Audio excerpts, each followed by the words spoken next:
All right, good morning, everybody. Welcome to Trading Capital's daily live stream of the market open. Today, there's a lot of movement in the actual market, but there's mixed patterns everywhere. You have some stocks up, some stocks down. Right now, you have the Russell 2000 down in the pre-market. It is down the most, 0.16%, just slightly down. You have the S&P down 0.8%, and you have the QQQ down 0.7%. So the markets, as of now, should be opening up negative. Just slightly negative though. So we have a lot to watch here today. You have natural gas getting absolutely pummeled. You have Bitcoin selling off down 4.34%. So Coinbase is a day trade short. Coinbase is a day trade short that is on watch. You have Mara. Coinbase finished Friday with a whopping massive gain to the upside of 7.66%, and now Bitcoin is down 4.3%. So I'm expecting coin to actually fall a little bit lower. I've marked the pre-market low. It's dropped all the way to 136.78 and it's been bought back up. Your pre-market high is sitting at 142.43. So definitely looking for potentially a rejection lower, especially if Bitcoin continues to head lower. Natural gas is getting absolutely pummeled. I think there's a day trade long on UNG.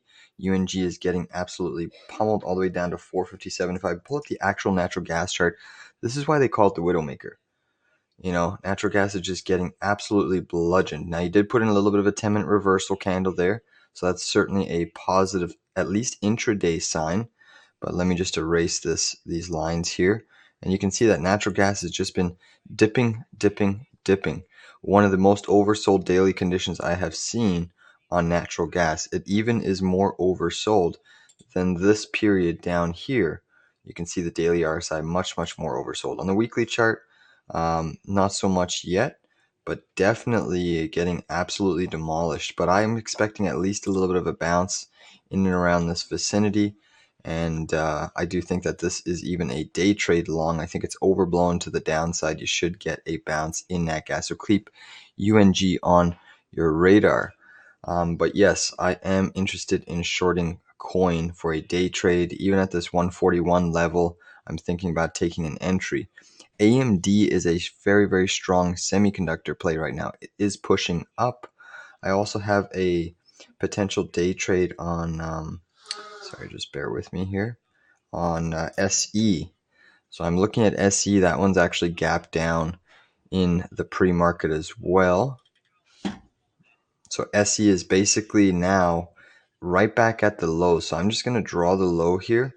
And if SE actually makes a new low, then I'm looking to buy it. We will have a positive divergence on the RSI, being the fact that you made your low here, kind of some higher lows on the RSI, but then you have lower low price action. So I'm actually hoping SE actually makes. Let's just look in the pre-market to see if it did. I just want to mark that pre-market low because that's probably, if we get a test of that area again, I will look to go long SE.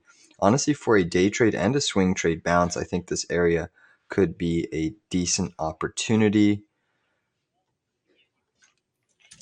Full disclosure, I also like Alibaba potentially for a day trade. This one's gapping down again. The Hang Seng futures were down overnight as well.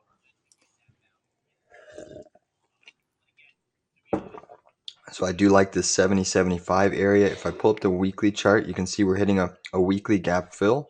So we're trading right at that area. I do think that's a potential long setup as well. All right, let's go through the dollar because the chart, even on the daily chart, we have two targets. One has triggered and it looks like we're marching there on the dollar. Wouldn't be surprised if we can head there in the coming days. Even if we head there before the CPI, that would be pretty incredible.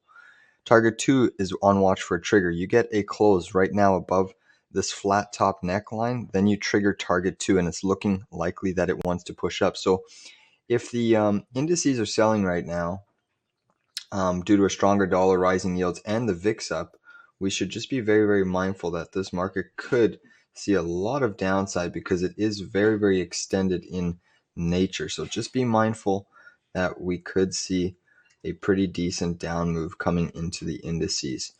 All right, so let's look at the S&P channel just to see where we have some support and resistance. You still have strength in Nvidia, but Microsoft is getting pummeled, down 1.25%. Apple's down 0.5%, but still strength in the semiconductor plays at this point in time. I am in the camp that semis will probably reverse, especially if Apple and Microsoft are weak. But right now you have them trending higher. So big gap fill in the S&P down here on the SPY, all the way down to 454 on the charts. That's a huge, huge level if it were to flush into there. Let's just go to the hourly chart frame. So basically the hourly chart frame is interesting because we were trying to just chop, but I'm just going to see if we have any parallel channel support and resistance. And really that's probably going to be your one channel where you've hit a high, pierced it again, but you haven't confirmed above it. So this is the channel that the SPY hourly chart is trading in. If we look at the daily chart, the SPY is right into this gap fill. It's currently underneath it or just right at that gap, but this downsloping trend line here, I'm actually just going to change the color basically to, let's change it to orange. That orange trend line is your breakout trend line of an inverted head and shoulders on the SPY. As long as you stay above that, the market can remain tactically bullish. But if you start closing below that, and look at that peekaboo breakout on the daily chart, we have not confirmed on the weekly. So we just have to be mindful that if you start falling below that key trend line, that's not going to probably yield positive results for the market. So it is going to be a big level of support, but right now we just have to monitor it closely. All right, I'm drawing that gap fill down there just so we have it on the charts. So again, my area of focus is BABA, coin, natural gas, and so on and so forth. So let's just see what transpires here. I am going to pull up the natural gas chart. Keep Bitcoin on your radar.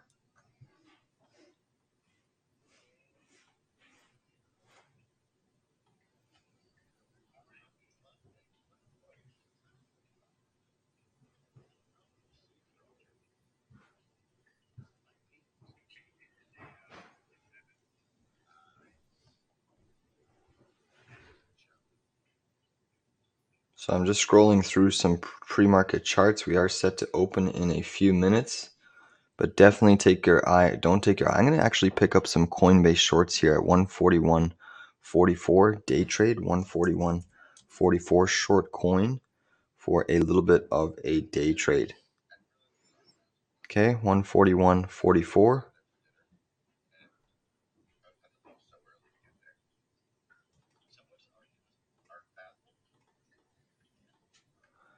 And we'll just see how things shape up.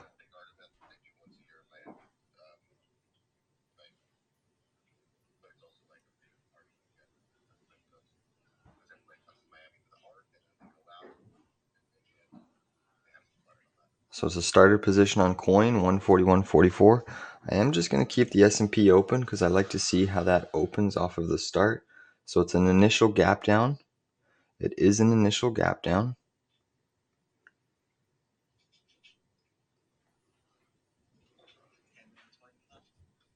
Let's flip now to the 2-minute chart, or actually we'll do the 1-minute chart.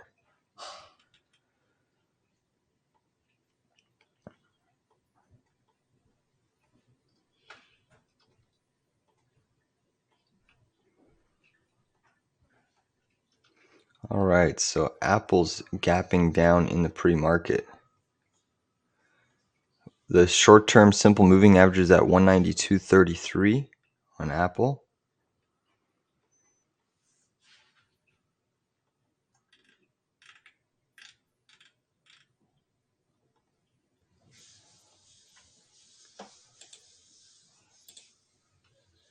Our markets are set to open here in 30 seconds. So get ready.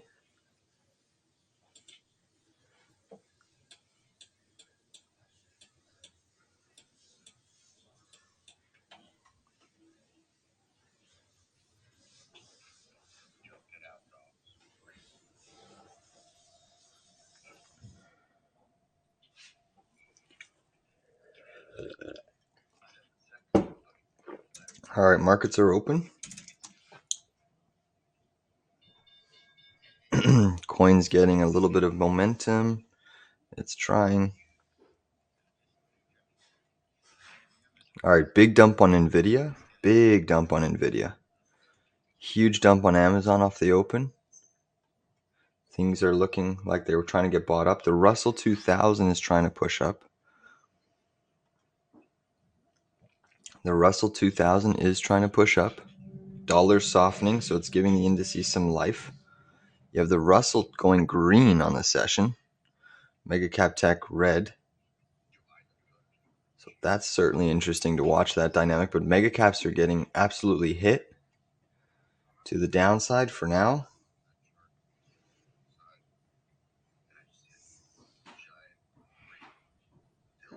SPY is now falling. We're still short coin. Still watching Alibaba for a day trade. Alibaba down here looks very interesting, even for a swing. All right, coin is falling some more. So I'm going to move my stop loss to break even. All right, I'm covering my coin here, 139.82. 139.82. I just covered my coin short for a nice little scalp there. Booyah, 139.82. 139.82. So we are out of coin right now from 141.44 to 130. That's the first trade. SPY is now tapping pre-market low. Let's see what is coming to fruition. You still have Nvidia getting absolutely slammed. SPY is getting absolutely slammed. I do have a long entry on SPY, but it's not yet. It's lower on the charts. Russell just turned negative. After being positive on the session, the Russell just had a huge reversal. So massive, massive, massive. All right, I'm going to buy BABA here. 20, just went long BABA. 70.20. Pretty much caught the low of the day. So it's a 1/4 position on BABA. 1/4 position. I repeat, 1/4 position. Look at this, and we're already getting a bounce. Look at this nice bounce coming in. Thank you, thank you, thank you.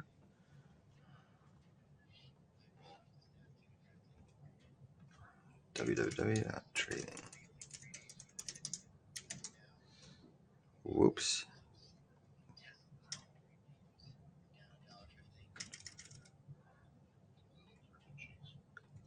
All right, so markets are under a lot of pressure. So we're just long BABA. You have Meta getting slammed, Amazon getting slammed, Google getting slammed, Apple's tagging the simple 7-day moving average. So Apple is tagging the simple 7-day moving average. SPY is still holding above pre-market low right now.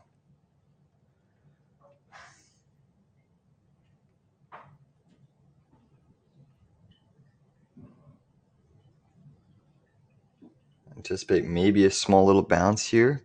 Let's see if BABA can push up some more. The dollar's acting strong, so I'm going to put a break even on BABA here.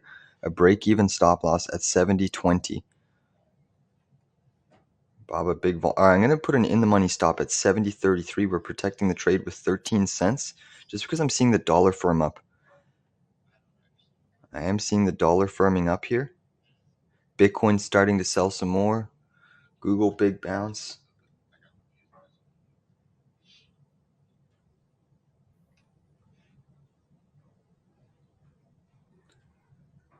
Meta's still falling. So mega cap tech is under a lot of pressure, but the Qs are ripping here. The Qs are absolutely ripping.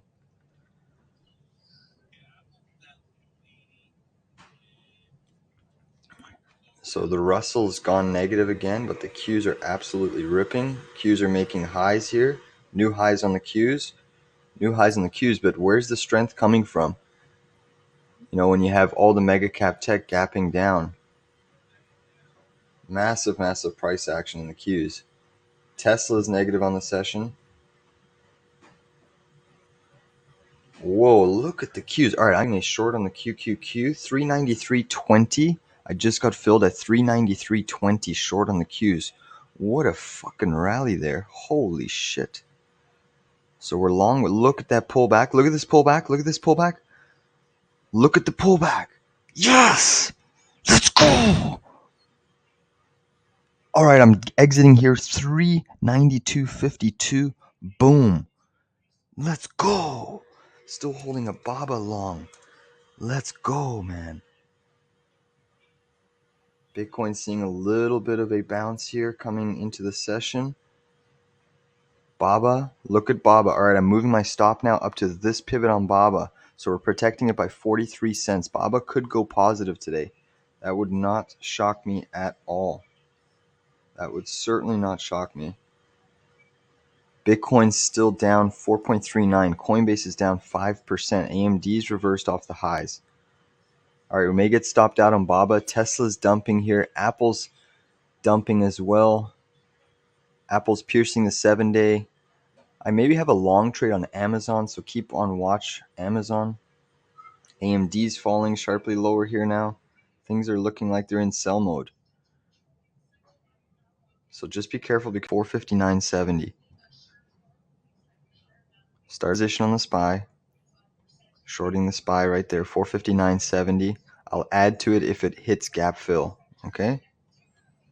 Right now we're bumping up over pre-market. Let's flip back to SPY or BABA. So we're still holding a BABA long. We are in the money on that trade.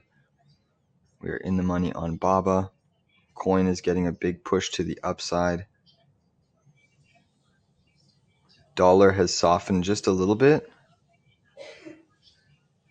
Bitcoin's still down. It's still falling here.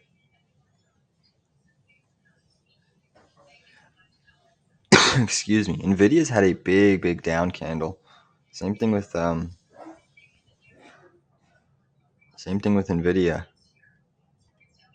All right, BABA's still pushing up. Still have a little bit of a SPY short going on. All right, I just added to my SPY short at 460.16.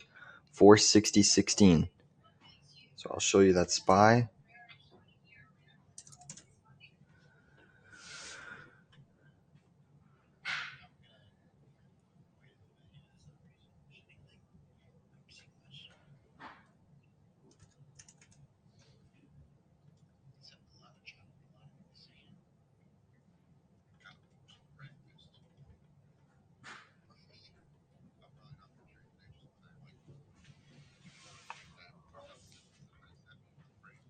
So basically our average now is sitting right here at 459.90 on a SPY short. We are seeing the markets trying to push back up here. Coinbase is pushing up despite Bitcoin making new lows on the futures. Meta's still under a lot of pressure here.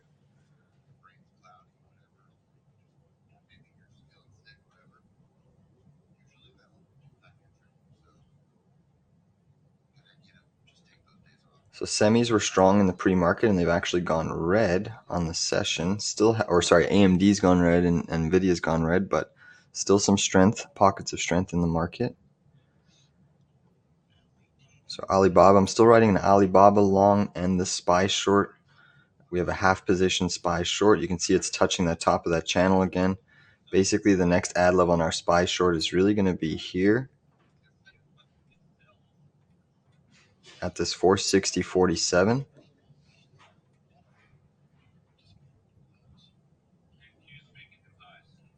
So big divergence from the Q to our level. I'm actually going to short it here again, 393.10. 393.10. I'm short the Qs again.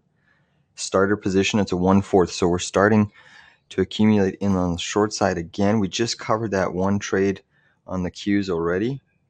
So 393.10, short the Qs, and I will add basically every 50 cents higher. So 390, 350, and then 394.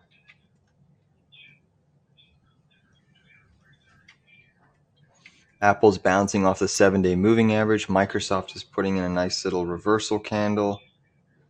On the 10-minute chart, everything is still gapped to the downside.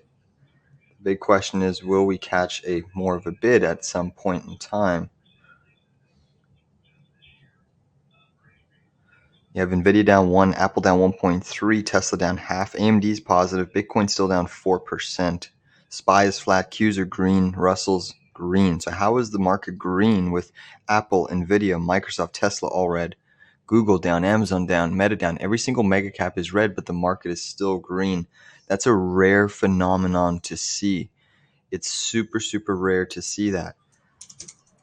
So what that tells me is, you know what, if mega caps firm up, we're going to see a huge face ripper. But with them being so weak, the likelihood right now is for the market to trend lower. Look at this BABA trade. Holy, oh shit.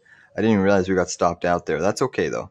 That was a nice little gain, 52-cent gain on BABA. So let's just monitor our QQQ position. So our QQQ, we're basically slightly in the money on our Q position.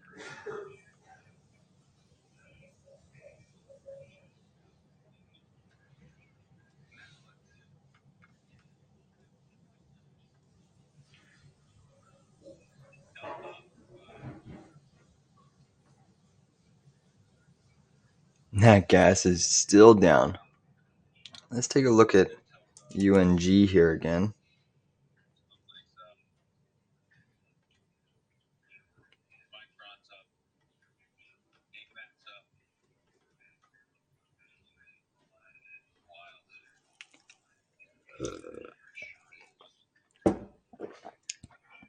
So big bounce coming in the indices.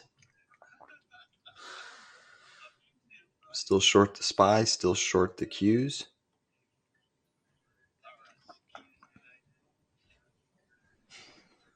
All right, I'm looking at this natural gas chart here. Let me just see here on UNG. All right, I'm going to go long UNG here, 454. Day trade. Day trade long on UNG, 454. It's a starter position.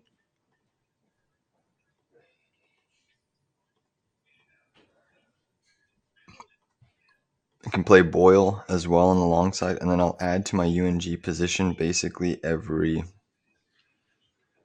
call it 13 cents lower. Still, Qs are still trying to push up here. We're at the top of the channel in the Qs. Let me flip back to that 10-minute chart. Russell's breaking down.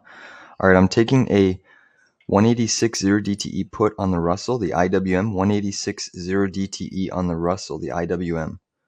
186.0 DTE.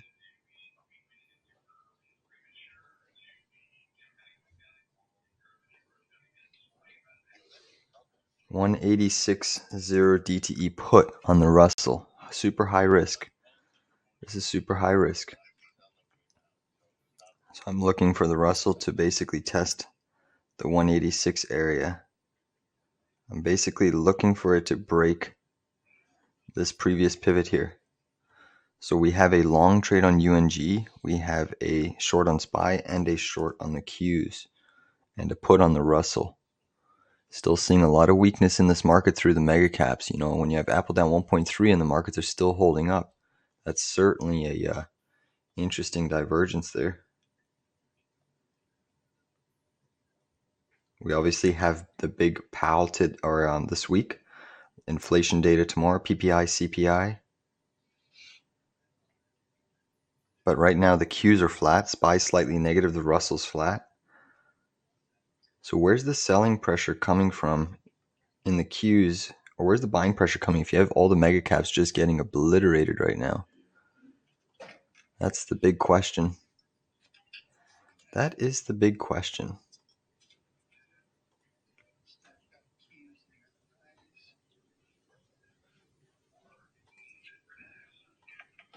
Let's flip back on our QQQ trade. Natural gas is still down over 9.5%. Jesus Murphy. Jesus Murphy.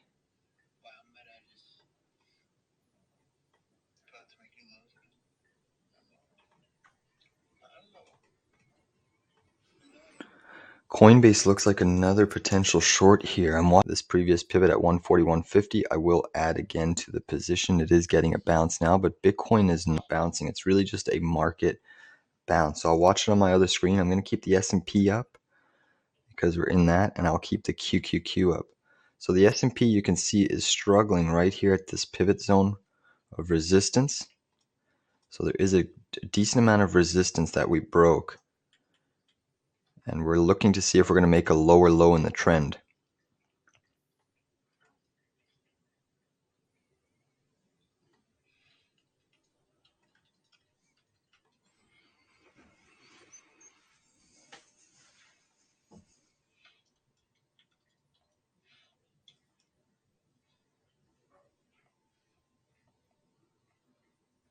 So we're just waiting on our natural gas to firm up just a little bit. You have basically the sectors that are down are materials, XLB, communications is getting hit hard, and utilities. The rest of the sectors are green. Energy is flat, but the rest of the sectors are green as of now. Apple's still seeing some sell side pressure. Nvidia is getting a big wick off of the lows, trying to bounce some more here. SPY is still trying to firm up, but you have Tesla down 0.87, AMD's up 1.2. Let's see if there's a short on AMD.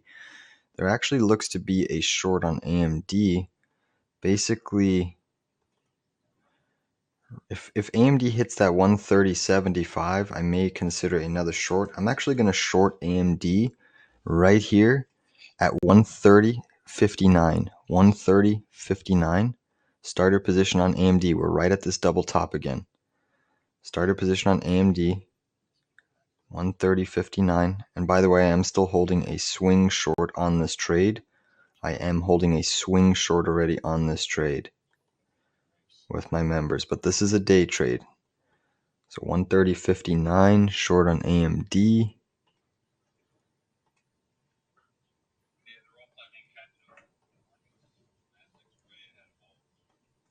The Nasdaq is still pushing up here.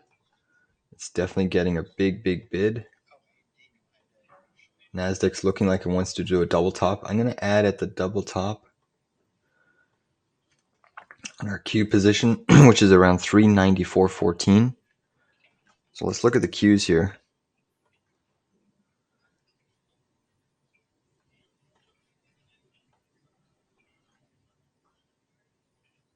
So we do have a double top on the Qs at 394.14.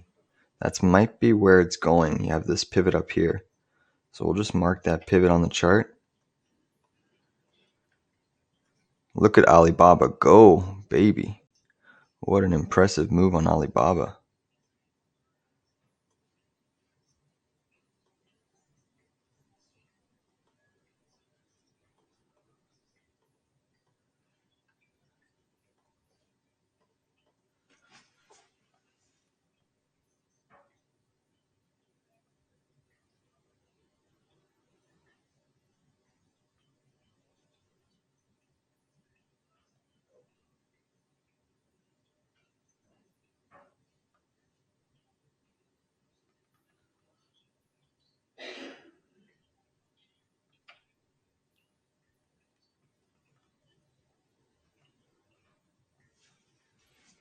AMD is continuing to fly here. Qs are still acting well.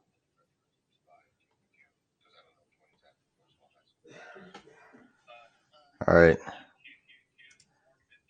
Still only a 1/4 position short in the Qs. We have a little bit of a position short in the SPY and holding 0 DT puts on the Russell.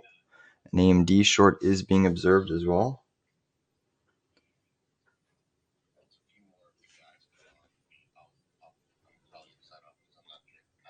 Holding a coin short as well.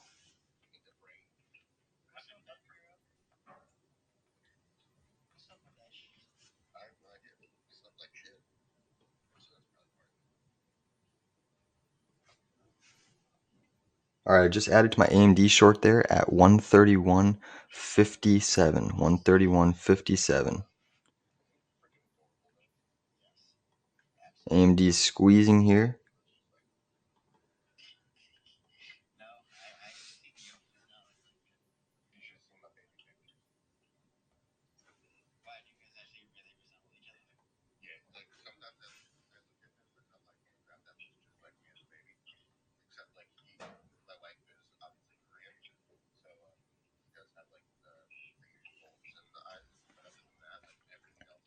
Coin is basically coming back down to our entry.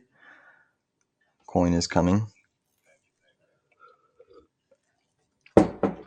So the SPY and the Qs are green, the Russell's negative.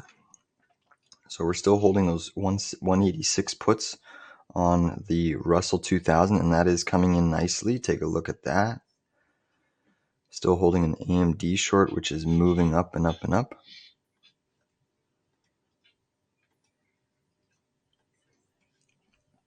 Apple's trying to bounce. Google's trying to bounce.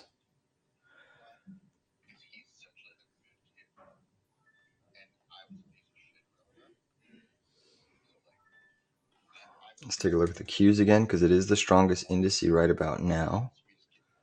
The Qs is the strongest indice. The dollar's still trying to bounce here. Natural gas is trying to bounce. I'll pull up the UNG. So big wick down on AMD there. So we just added to our AMD pretty much near that right high pivot there. So we added at 131.57. So now our average is sitting here at 131.32. Next add level on AMD, just give me a second here. I'll isolate it down. More sectors are slowly starting to turn red. Still have, but you're getting UNG to bounce a little bit here. Dollar's still trying to firm up just a tad. Let's take a look at that SE. SE was interesting because I was going to play it on the long side.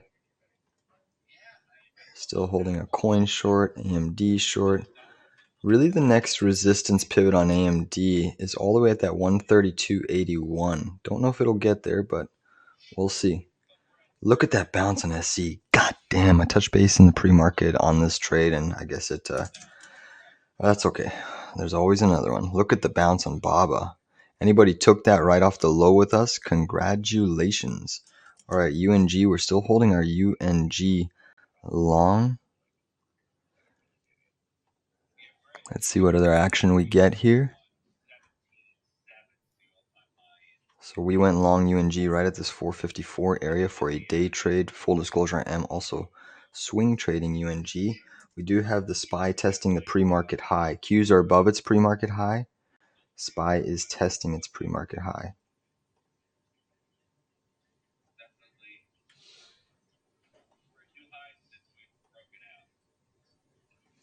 So Qs are continuing to push. It looks like they want that double top, maybe even the top of the channel. SPY is really struggling though. IWM's coming in. All right, I'm going to add to my QQQ here, 393.78. 393.78. I just added to my QQQ short. 393.78. I'm seeing the Russell break down.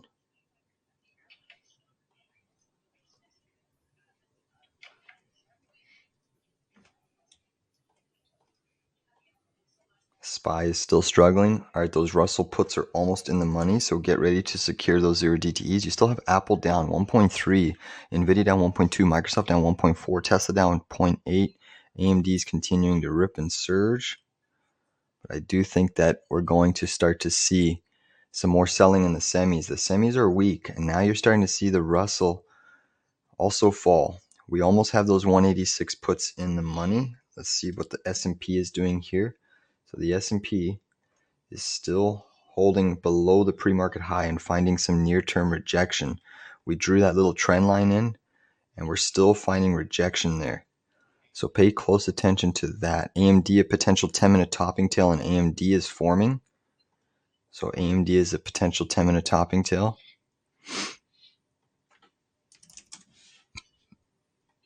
UNG, we're still in the money on UNG. That's pushing up. Look at that reversal on AMD. This is freaking beautiful. Look at that.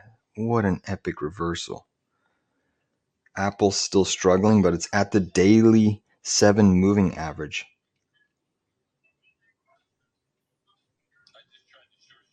All right, IWM 186 puts are about to go in the money. Look at that drop on the SPY. Holy, look at that drop. That was an epic drop. Thank you very much. We will take that just like that. Our QQQ position, our AMD position, and our coin position are basically working well for us here. So again, I'm going to take this time to reiterate my Discord service. Basically, I do run a Discord trading service. I track all the insider buying and selling. I do daily and weekly analysis of all the sectors. You can find information about my service at tradingcapital.ca, which is right here in the above. So I'm expecting more downside in this market. You have the VIX also trying to perk up just a tad. You do have the VIX trying to perk up. And mega caps are in sell side mode.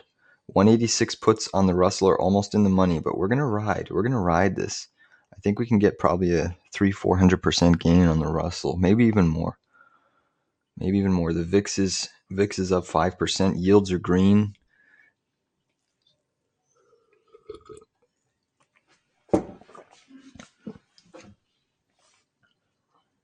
Google's down huge on the session. Oil's basically flat. SMH is still holding strong. So if we see the SMH start to roll over at any point today, which I'm expecting, and I actually like shorts on SMH right here. I really do, because the Qs are so weak, mega caps weak, Nvidia, AMD have reversed. It's looking short here on the SMH. 164.91. I just got filled on the SMH. 164.91. I think the SMH is going to give it up just due to the fact that how weak the mega caps really are today. 164.91. Typically you're not supposed to pick on the strong sectors, but let's do it. We are pretty much at that main pivot high. Stop loss on this trade is going to be basically 165.50. Just put a mental stop. Look at this fall in the Qs now. The Qs are coming in. AMD is coming in. So this is really good to see. Qs miraculously are only down right now. They're actually positive, and the S&P is basically flat. So there's potentially a long way to fall if you start to see the broad market give this up. I think there's a long way to fall here.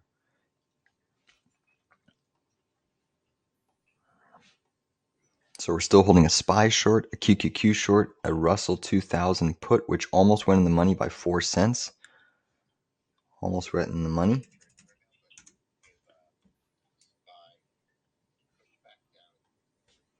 Qs are trying to push back up here. Nvidia is starting to curl over to the downside, so watch for continuation to the down. Whoa, big push in the markets here. And again, it's nothing. Apple did not bounce there. Nvidia is not bouncing. Tesla's not bouncing. Let's look at some of these copper stocks here. On the session, 1.7. So my thesis of copper potentially breaking lower is still potentially coming into fruition. All right, we'll flip back to the SPY. The SPY is flat and green. And again, this is really peculiar. How's the SPY green when you have Nvidia down, Microsoft down, Apple down, Tesla down? The amount of buying that is coming into play here to support this market is pretty impressive, I must say. When you have those mega caps down that much, that's certainly impressive. Still holding an AMD short, a coin short, a Q short. Still have lots of room to add to the position. All right, but now you have Tesla getting a decent bounce. Microsoft's still struggling. Google's actually bouncing pretty well here. Google might be a little bit more of a long trade, but I'm just not trusting the semiconductors as a whole. All right, we're approaching the next ad here on the S&P. Tapping that trend line again, you can see there.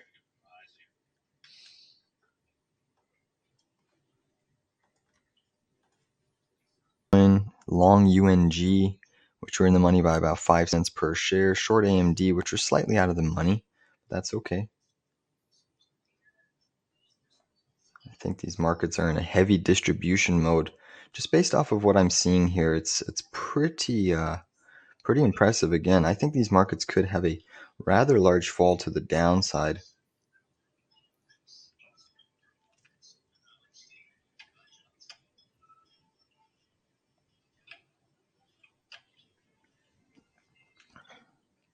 The dollar is still trying to firm up and break out, but not doing so successfully. The next ad level on the S&P short is basically a pierce of this double top. I actually like, there's a potential another little channel here that we could trade up into, but I'm watching the S&P just accumulating.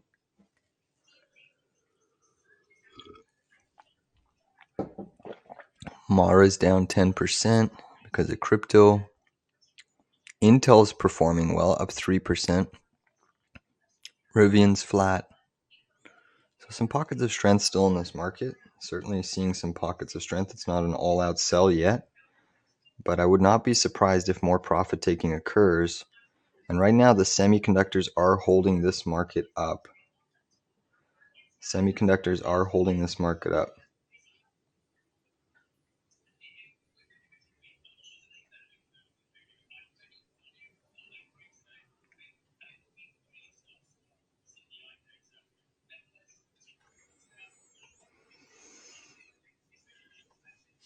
Let's flip back so you can see the SPY getting rejected at that trend line. QQQs are still positive on the session. SPY is flat. Russell's negative. Russell put just went in the money, but I'm still holding it. So that Russell 0 DTE, I'm still holding.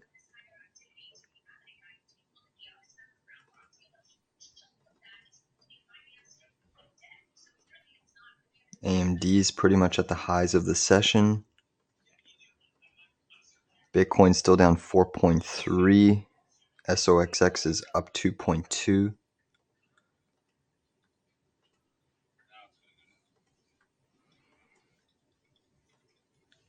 So the SPY tried closing above pre-market high on the 1-minute chart. It did close. I think the Qs are potentially putting in a little bit of a 10-minute reversal candle here. Definitely check out my Discord above, tradingcapital.ca. I had a whole host of new market research that I provided to my members on all of the sectors of the S&P 500. There's a lot of juicy details there that I just released. We actually picked up, I did three new trade positions today.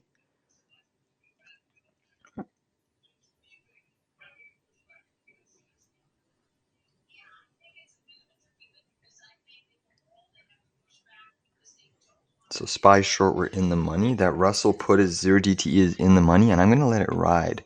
So we took 186 puts all the way up at 186.76. So we entered basically all the way up there on our put position. And now we're in the money. Our 0 DT is in the money. So let's see if we can get some more downside. Let's see if we can make 1,000% on this specific trade. I'm just going to outline some pivot zones here of support. So we're going to have a first big pivot over here, and then another big pivot over here. And I would not be shocked if we can actually come down to this lower pivot today. Just want to see roughly where we are on the hourly chart. The Russell 186 put is in the money. Yeah, I mean, I would not be shocked. There's even this double pivot zone over here, which we could flush to if things get really bad, because the Russell, again, is the only weak indice right now, but you still have mega caps getting slaughtered. I think the Qs are going to give it up. So that 186 0 DT is in the money nicely. And I'm just going to manage our QQQ short, our SPY short, our coin short, and our AMD. AMD, I'm about to add to AMD at 132.80-ish. So take a look at AMD. I am considering adding up here. Double top, we have not hit double top yet. So 132.81 is near that double top zone. And I'm going to add to my coin short here at 141.50. 141.50. So it's a second entry on coin. So we have a second entry on coin, 141.50. I just added there. So basically now my average on this day trade is sitting all the way at 145.51. Okay, let's look back to the SPY. SPY is trying to regain the pre-market high. 460.24 is pre-market high. So we're right at that area. Also this channel. Very, very interesting spot. Still holding a UNG long. Let's see what else we can do. Copper's getting absolutely demolished right now. So copper is under a lot of pressure as we speak.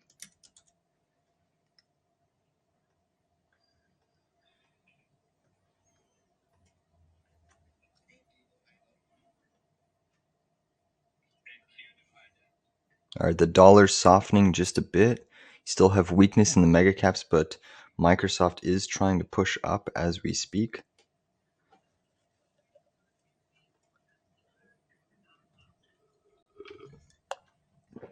All right, we can pretty much short FCX all day with copper being down, huge on the session. So look at FCX, Freeport Macmoran, as a take a look at AMD. Semis are continuing to remain resilient here. The SMH is just pumping. All right, I'm about to add to AMD. All right, I just added at 132.79. 132.79. So the average now on AMD is sitting at 131. SMH.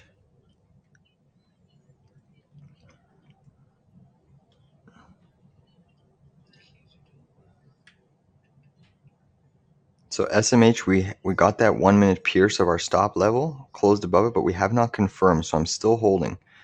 If this next candle closes above this high over here, that confirms the downtrend. Sorry, that confirms our stop loss. Tesla's getting demolished here. Tesla is getting demolished. So our average on AMD is now sitting at 131.94 there. All right, I'm going to add to my SMH here, 165.45. 165.45. 165.45 short SMH. So average is now 161.21. But the semis are acting phenomenally strong. But the Nasdaq is green, the S&P is green, the Russell's negative. But the Russell's had a pretty big bounce. Let's look at the S&P because we're right back to pretty much the highs of the session on the S&P. Nasdaq, I'm still looking to hold my short. We're approaching the next 394.14 add level. Have not added yet. I will let you know if I do so. SPY is above pre-market high, which is why the indices are trying to catch a little bit of a reprieve. I do see another gap fill on the weekly chart for AMD. That's all the way up to 136.86. I mean, I find it hard pressed that it's going to go there, but it certainly could if the market firms up a little bit more. But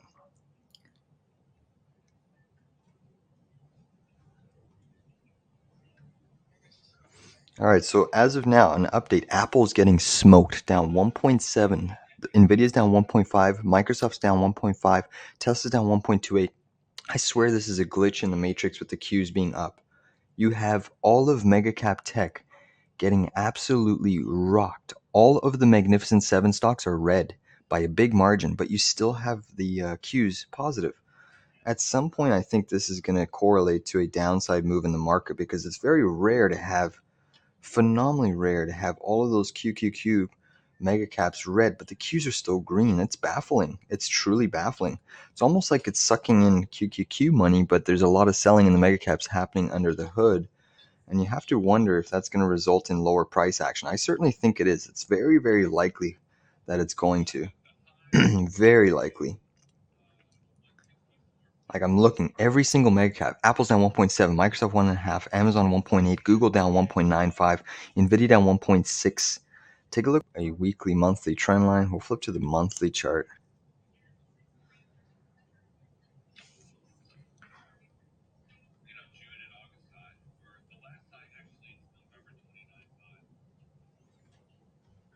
But we're tagging this monthly trend line on XLK. Monthly trend line. Pretty impressive. All right, the dollar's trying to soften just a little bit here. SPY is coming down.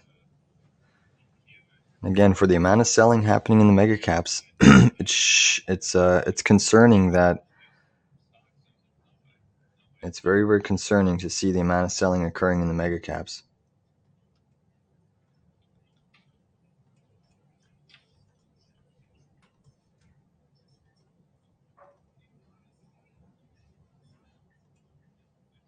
All right, Tesla's coming down again.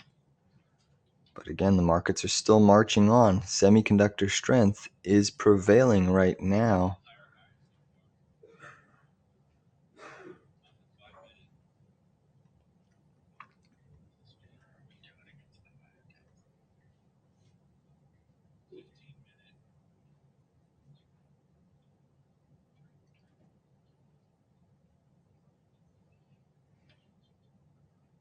Excuse me. Clearing my throat there. All right, so we're still just waiting on the SPY short, the Q short slightly out of the money, but we have 2 more add positions on the Qs, and we have 2 more add positions on the SPY. Basically, those ads are all the way up here at 460.74 Pierce and then 461 Pierce. AMD is continuing to march higher here. It's up 3.5% on the session. Coinbase is now pushing up despite Bitcoin really not moving that well.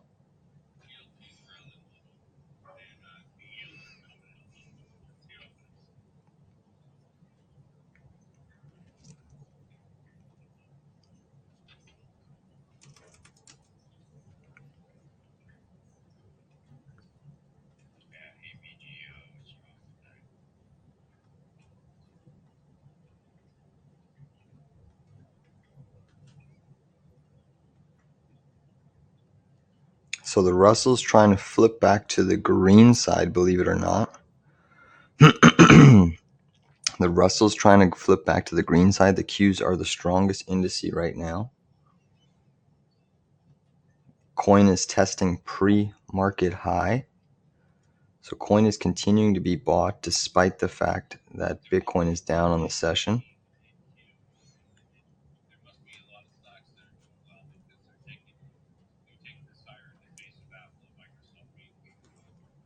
Again, this is a rare phenomenon to see the markets doing this well despite the mega caps. All of them are red. Every single one.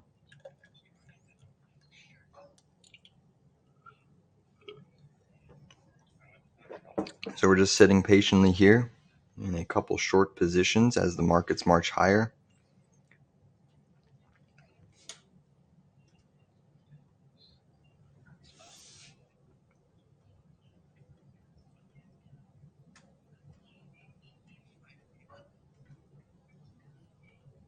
SPY is now above this trend line. We'll see if it gets a close above that key resistance. Dollar softened quite substantially, but you still have selling pressure in Microsoft, Apple, Nvidia, Amazon, Meta.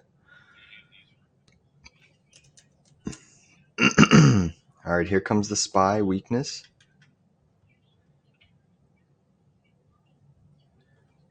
All right, I am going to add to AMD here at 133.70. 133.70.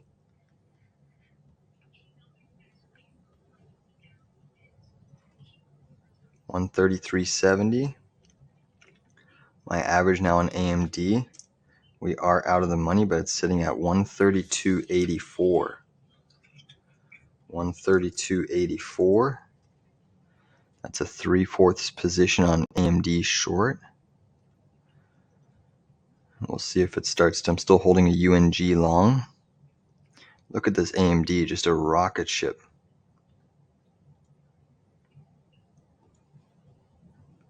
So we did it at 133.84. And my average is 132.84 now.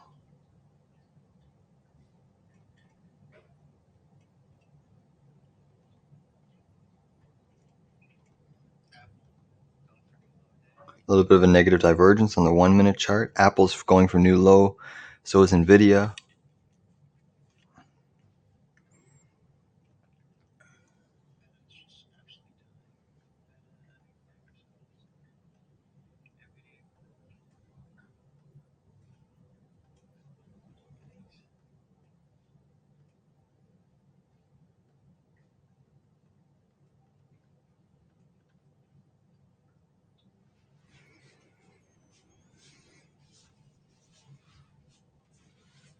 All right, so SPY is still actually holding up here. The SPY and the Qs are still holding up. Qs never officially hit my next target zone. Still have mega caps down substantially, but there is a lot of green in the market that's propping up the Qs.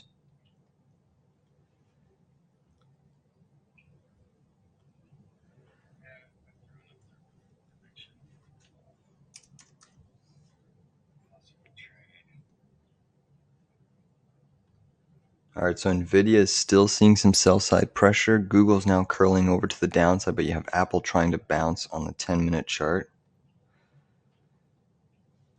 Semiconductors really have stayed firm and strong this whole day, and it's primarily led by AVGO. So AVGO is really strong here. Let's keep an eye on this SMH.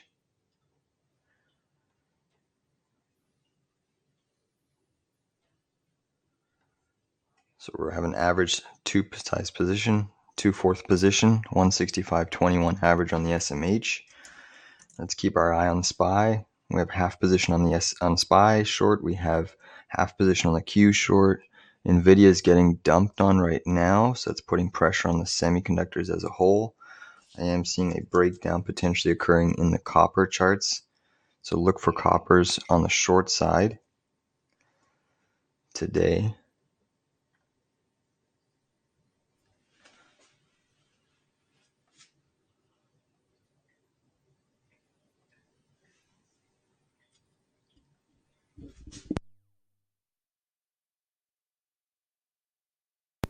And for any new members that join, I will look to send out your welcome email momentarily. Thank you very much.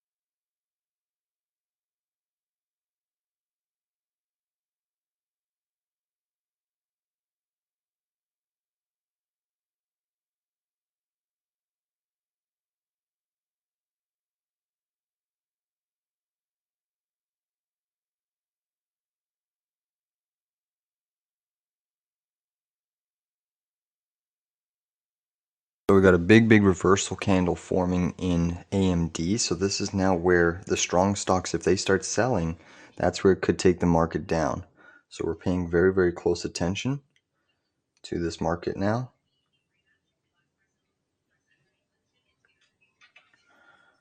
All right.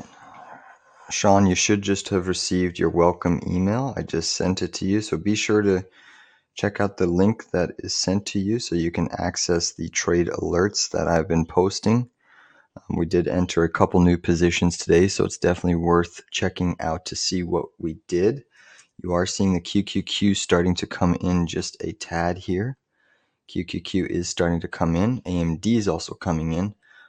Still holding our 0DT put on the Russell, still holding a Q short, a SPY short, and an AMD short, and an SMA, forming a little bit of a 1 minute head and shoulders on the SMH. Since the SMH is the strongest index today, I just want to watch it closely. I do want to watch the SMH. Dollar's trying to move up.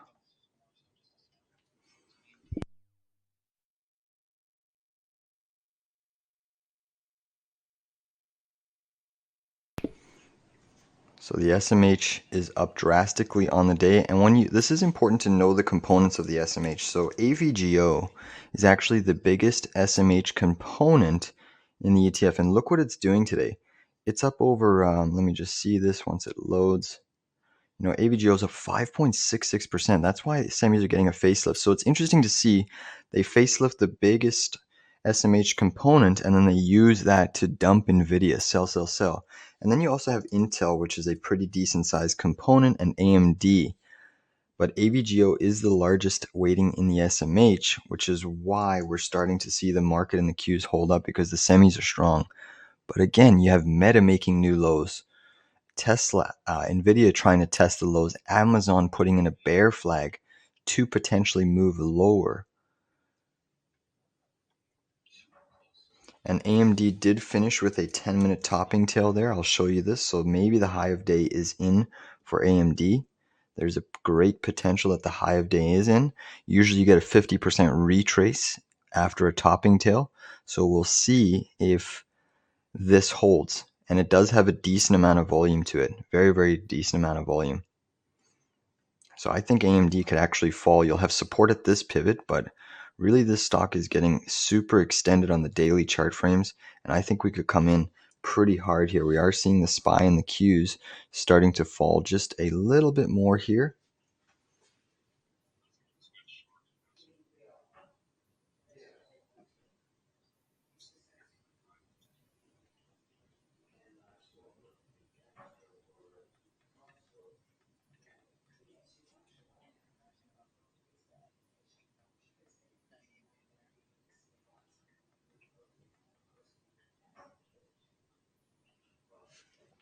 All right, so we just did another trade alert with members today. Put it in the chat group. So that's a beautiful thing to see.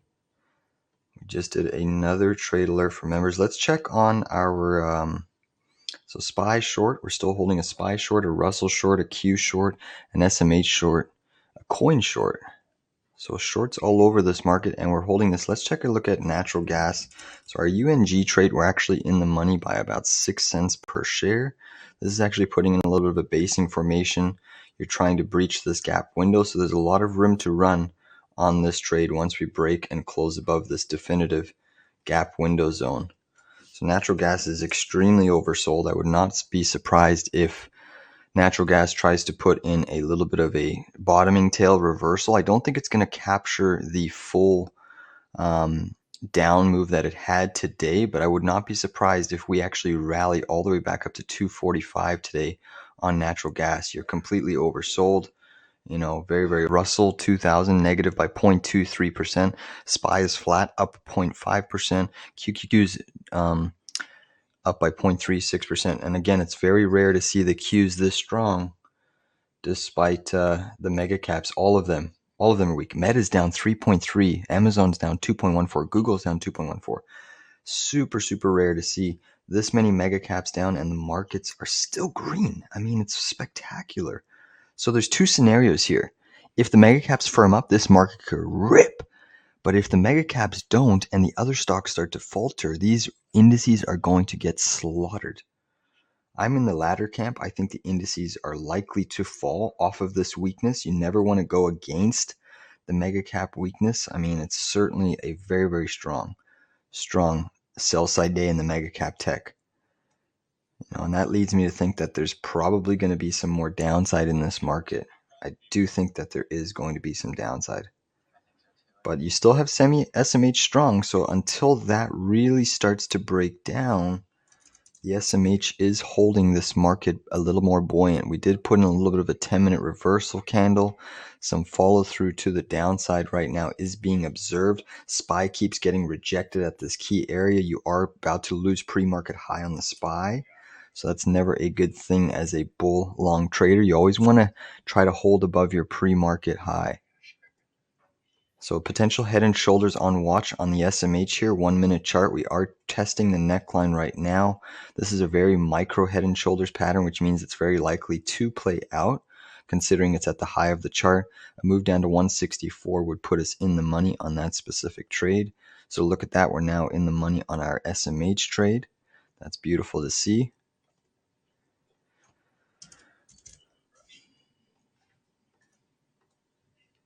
Still holding a coin short, UNG long, SMH short, SPY short, Q short. So let's just watch these semis because they are the heartbeat of the market right now, and they are looking exceptionally vulnerable. Exceptionally vulnerable.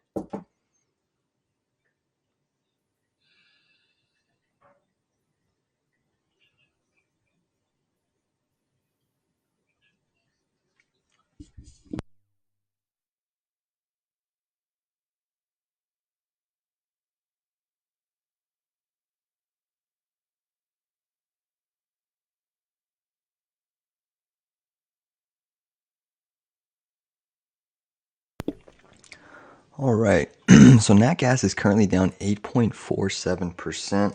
Let's do a quick check on all the sectors. So right now, you have oil basically down slightly. Mega caps are getting slaughtered. We are holding shorts on this market. In terms of what is green on the session, you have the Dow Jones Transports positive. You have the communication sector getting absolutely slaughtered, down over 1%.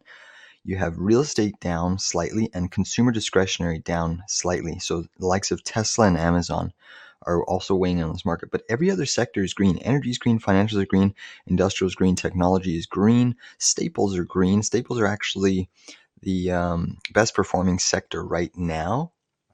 So watch for technology to potentially go negative in this market. But as of now, SMH is still holding, still trying to carve out a right shoulder. You can argue retrace to the neckline right now. Let's see if we get a downside move. There's the downside rejection on the SMH on heavy volume. So that is likely to play out to the downside. So we could see now a big sell side pressure candle coming in. Let's see what we get. Apple's testing the lows of the day. Apple is testing the lows of the day. And again, thank you all for joining in on this stream. Definitely feel free to check out my Discord at tradingcapital.ca. Look at this dump on the SMH. This is beautiful to see, just like that. We are flat on our QQQ trade. Qs are still positive. SPY is flat. Russell's negative. We're holding 186.0 DTE puts on the Russell 2000. They did go in the money, but I'm holding for more. Maybe I'm being greedy, but I think we can get more. SMH is starting to roll heavy now. SMH is starting to roll over heavier now. Take a look at this trade. Potentially some weakness now creeping in AMD. You've got your retrace on AMD, and it's looking like it's going to head lower now. Big dump on the SMH. So what I'm going to do now on this trade, I'm actually going to potentially put a break-even stop loss. We could be actually forming now a flat bottom head and shoulders where if we bounce here, this would be a flat bottom, and you could come up and make a right shoulder here.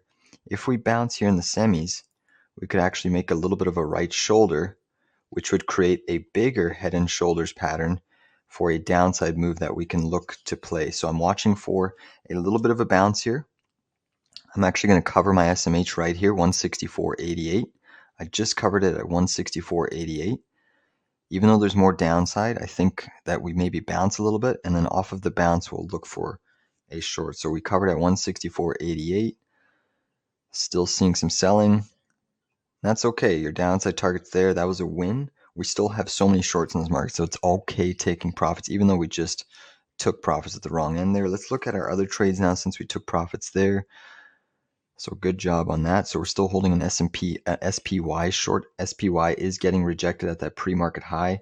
Qs were now in the money as well. So Qs are the strongest indice. I'm actually going to flip the QQQ chart on because it is the stronger indice, but it is pulling off of the highs right now as we speak. So QQQ, we're in the money on our Qs. We have a 393.42 average.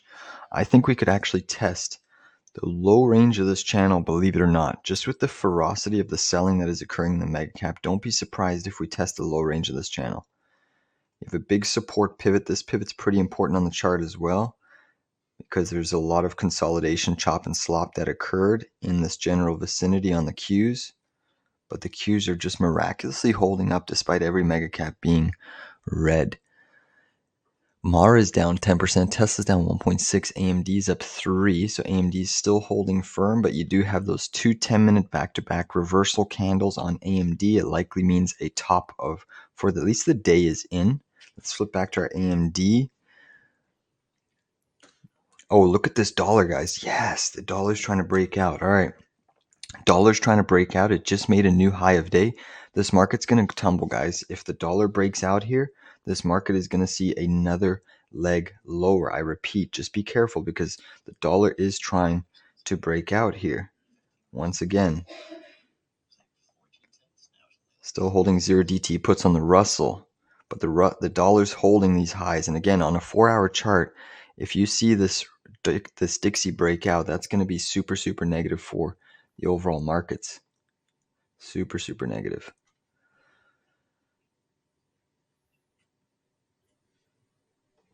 Let's flip back to the SPY. AMD, we're in the money. We're flat on that. Coinbase, we're basically flat. SPY, we're just slightly out of the money. Again, it'll be interesting to see how this daily chart of the S&P closes. Let's just see what the daily chart looks like. Basically, I'm sorry, there's a lot of resistance there, but we're still above that orange downsloping breakout trend line. And we'll see what type of action we get.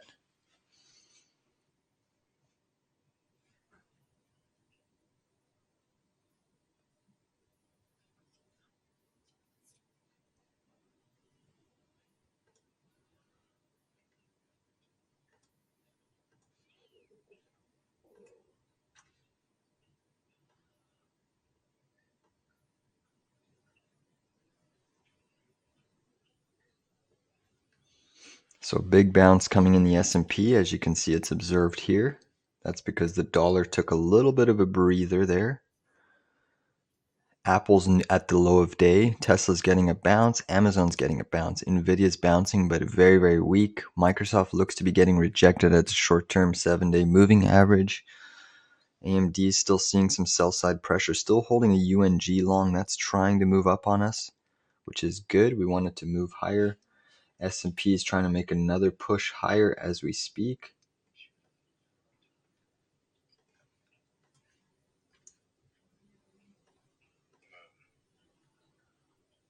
It looks like the S&P wants to try to make a high of day. It does look like the S&P wants to try to take that double top high of day out.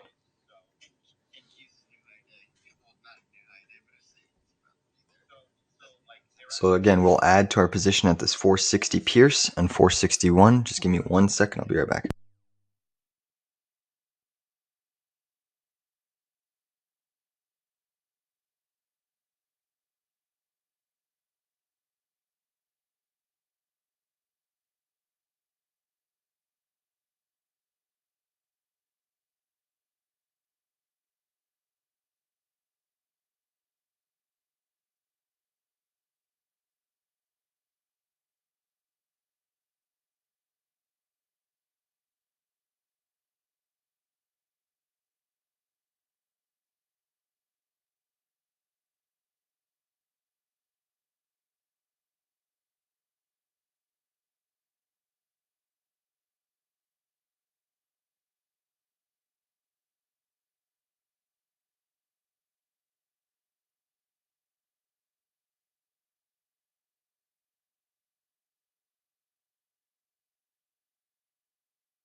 All right, so the S&P is still trying to push up here.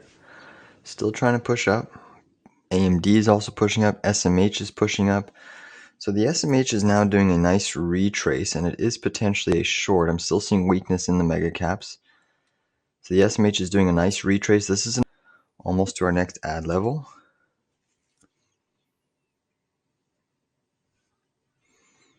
So double top will be some decent resistance.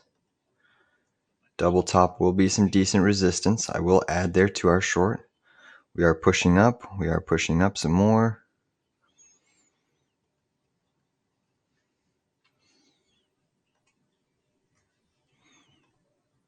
So we're just slowly inching in on the short side of this market again. AMD is surging. AMD is ripping.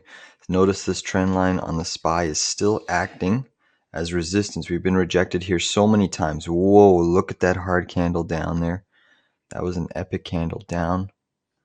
I still think the Russell has lower to go. I still think the Qs and the SPY turn negative today. That would not shock me if the Qs and the SPY turn negative today. Amazon's got a dirty little bear flag forming. And profit taking ahead of the Fed would not surprise me at all. It would not surprise me. But AMD is ripping, surging higher here. Whoa, it's trying to make a new high of day on AMD.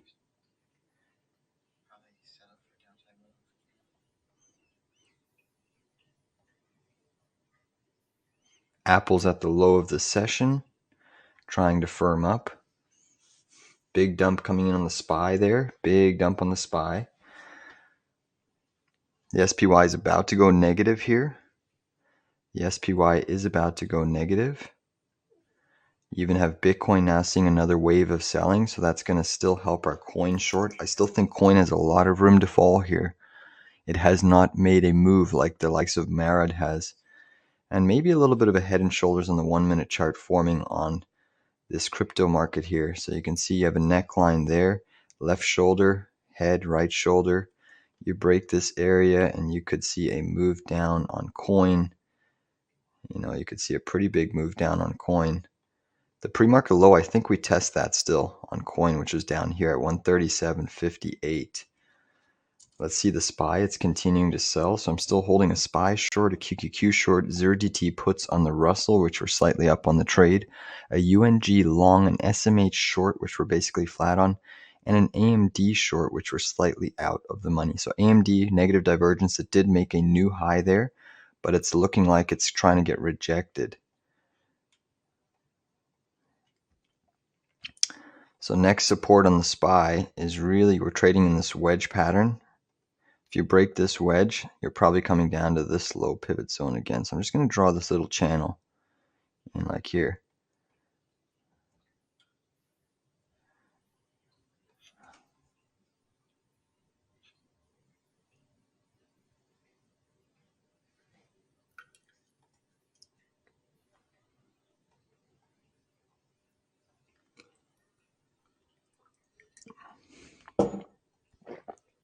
So the heaviest volume stocks on the session are Tesla, AMD, Palantir, the Bitcoin fund. What's this blue stock? Let me just see if there's a long trade. It is a standout volume BLUE here. This one's a high flyer. Actually, I'm interested in maybe a long trade here because it is green on the session and it's heavy volume, and it did have that big dump. So let's see if we can look at a long trade on this Bluebird Bio. Super risky, so just use smaller position sizes if you're going to according to plan. Right away I can see we're coming up into this support zone over here, so that is my entry.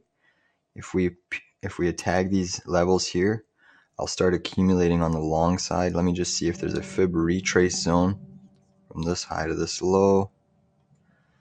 I'm actually potentially interested in going long here. I'm just seeing the market weak right now. I'm still not in yet, but I am looking at a long trade. Apple's down 1.9%. Jeez Louise.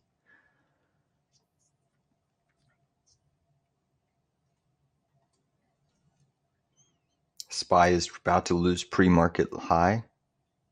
It's testing it right now as we speak. The dollar's still trying to push back up. Apple's new low on Apple. New low on Apple. I am looking at a long trade on this ticker, BLUE, Bluebird Bio. I want it to either hit, I want it to slice through the 50 or the 618. That's where I'm considering. But again, this is super risky. Super risky trade.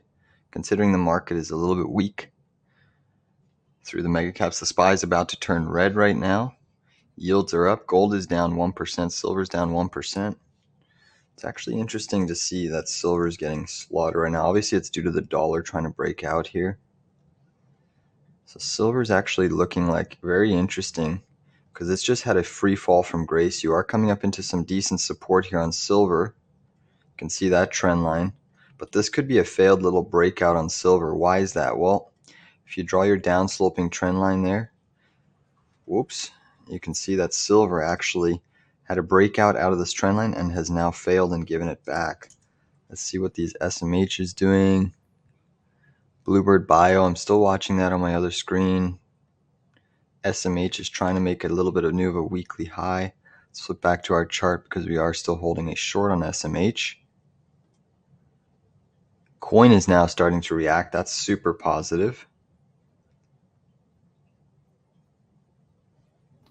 All right, let's flip back. So the SMH, you can see that it's rejecting off that 116.15 level that we're shorted at. I do think the downside target of this head and shoulders was achieved. And it's amazing to see these markets still holding up with the relentless selling in Apple, Nvidia, Microsoft, but you are starting to maybe see a little bit of a bounce coming into the indices. We'll see if it's a bounce across the board or if there's just a capital rotation trade that occurs.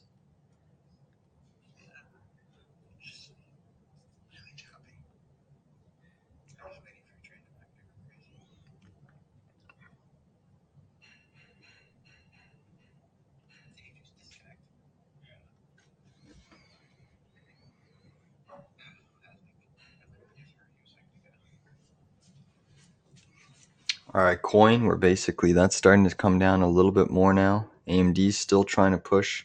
SPY is still trying to push. Qs are still consolidating near the highs of the session. Dollar's trying to break out. It's tapping that 104.20-ish area right now, and it's trying to push higher. So back to the SPY here. VIX is up 3.4%. Yields are also green. You have the 10-year up 1.06, and you have the 2-year yield up 0.078. So it's a little bit of a bear steepener today, being the fact that the 10-year is trying to close the distance, narrow the spread on the 2-year. So it is a bear steepener, which means that lower price action is favorable. But you are above pre-market high on the SPY, which is tactically bullish, and you are above pre-market high on the Qs, which is also tactically bullish in most scenarios.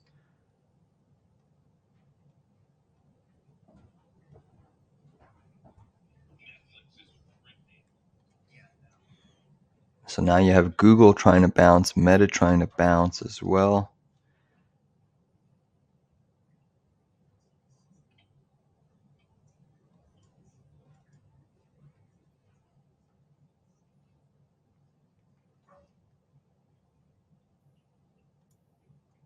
Still short the semis here.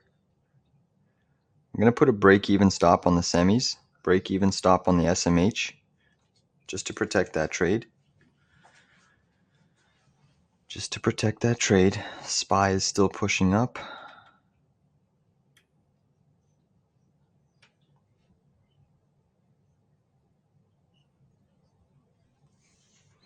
Bitcoin's still struggling in these ranges. Nat gas is getting absolutely pummeled still. Coinbase is still, we're holding that on the short side. Apple's still down 1.87. Head and Shoulders is looking likely to trigger on coin here. Hopefully we can get a little bit of a flush.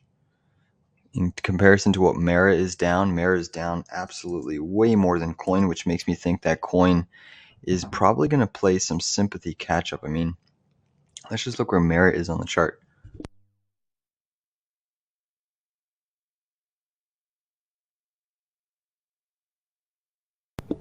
So look at Mara. Mara's down 10% on the session, gapping much, much lower. SPY is pushing up though here. The SPY is pushing up.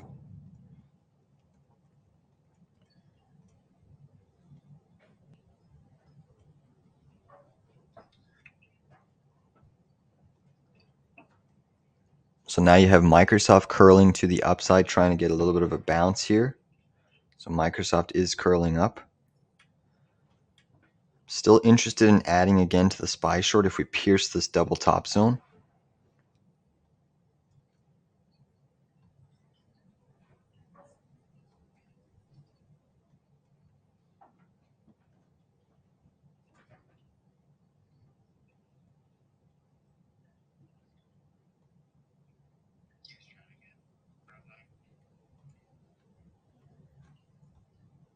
So the SMH just stopped me out at break even on the SMH. I just added to my SPY short there at 460.74. 460.74. So my average is 460.41. Short on that name. Mega caps are trying to move higher, but Bitcoin's falling lower. Coin is still diverging from Bitcoin. Final add entry on the SPY is all the way up at 461 Pierce. Qs are about to hit my next target.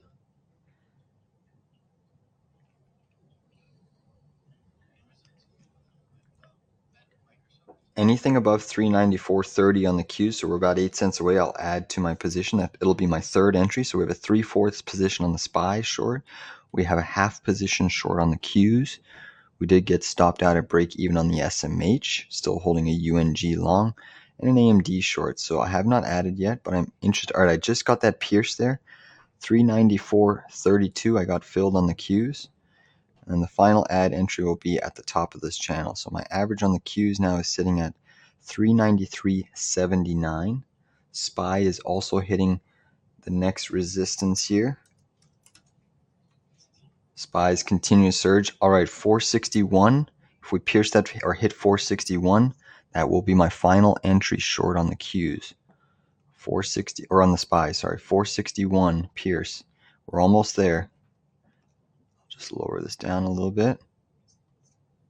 But anything above 461, I'll let you know if I get filled. We are starting to push up some more. Qs are pushing up.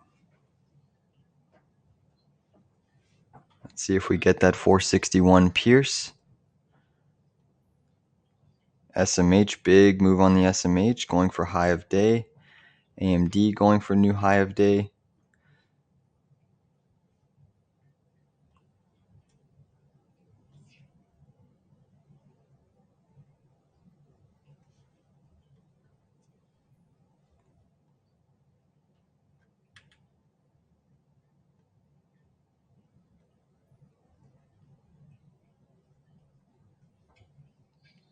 Dollar softened a little bit, so Apple's trying to bounce. Google, Microsoft's having a decent bounce off of the lows as well.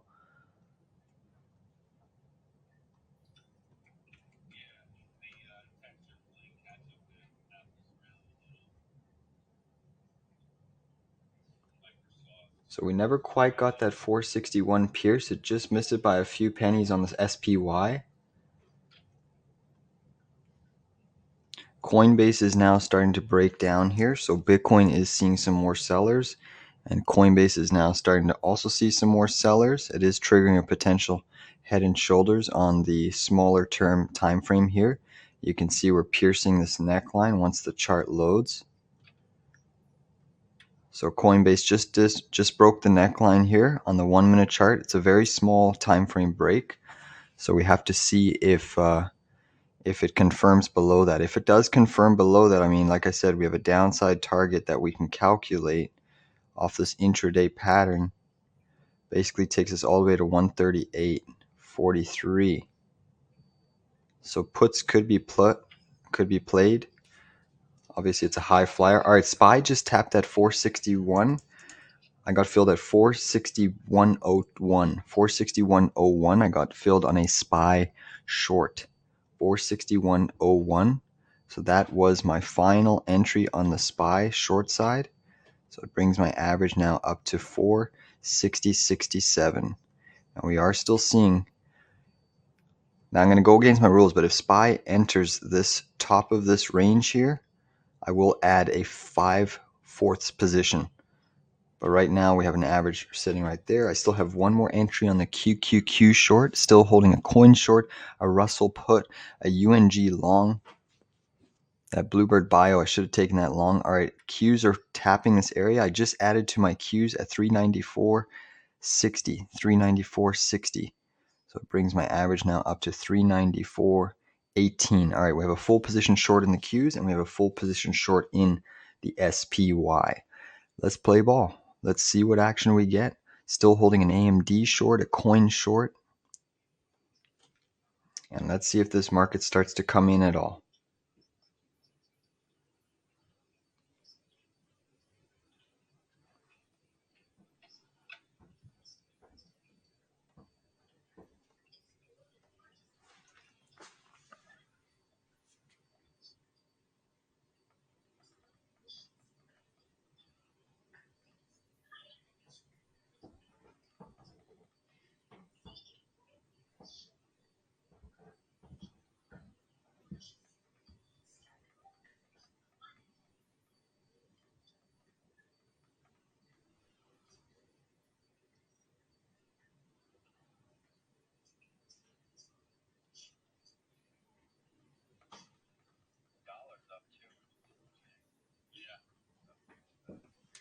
So Qs are still trying to push up here.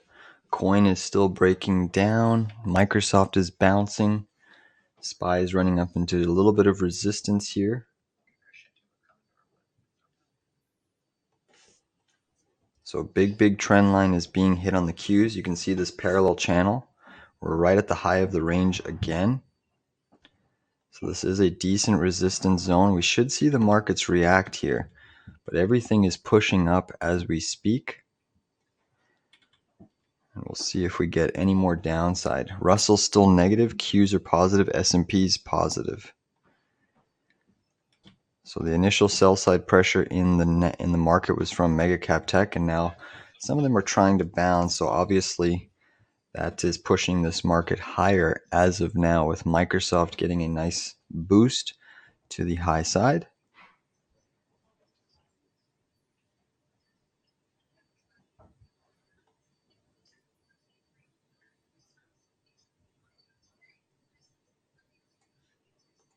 Look at our coin short. So that is now printing for us. Our coin short is in the money nicely.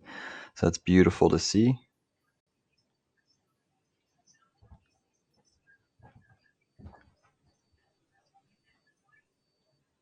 So coin has triggered that head and shoulders on a big volume break. Downside is likely to play out, so watch that closely. Let's flip back to the QQQ and then the SPY. I am seeing the Russell put in a 10-minute bear flag. The dollar's again challenging that 104.21 level, trying to break out here.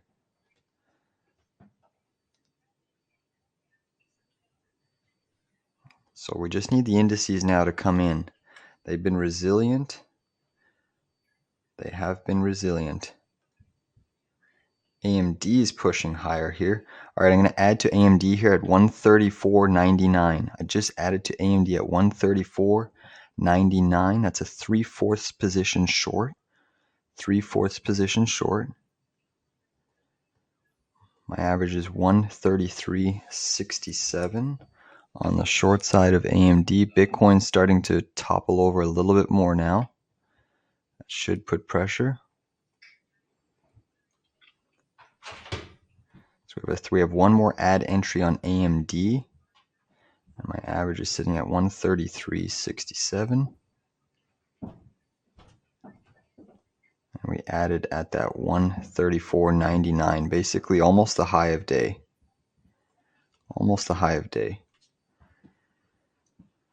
Let's look at the SPY again. The SPY is continuing to push higher here.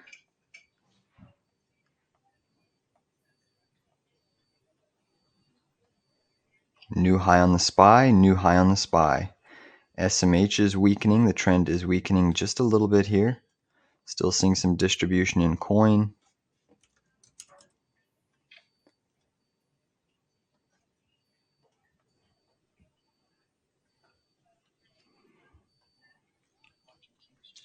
Watch that dollar for a breakout. Nvidia appears to be putting in another little bear flag to move lower.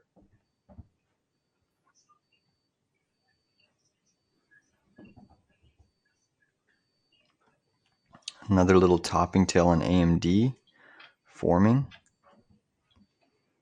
So again, if SPY hits this top of this range, that'll be my final, well, it'll be a 5/4 entry. So I'll be going a little bit heavier than I usually do.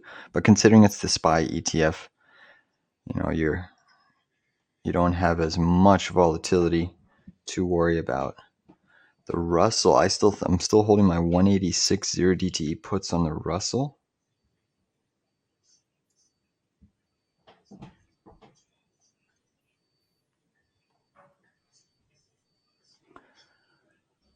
So still holding a UNG long trade, day trade scalp. Mega caps are certainly where the weakness is. Let's look at some of the short interest stocks. You have FSR. No, you have most of the short interest stocks are down on the session, but you have Sava Sciences up 10%. That one could squeeze. Series up 7.7, KSS up 4.38. How's the likes of Carvana's down slightly on the session? SunPower is up. NVAX drop. So let's take a look at NVAX because it is usually a sympathy trade for some of these names. Let's see what's going on. Big reversal candle on AMD on volume as well. So let's pay attention to this NVAX because it is starting to maybe curl to the upside. And it's putting in this rising bearish wedge pattern. Nah, I don't like the chart. I don't like the chart right now. VIX is still green on the session. Nice little topping tail forming on AMD. A little bit of a tail candle.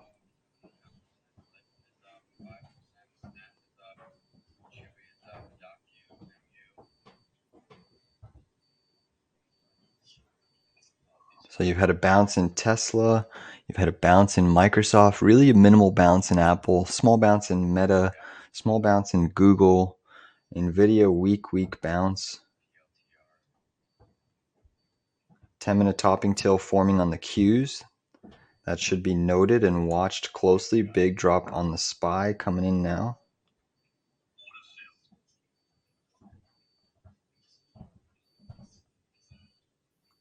Russell's negative, SPY's up 0.17, Qs are up almost more than 0.5%.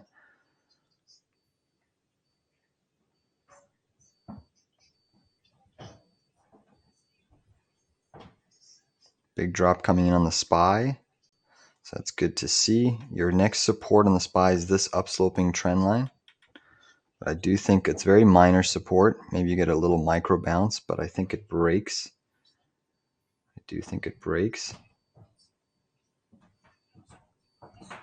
You're seeing the dollar trying to make a new high of day. So the market's had that little oversold bounce. The dollar is now trying to break out of this 4-hour chart pattern. Basically, it is testing this neckline. I do weekly and sector reviews. I post daily analysis videos for members. We actually took a couple new trades today, 4 new trades to be precise today. So that's good to see.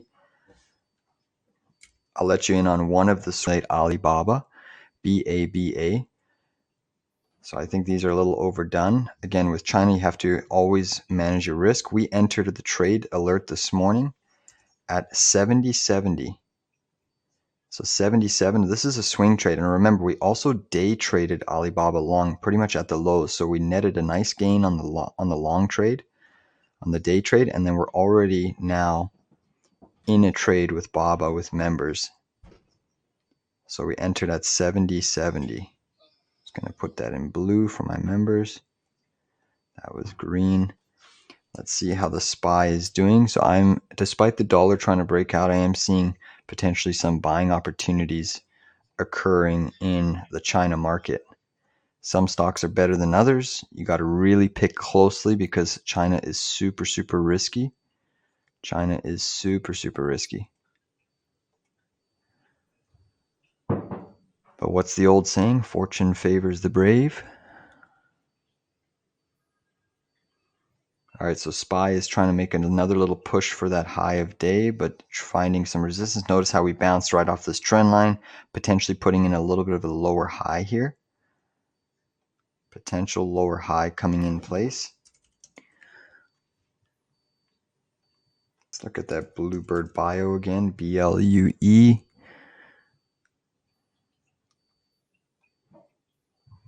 So that one's trying.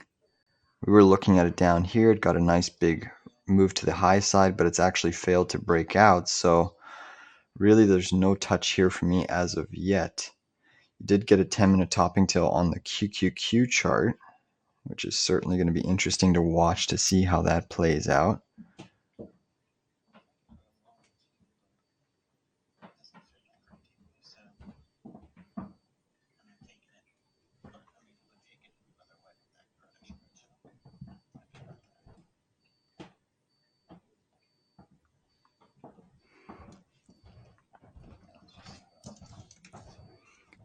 AMD still up 3.8% on the session. Impressive move. Not much selling pressure coming. Coin, we're basically in the money on our coin trade. Out of the money on our SPY short. Out of the money on our Q short, but that's okay. Break even on our Russell put. Slightly up on our UNG trade.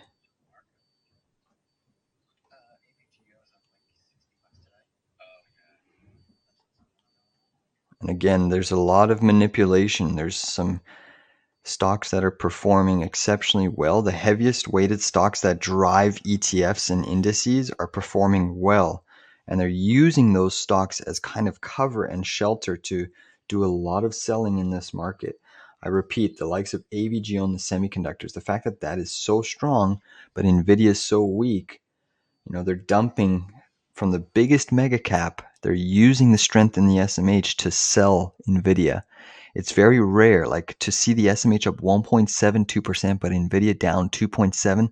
That's a huge, huge bearish divergence, and likely it results in lower price action. They're just using that strength to unload massive positions in Nvidia. That's what I'm observing. Again, to see the SMH and the SOXX ripping from Intel, from AMD, from AVGO, and Nvidia is just getting absolutely slaughtered, about to break these lows. I mean, this is not healthy price action in the market. And Nvidia is not the heaviest weighting in the SMH.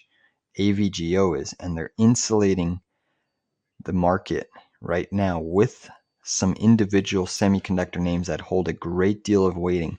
Look at this coin short that we're in. It is starting to print for us. This is beautiful to see. I love seeing this Coinbase fall. I think there's still a lot of room to the downside on coin. If we lose pre-market low, it becomes even more of a short. We're basically flat on our SPY trade, flat on our Q trade, in the money on our Russell short. Let's go. So the only one that's not cooperating, actually, we're in the money on all of our trades now. Every single trade, we're in the freaking money. Let's go, man. Come on, baby. And again, if you're interested in checking out my trading capital service, I run a swing trading and day trading service here where I track all insider buys. You get my entries and exits to positions. I just took on 4 new trades. Whoa, what a dump on the SPY. Yes, let's go. Let's go, man. Come on, baby. Dump it, dump it, dump it, dump it, dump it, dump it. All right, so I'm still holding my coin short, my Russell put, my SPY short. SPY short, we're flat. Q short, we're flat. Russell, we're in the money. Come on, baby. Let's see us make another leg lower. Let's see us make another leg lower. I want more. AMD, we're flat on it. I think there's a lot of downside in AMD. A potential hourly candle topping tail forming. We will see if it prevails that way. Coin is dumping. Let's see if we can get some action here. Markets are looking a little bit vulnerable here. If SPY loses this pre-market high, which is sitting at 460.25, I'm actually just going to mark that in on the chart. 460.25 is a huge level for the SPY. I'm marking it in yellow, so that yellow trend line. And I'm actually just going to remove all these green ones since we have our average here at 460.70. But if SPY loses this yellow dotted trend line, that's your pre-market high. We're going to probably go much, much lower. The pre-market low is sitting all the way at 459.45. So I'll just mark that in too.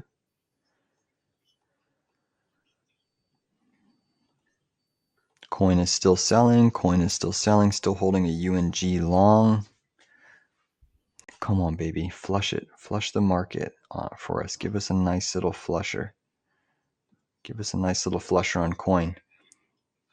Russell, I'm still holding those puts. The dollar's trying to move up again.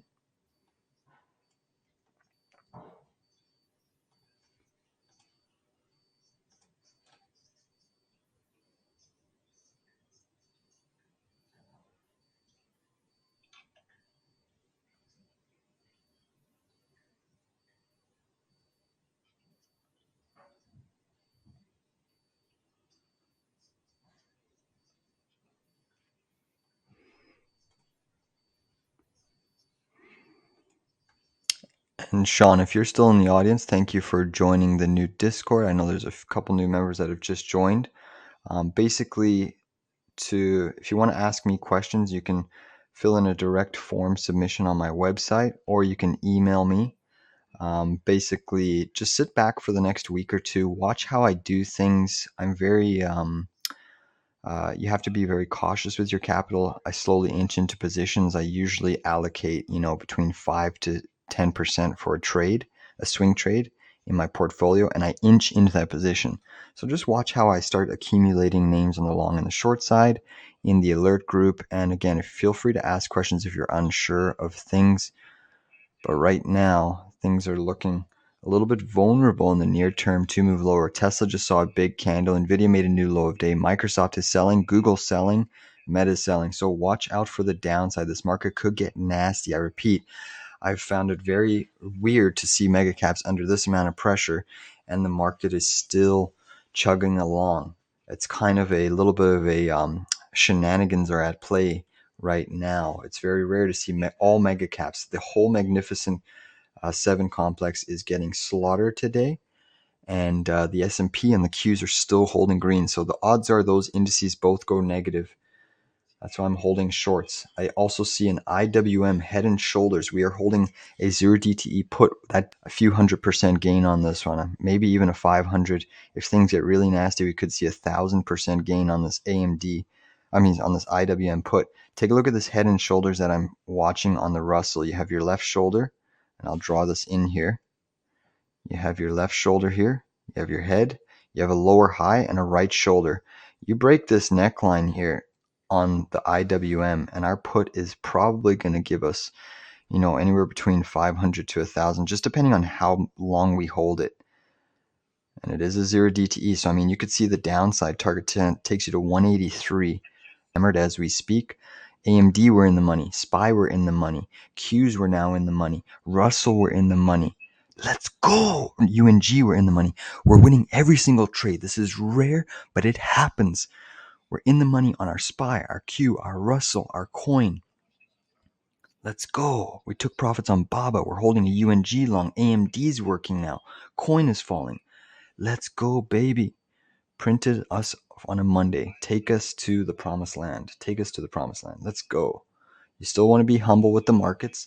I am going to throw on the EMA 113 just to show us that we've been bouncing along this level. Now we've broken it, doing a little bit of a retrace.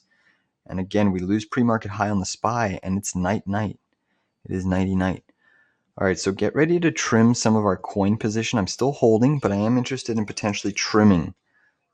I'm interested in trimming maybe half of it here. All right, I'm going to trim half of my coin position here. 138.86, I covered half of it.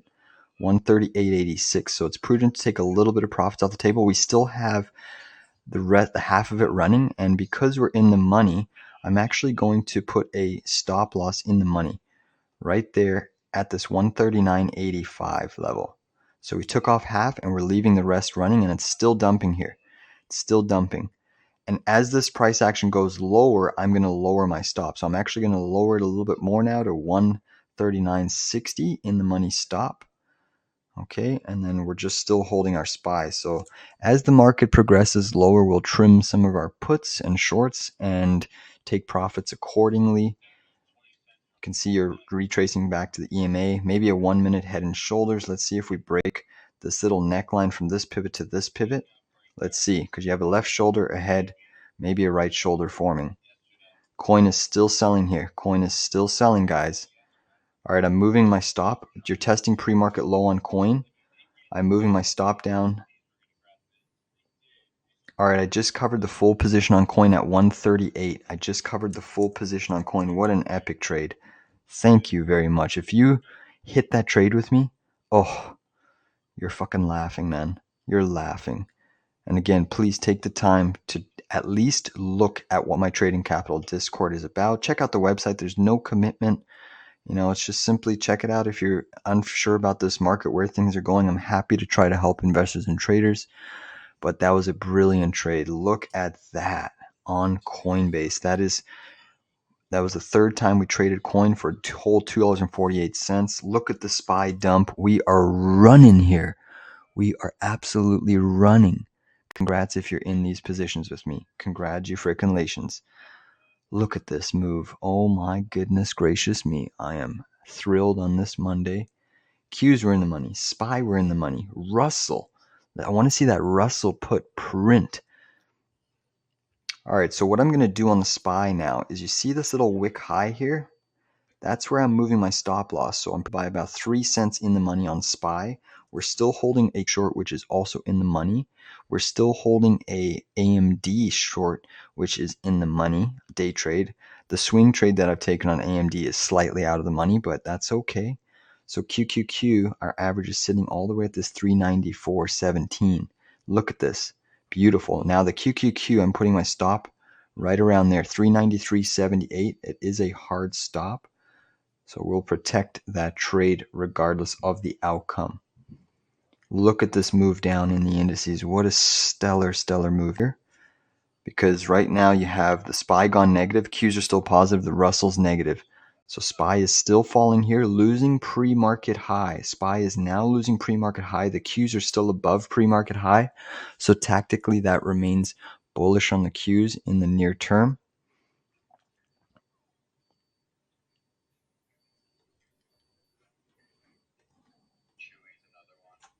Let's look at AMD here. All right, I'm going to cover AMD here, 133.20, 133.20. I just covered AMD for a small gain. What I think we could do is come up, bounce here, and form a right shoulder. We have a left shoulder here. I think we get a small bounce here. We could form a little bit of a topping formation on AMD. If we get this bounce and right shoulder forming, then we wait for a neckline trigger here. But if AMD, we took profits at that 133.20, so over $1.46 per share. If we come back up to our level again, I will short it. I'm looking for a right shoulder formation on AMD. Let's see if we get this right shoulder. If you break this neckline, it is another short as well. Come on, baby. Give it to us.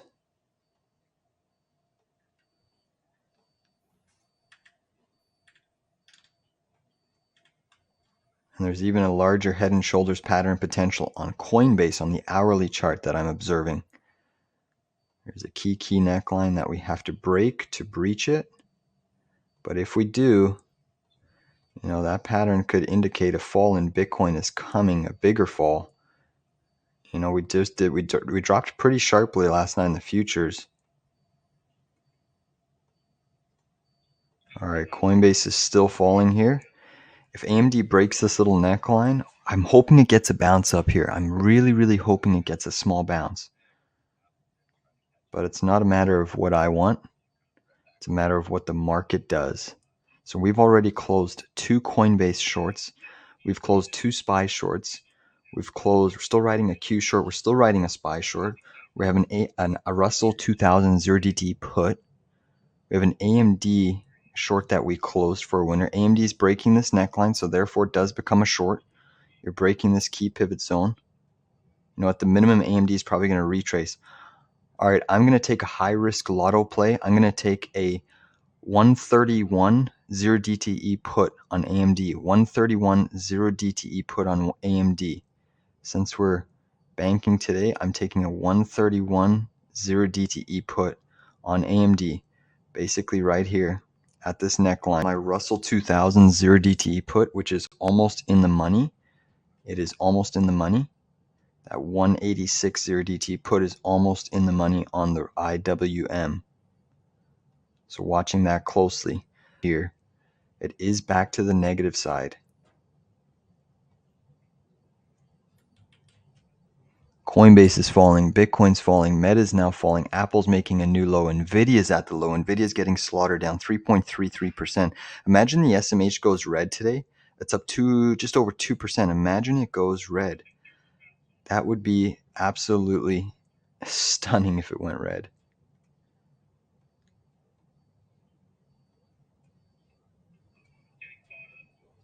All right, SPY's getting a small bounce here. Same thing with AMD.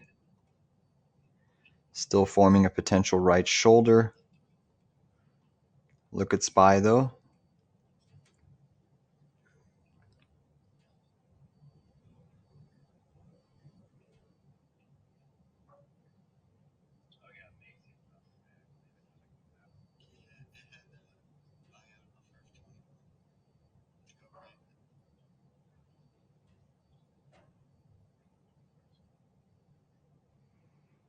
So SPY is trying to recapture its pre-market high there. It's finding some sellers though. It's a difficult area for the S&P 500. Difficult area. Still holding a UNG long as well. Nvidia is still selling. New lows. Apple new lows. Microsoft's curling down. So this is where the market can get into some real trouble here. Some real trouble. Break-even stops are observed. Imagine AMD goes negative. Imagine AMD goes negative.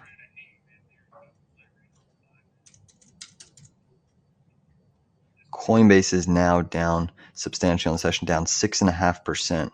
That is absolutely beautiful to see. Absolutely beautiful to see. All mega caps red. So you have pockets of strength in the semis that are holding things up as of now. Bear flag forming here. Watch for more downside. Pre-market high rejection coming into play. Look at this move.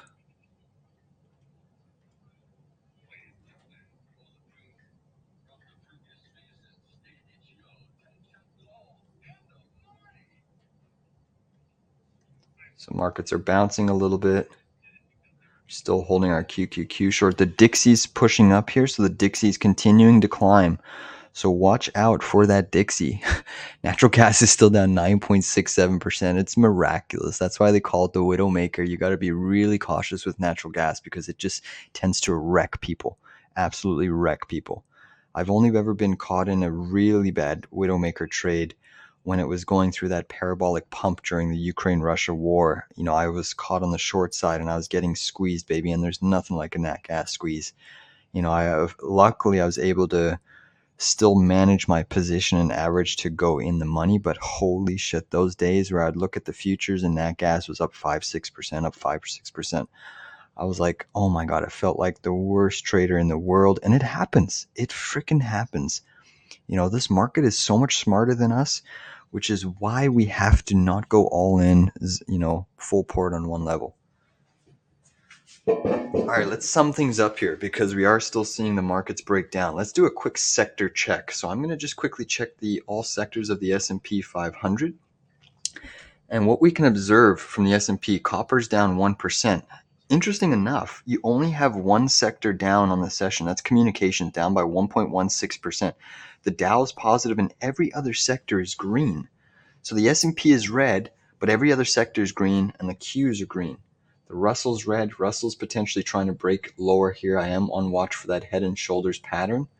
We are testing and basically tagging the neckline as we speak right now on the Russell. So it's going to be interesting to see what happens here. It's going to be very interesting. I think we could maybe see Nvidia bounce, but the rest of the semis start to wane a little bit more.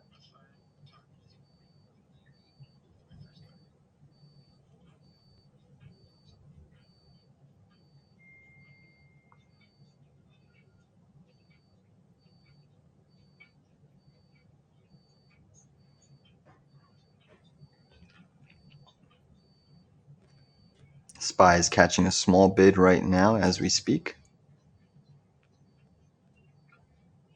All the yields are green except for the 3-month treasury.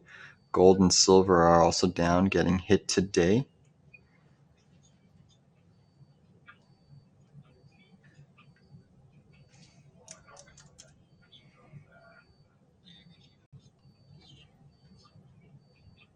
Bitcoin seeing more sell side pressure.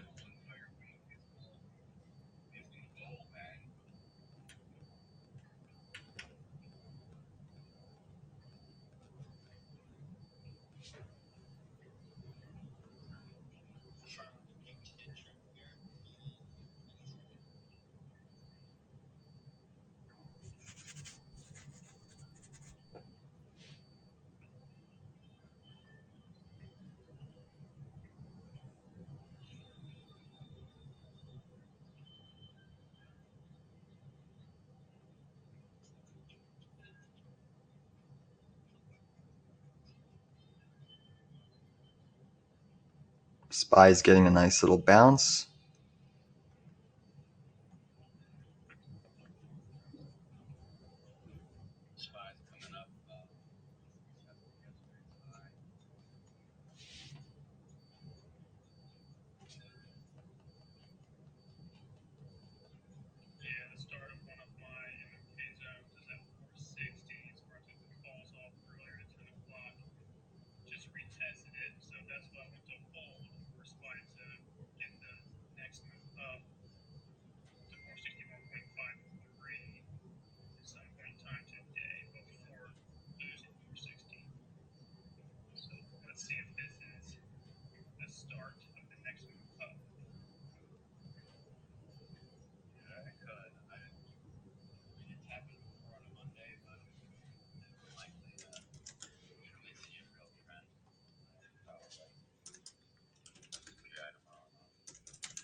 So we're just seeing the markets trying to bounce here. It's back above pre-market high, the SPY.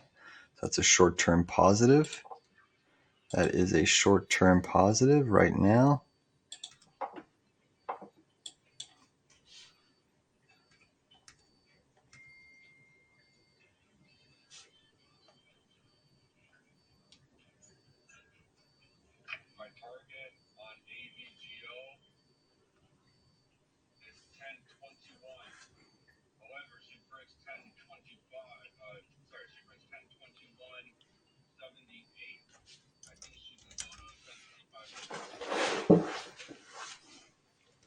So again, AVGO is just ripping and flying to the high side, which is keeping a lid on the sell-off that is occurring in the Qs.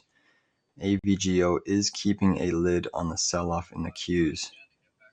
The question is, how long will it last for?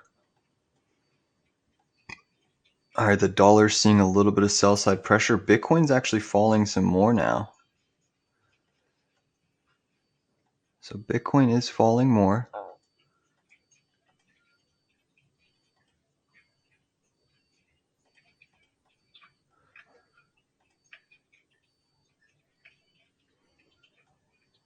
IWM is on the teetering of that neckline break.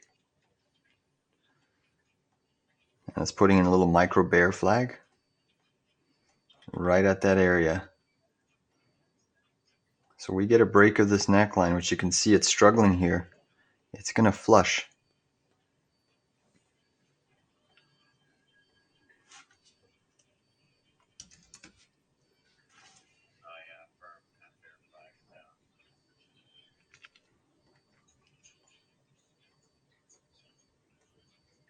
Still holding puts on AMD after we closed our short position. Still holding shorts on the SPY, shorts on the Qs, puts on the Russell. All right, guys, I think there's a day trade long here. Still holding a long on UNG. I'm going a long SOXS with common shares at 746 right here. And then what I'm also going to do is buy some call options. Basically, I just want to calculate the downside or the upside target of this inverse if we are to break it.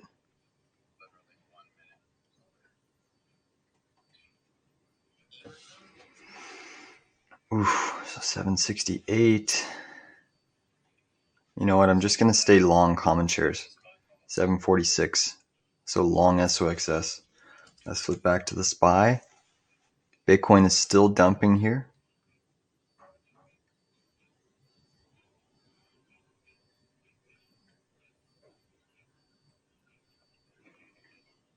I'm very curious to see how this market closes today. It's not a matter of how they open, it's a matter of how they close. And if this market closes poorly today, I mean, it sets up for a pretty nasty week, especially if Powell remains hawkish. It does set up for a nasty week. All right, the Russell is still teetering on that neckline.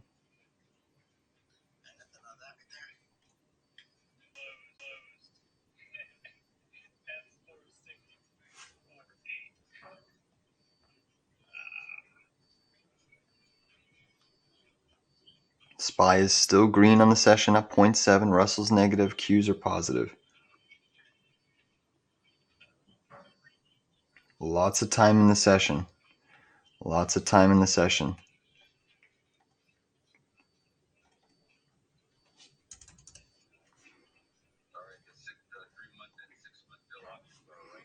All right, we have some treasury auctions on the 3-month. And I'm just going to split the screen. I just want to see this US 3-month yield.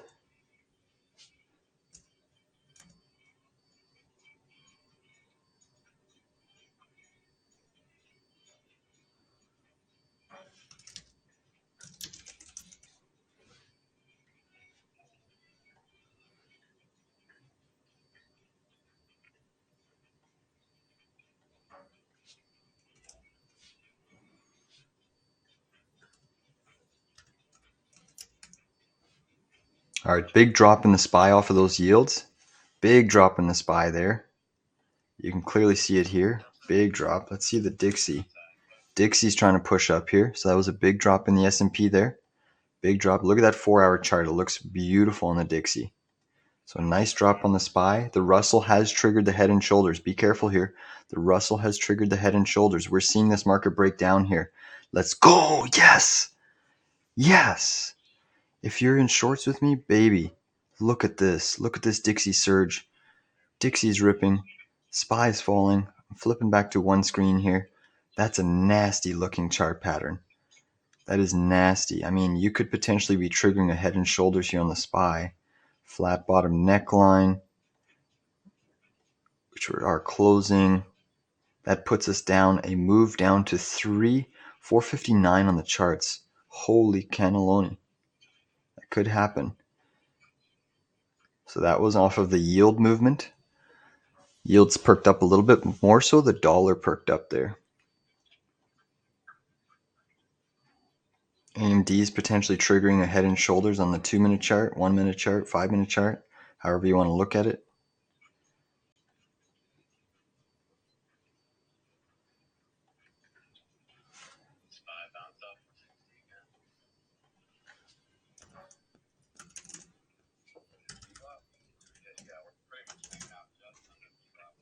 So I think we can hit this target today, this downside target on the SPY.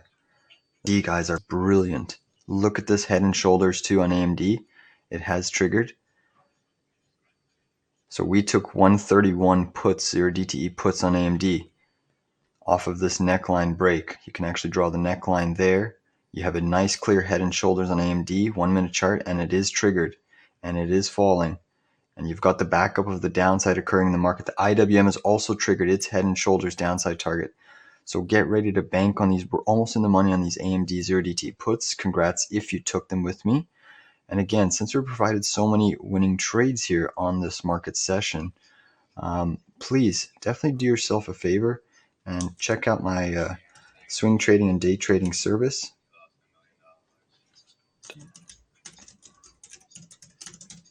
We entered a few more trades today, so it's certainly going to be interesting to see how those play out. We are up on those trades so far, but nasty fall there. Let's see how our SOXS trade fares out here. Remember, we took that on the long side. So this one's trying to get a break of the inverted head and shoulders. You can arguably say it has. So take a look at this. That was the trade that we just picked up at the low there at 746, and we're already up on it. Look at this move. This is brilliant, people. Brilliant.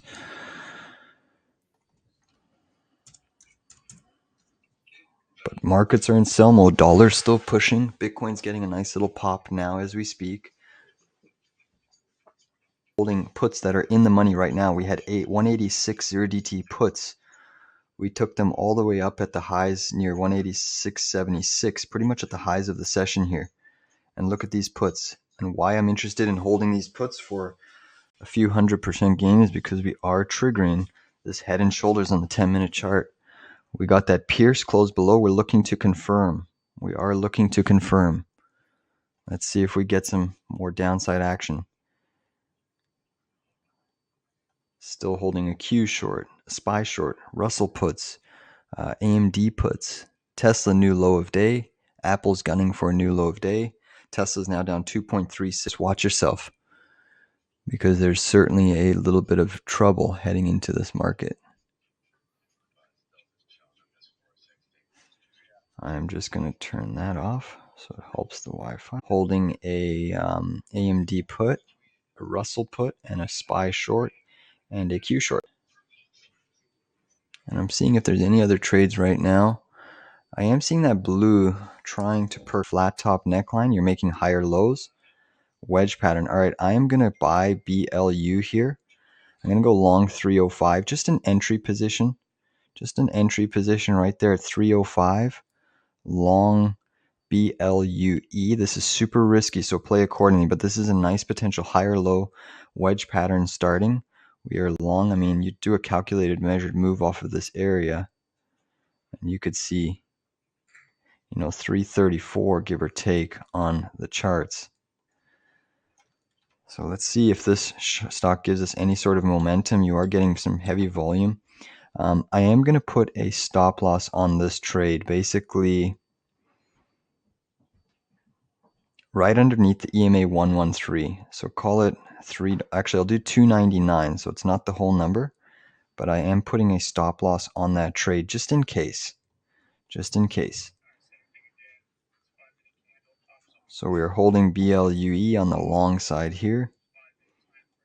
AMD put. Let's see if we can get some more downside. Bitcoin's had a phenomenal bounce off of the lows. It's still down in the session 4.48%, but it is bouncing. It is bouncing nicely.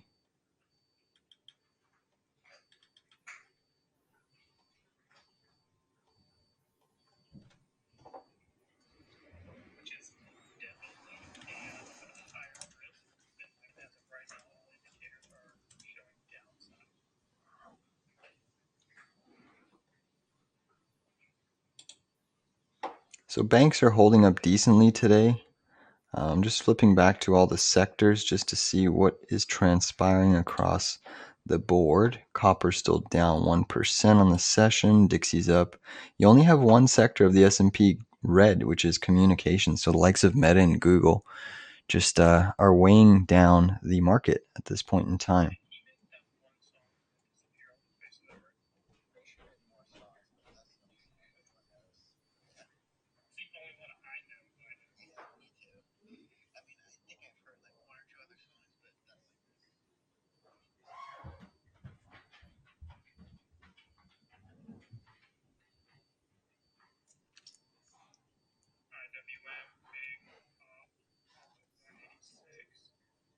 So AMD is faltering.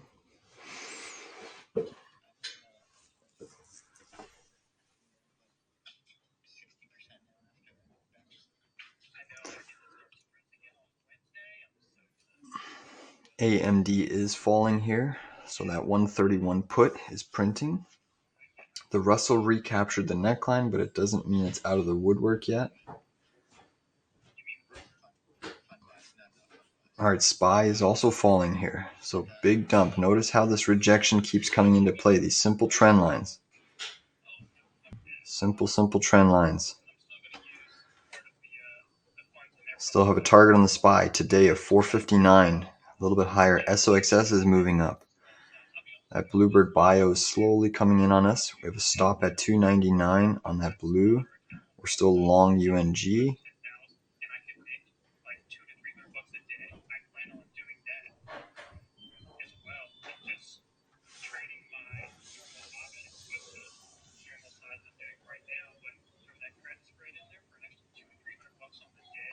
So we made a little bit of a higher low there on the SPY potentially. I am seeing the dollar fall a little bit. So we just want to be careful with the S&P 500 here. It is trying to consolidate on it. I am potentially looking to maybe take some more profits on the SPY. I'm going to move my stop down some more. So I'm going to move it to 460.55. So I'm protecting it by about 22 cents in the money. QQQ, no stop yet on the Qs. Potential inverted head and shoulders on SPY forming, so we have to be mindful of that. Actually, I'm going to put a QQQ stop just in case that this inverse head and shoulders does play out. So QQQ, we're obviously still holding a short that's nicely in the money from that 394.17 area all the way up here. We have a stop loss at this pivot high, so we're watching that closely. And if we do get a neckline break on this Qs, I'm actually going to move my stop a little bit more. 393.69, I'm moving it down. Qs are still the stronger indice, so watching for that. Russell's bouncing.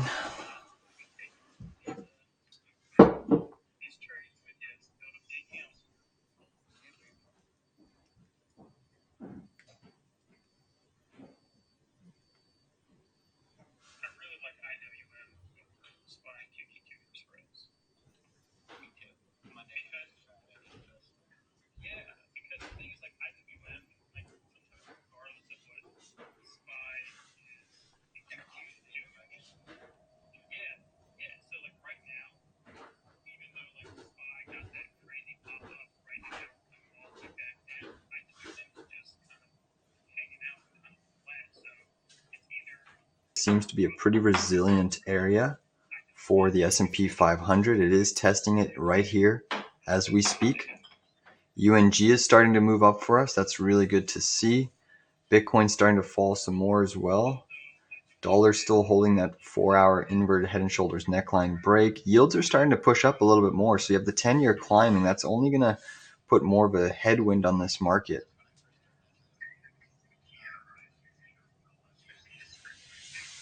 So again, for the Qs to still be positive when every single mega cap is down, and not down by a small degree, you have Apple down 2%, Nvidia down 3.43%, and Microsoft down 1.63%. Some weird shenanigans are going on in this market, and I don't trust it. Those mega caps being down, all mega caps being down, are just absolutely, that's crazy.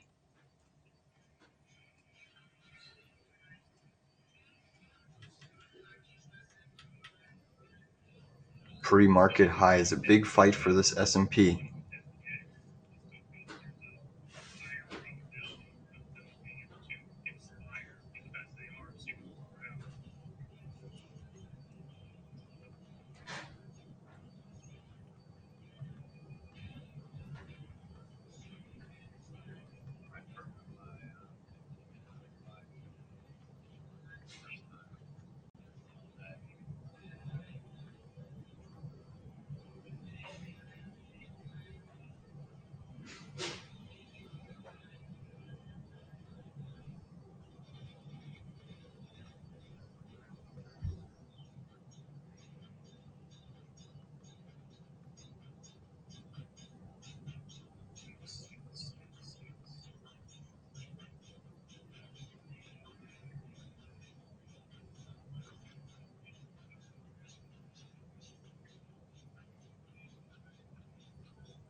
So things are just quieting down here. Markets seem to be stuck in a range. The dollar has softened from the highs, but Nvidia is still making new lows.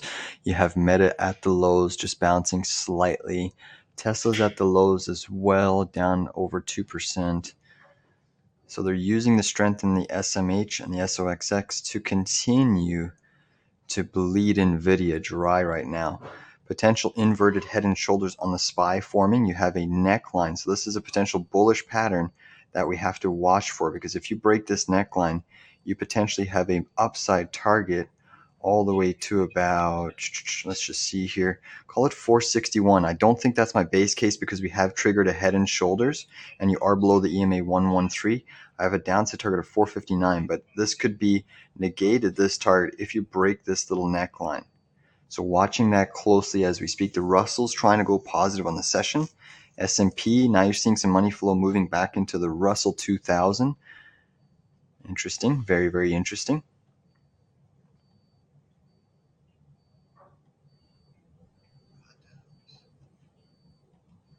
Still holding a UNG long. Take a look at that of UNG. Look at this nice little bounce. So I'm still holding for more. I think there's way more. Now that we've cleared the top of this range, looking to close on a 10-minute basis with a new high day range, this could be at the beginning of a nice little reverse, which is looking like it wants to go sort of in the money for us. We're holding a 131.0 DTE, so we're about $1 away from it going in the money. I'm holding a BLUE long, so Bluebird Bio long at 305 with a tight stop loss. Still holding a Q short, a Russell put, and a SPY short. And let's just see what transpires here. I have a downside target of 459 on SPY unless we break this neckline. And we have a stop in place on SPY. We have a stop in place on Q. Both stops are in the money as we speak. So definitely interesting market session here. Very, very interesting. But we've closed some bangers already. We've closed 2 Coinbase shorts. We've closed an AMD short for a winner. We've closed a BABA day trade long. We've closed already a SPY short. We've closed a Q short already. So we've closed some bangers already.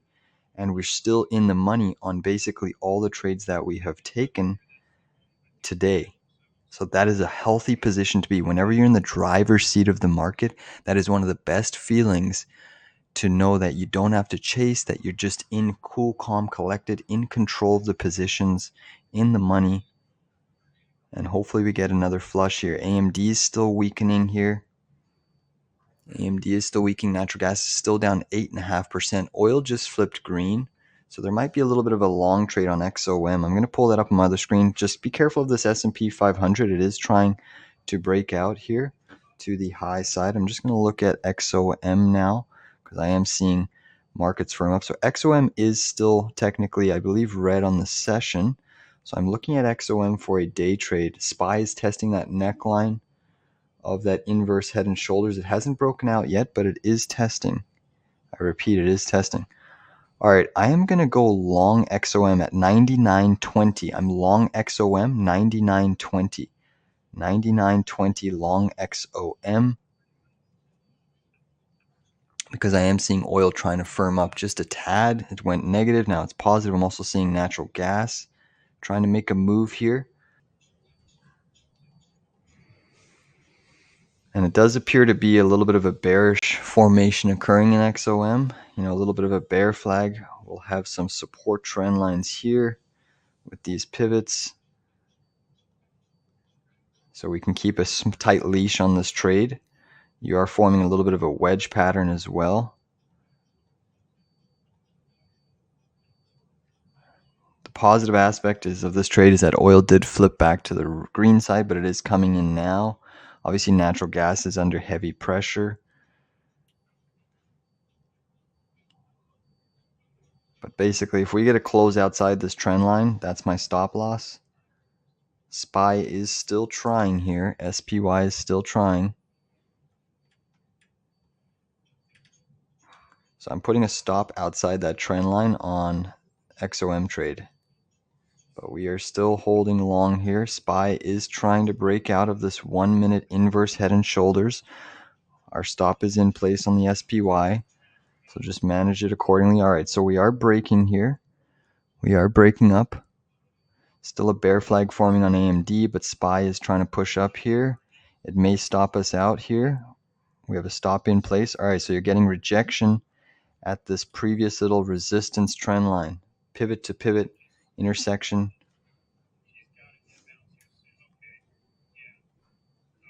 Oil's back to the flat side, so keep that XOM trade on a tight leash, especially if the SPY gets rejected here. Keep that XOM trade on a very tight leash, because if oil goes back to the negative side and if we see SPY break down a little bit, that's going to be obviously a headwind for the trade.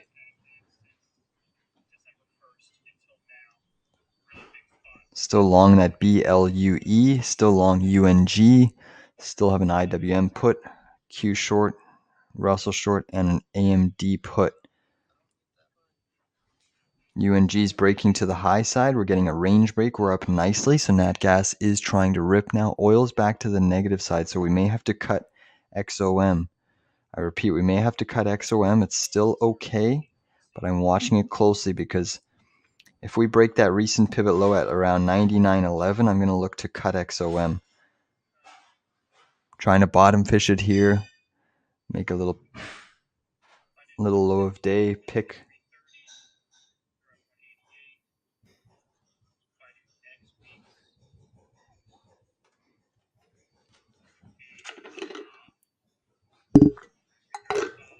Holy shit, we may have to take our first loss on the session with XOM. We're down about 6 cents per share.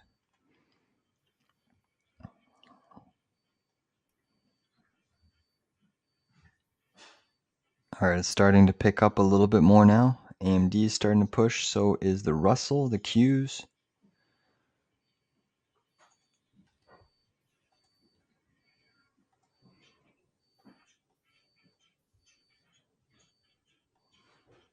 Still haven't been stopped out of the SPY, but it is a tight leash on there.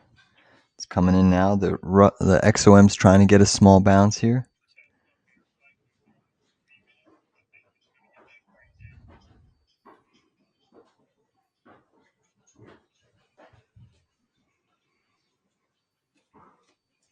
So SPY is still struggling at that same area.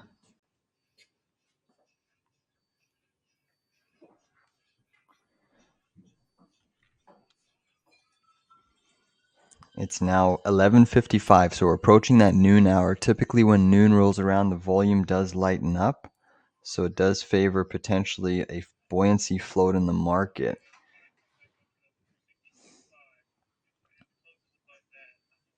SPY is getting rejected though. At that trend line, oil's back to the negative side. Dollar is softening just a little bit here. The dollar is softening just a little bit. Nvidia is trying to actually curl up to the high side, so maybe there's some validity that is about to occur in this little bounce.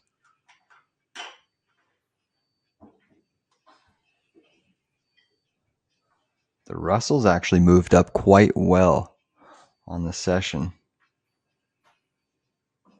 You're going to need the mega caps to firm up if you want this market to bounce. So far, they are not doing so. Small caps have actually bounced pretty well. The Russell's about to go flat. So SPY's green, Russell's slightly red.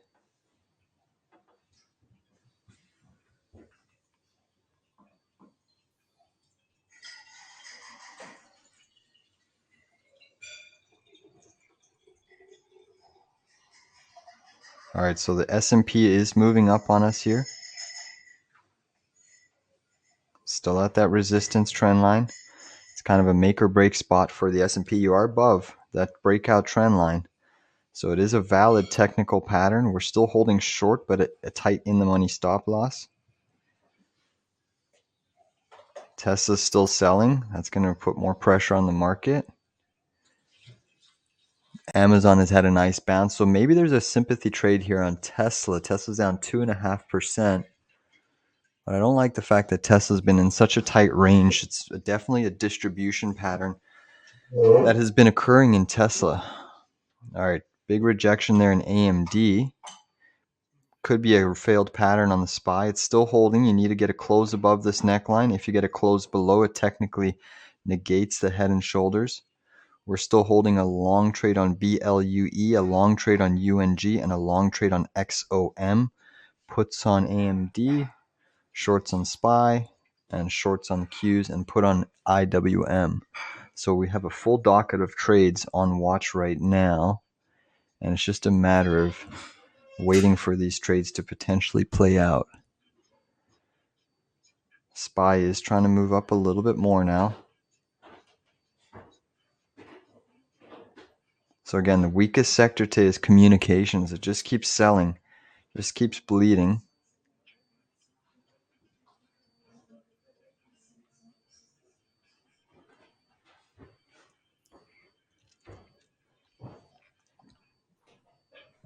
All right, look at this BLUE. It's starting to break. All right, so this is where the volume comes in. This is a neckline. There's a little bit of a neckline that you're challenging right now, but this thing could squeeze. This is a high flyer. Look at this. Here we go. Volume breakout is coming in. We've given you this upside target. This is one of the best patterns to trade. We're going to flip to the 2-minute chart. You have this rising wedge pattern, and you have now a technical breakout. Look at this. This is beautiful. All right, we're holding firm. We are holding firm. I've given you the upside targets already. This one could squeeze even past the upside target. So definitely keep it on watch. We are long and strong. Look at that red bar down. I mean, there's no real resistance in this name on 7 EMA. Here we go. We're squeezing. We're squeezing on blue. I gave you this trade momentarily, like a few moments ago. SPY just stopped me out of my short position for a small gain. And the Qs also did stop me out. But we are long. Look at this. All right, I'm moving my stop now to basically 307. We're at the 50% hit mark here. Let's go. Come on, baby. All right, I'm taking profits up here, 314. I just sold 314. I'm waiting for a retrace. A retrace back to these trend lines could be bought. So we just took a whole beautiful, beautiful gain off of that trade. Look at that. A lovely 2.97%. All right, a retrace can be bought in this name. I'm looking for a retrace in and around this 308, 305 level. Come on, give us the retrace, Blue. But the volume was big on that breakout. If we get the retrace, we will buy it again on the long side for a day trade. But we already took profits over just about 3% on that trade. That was beautiful. Epic, epic, epic. Wait for the retrace, guys. That's what I'm doing for that trade. I'm waiting for the retrace. Let's see what SPY is doing on my other screen here. I've got Bluebird Bio on my other screen. And sorry, I guess the SPY actually, it did not wick me out here.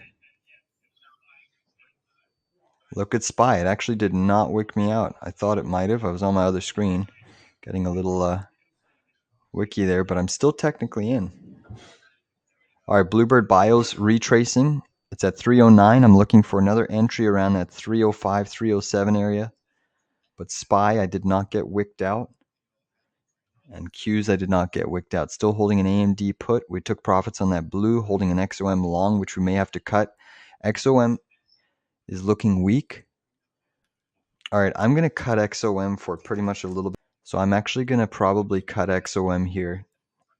I'm just watching the SPY trying to push back up again. There's some heavy volume coming in, though. There's some heavy volume coming in. I haven't cut it yet. All right, I'm cutting the XOM trade here, 99.14, so a 6-cent loss. I just cut it at 99.14, 6-cent loss on XOM. I apologize about that trade. I am seeing the S&P trying to break down just a little bit. Just a little bit here. Still interested in maybe that Bluebird Bio again. It didn't retrace to the breakout zone, but it is getting some buyers.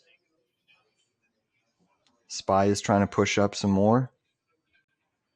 So we took our first loss of the day on the energy trade, XOM, and it is actually breaking lower. So that might be a good exit there that we just took. Oil's back to the negative side, so I was trying to bottom pick the oil trade there, which definitely hasn't played out in the near term. SPY is still just struggling.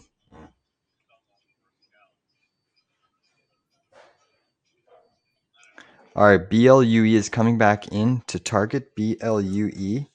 I am interested in buying it again. It's retracing. It hasn't hit the retrace level that I'm looking at. All right, SPY did just stop me out there. SPY did just stop me out, 464.59. For it took a nice little win on the SPY trade. Still holding a Russell 2000 put. Still holding an AMD put. And the NASDAQ also stopped me out. So Bluebird Bio got the retrace there, guys. I did not get filled. I repeat, I did not get filled. I was looking away. I did not put my order in. But BLUE is trying to retrace. I want to see if we can get a little bit more lower here, and then we will go long. Come on, baby. Don't bounce without us. Don't do it. Don't do it. But big move on the SPY. All right, we're going to go long BLU here. It's bouncing, so 311. I just got filled. I'm going to put a stop loss on BLUE at 307. 4-cent risk on the trade, but we are long at 310. We are long at 310. Let's see if we can squeeze. Still holding a AMD put, a Russell 2000 put. The Dixie is really starting to fall here now.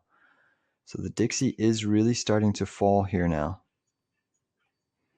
But it's a hard stop on that Bluebird Bio because it is a fast moving. I'm still holding an SOXS long.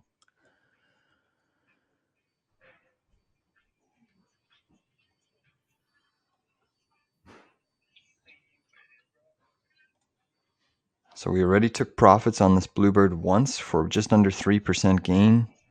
Took a small loss on XOM. We've covered beautiful winner on SPY. Covered a beautiful winner on Qs. A couple Coinbase shorts. Come on, Bluebird Bio. Get to target. We have an upside target here of 333. If we get to target on this BLUE, that would indicate roughly a 7.3% rally from current levels. The Dixie's softening, so the Dixie's getting rejected here at that trend line. The Dixie is getting rejected at the trend line and the DY here because it is moving up here. So you're getting a nice bounce in the mega caps. The mega caps are bouncing. Technically speaking, the SPY did trigger an inverted head and shoulders on the 1 minute chart here. It should load momentarily, and we are pushing up here. We are pushing up. So target is really about that double top zone.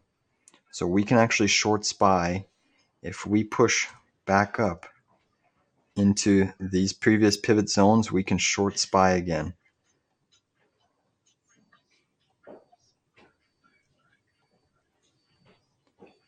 So SPY is now pushing. It's pushing up 0.13%. Russell's still negative. Qs are up 0.5%. Mega cap is still getting hit.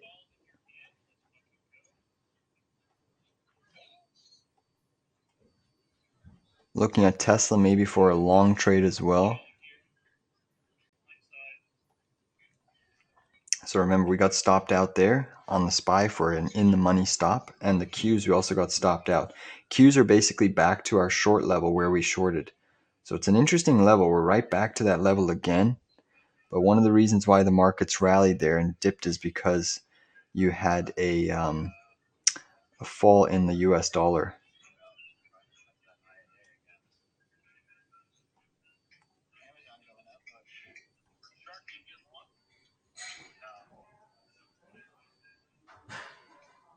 All right, Bluebird Bio is seeing some volume upticks. BLUE is seeing some volume increasing. Let's see if we can get some upside. AMD had an epic rally there.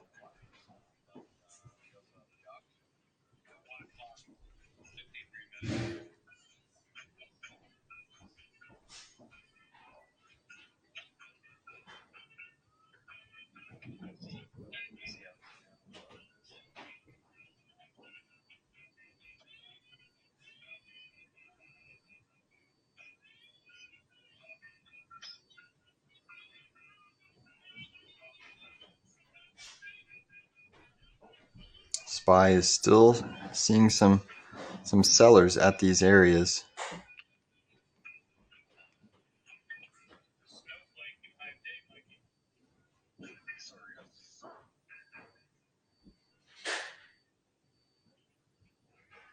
Gold is still selling off, which probably indication that the US dollar is going to continue to rally today. Gold just can't get out of its own way since it put in that big reversal candle. It's under 2,000. It's actually approaching an interesting swing trade opportunity level. No positions yet. As we speak, you broke out of this bearish range, but now it is seeing some more selling. And if you look at AVGO, AVGO has been the strongest semi today. So you certainly have to respect it. All right, Bluebird Bio is moving up on us, which is great to see.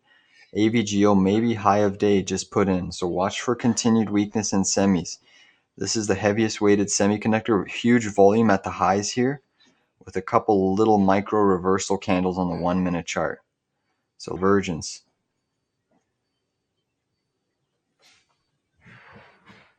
But this stock alone has lifted the semiconductors. All right, BLUE is trying to break out here, trying to move up. We're up by about 2 cents on the trade. Dixie is still softening quite substantially here. So the Dixie is softening quite substantially.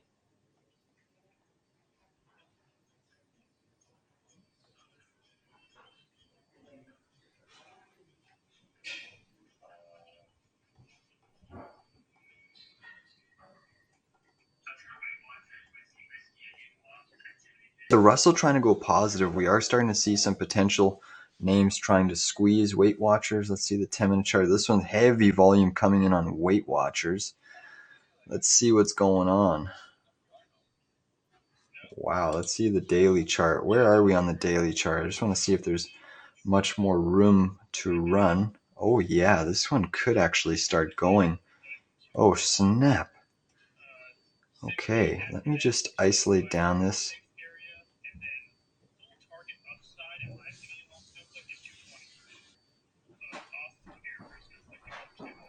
SPY is just pulling back here, softening a little bit. Softening a little bit, tiny amounts. Weight Watchers might be, this is a high short interest. It's up 4.18%, but I'm actually interested in playing this on the long side. I am going to go long Weight Watchers here at 749. Long Weight Watchers, 749. My stop loss on this trade is basically below this pivot. So 735 stop, but I'm long Weight Watchers for a day trade. Looking for a move to 780. Stop loss is at 735. You'll have some resistance at this pivot zone here. You can see a little bit of minor resistance at this pivot, but this one could start squeezing on us. This one is a very, very high short interest stock, so I'm expecting a squeeze play in this name. Still holding BLUE on the long side, still holding a UNG trade, still holding AMD puts and Russell puts. Come on, Weight Watchers, give us the volume. Look at the volume coming in on Weight Watchers. This is a naturally high squeezy name. Here we go. Here we go. Weight Watchers is on the move. Ooh, look at this breakfast. Thank you. Thank you, thank you. Having a healthy, phenomenal breakfast as we trade Weight Watchers.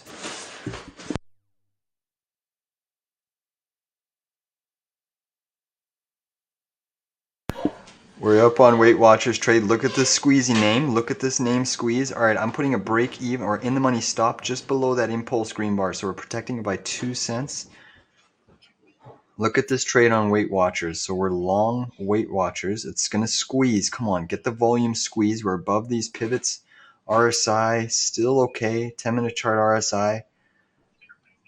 It can go even higher. Come on. Come on, Weight Watchers. Give it to us.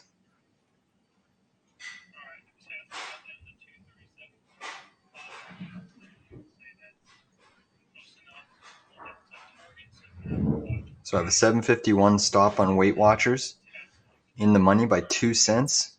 Looking for more upside. So we could have taken about $1, 12 cents, which was 1.65%. Unfortunately, markets could be breaking down here though. Let's just see what's transpiring. Come on, Weight Watchers. Move it up, move it up. I am seeing the markets break down just a little bit here. The SPY is seeing some sellers. Come on, Weight Watchers. Squeeze. Anybody long Weight Watchers with us? We are long and strong with an in-the-money stop. Come on. Come on.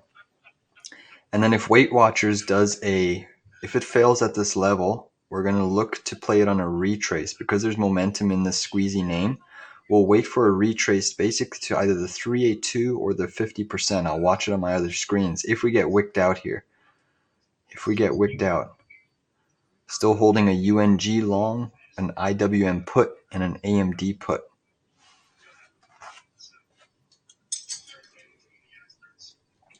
All right, Weight Watchers is about to stop me out. It just stopped me out there, Weight Watchers. Okay, so now for a small gain, we look for the next setup. I'm going to flip back to the SM. Since small caps have moved up off the lows, there might be some trades in like Carvana. Let's see what CVNA is doing. Squeezy names. Let's see. Been down a lot to almost going drop there on the SPY ETF. Lower highs on Carvana right now. Not my favorite setup. We'll go back to the SPY.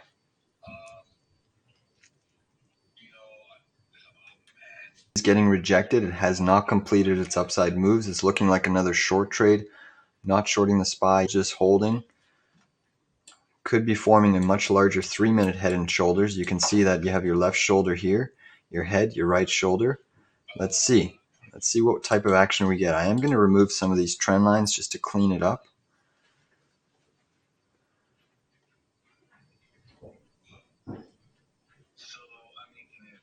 So your next big level in the SPY is this trend line.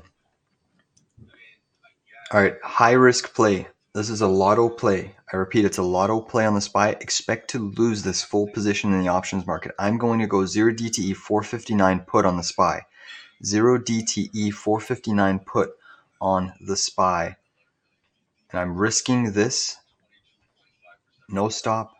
0 DTE on the SPY. Right here. I'm looking for a move down to this 459. And the reason being is we're actually potentially forming another head and shoulders on the 3-minute chart. Haven't triggered it yet, but you could be carving out the right shoulder here. And this is your neckline. You break that neckline and we could have a move down today of roughly all the way down to 458.75. So I'm going to take this trade on the chin, risking a small amount of capital, and we'll see if we get a move. Now the upside target for this head and shoulders takes you right to there, or the inverted head and shoulders takes you up to there. So as long as you don't take out these highs here, the head and shoulders is also technically valid. So let's see what we get. And again, I'm going to take this time, since we've closed quite a few bangers, to definitely check out my trading capital service. I run a day trading and swing trading service. You get access to all my insider trade alerts, buys and sells. I post them to my Telegram group. And basically, I also do daily analysis videos for all my members. I summarize the market session each day. I also do weekly sector reviews that are super critical and important to understanding where the flow of money is likely heading to. And I also do a lot of insider buying and selling tracking. And I mentioned the unusual insider buys and sells. You're seeing the Dixie move up now. So we are still long BLUE. It never stopped us out. We're still holding an AMD put, 131 SOX long. Nice little bear flag forming on AMD right off of that neckline, head and shoulders. Your head and shoulders here triggered, bear flag, retraced to the neckline, and now you're getting rejected. All we need is a move to 131 on AMD. Look at that beautiful retrace and rejection. That is clinical. So we took AMD put right up here at 133.03. SPY put. Let's see what action we can get here. So it's been a pretty impressive day for us. Our portfolio is up 4.3% on the session. So our portfolio is up 4.3% today, just between the day trades and the swing trades that we hold. So it's certainly a good session for us here at Trading Capital. And sorry, I just took another small loss on that big impulse green candle, but I did just take a stop loss on this trade. I got triggered at 307. So basically on the trade, we lost there about 3 cents on the trade. We entered at 310 looking for a retrace. You know, the stock still is looking poised to go higher. You did have a technical breakout of this flat top neckline, but we did take a small loss, unfortunately. Maybe it wants to retrace in and around this 306. You know, you could potentially buy this, but right now, you know, I'm not liking the fact that it's not holding these key support areas. So we'll just watch the SPY. Gold is still getting hammered. Gold is still getting hammered to the downside. Bitcoin's obviously getting hammered. Dollars right back to that 104.20 area. I'm just going to go briefly in and out on the mic because I am eating my omelet and avocado, staying fueled so I can keep providing ample trades. All right, so now you have two sectors gone red. You have energy red and communications red. So two sectors have gone red on the session.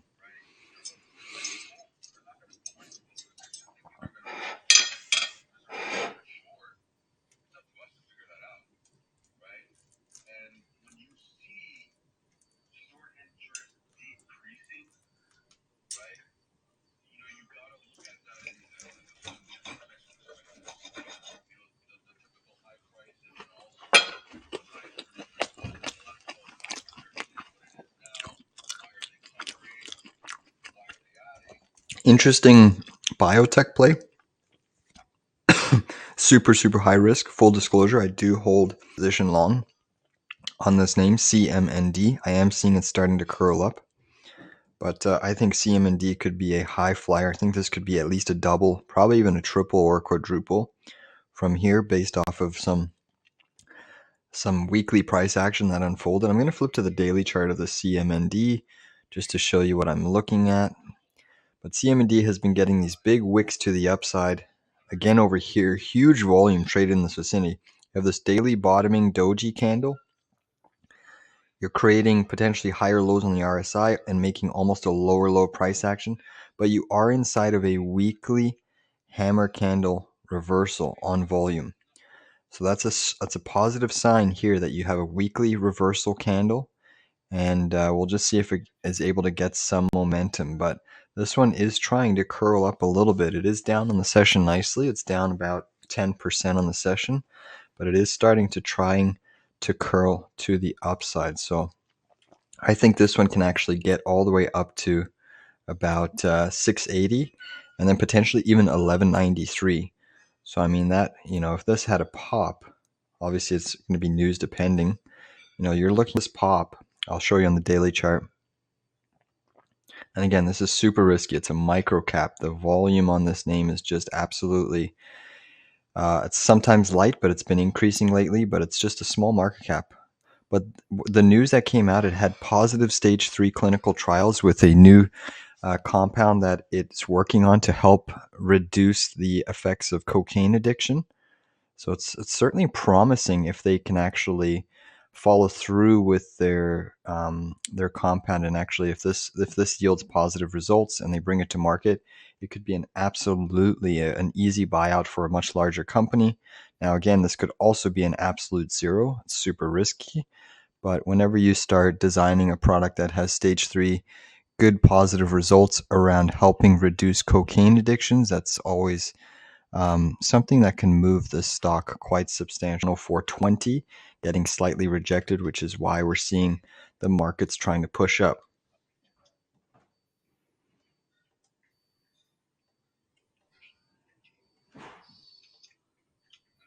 I'm actually going to add to my SOXS day trade position here at 7S at 736. So now my average on the day trade is sitting at 740. That's a half a position. 736. You're getting a positive divergence on the 3-minute chart. Higher highs on the RSI, lower lows on the price action. So I just added here at 736 for an average now of 740. That is a half position on the trade. That is a half position on the trade. Puts.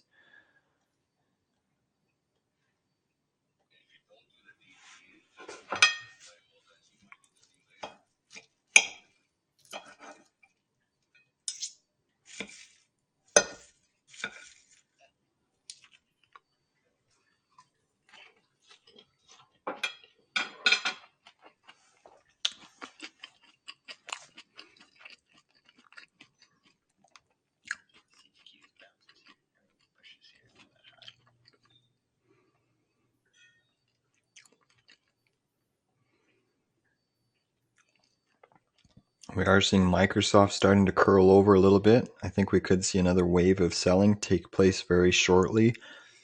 The mega caps had a nice little bounce off of the lows. Russell's had a nice bounce. Gold is still selling though.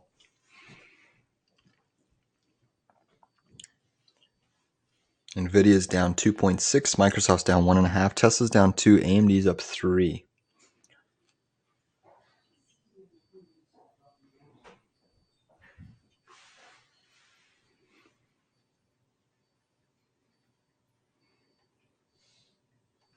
Watching for this 3-minute head and shoulders pattern to potentially play out. I'm just going to remove my short target.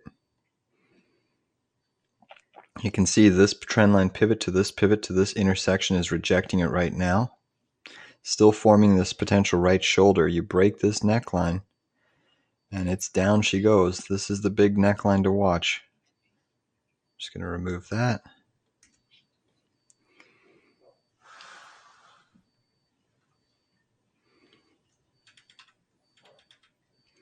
Definitely take this time to at least look at my tradingcapital.ca website. We have been providing bangers on this trade room. Lots of winners. Our portfolio is up 4.2% today. You should be up if you've been trading with us.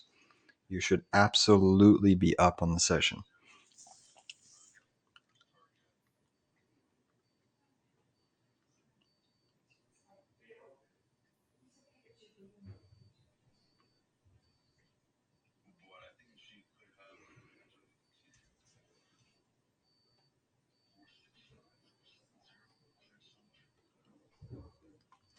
So SPY right back up. And I just want to say thank you all for tuning in to the live stream. I appreciate all the support and effort. And again, we've been providing live winning trades. We've closed quite a few winners today, still riding a few positions, but we have closed quite a few winners today.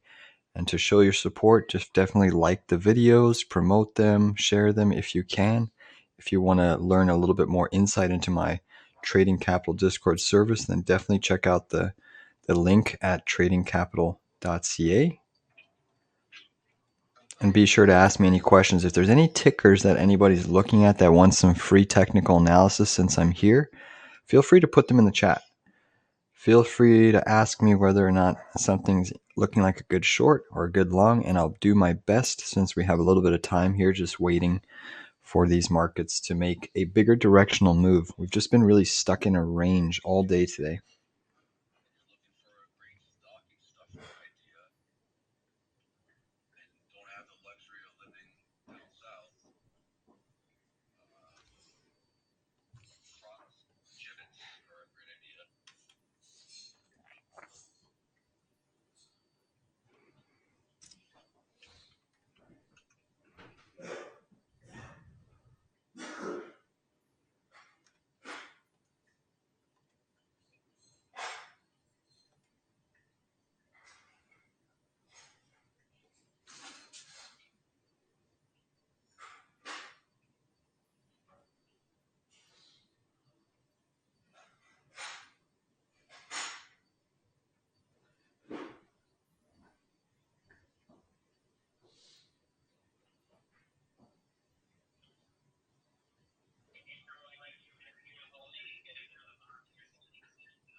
Still waiting to see if this head and shoulders plays out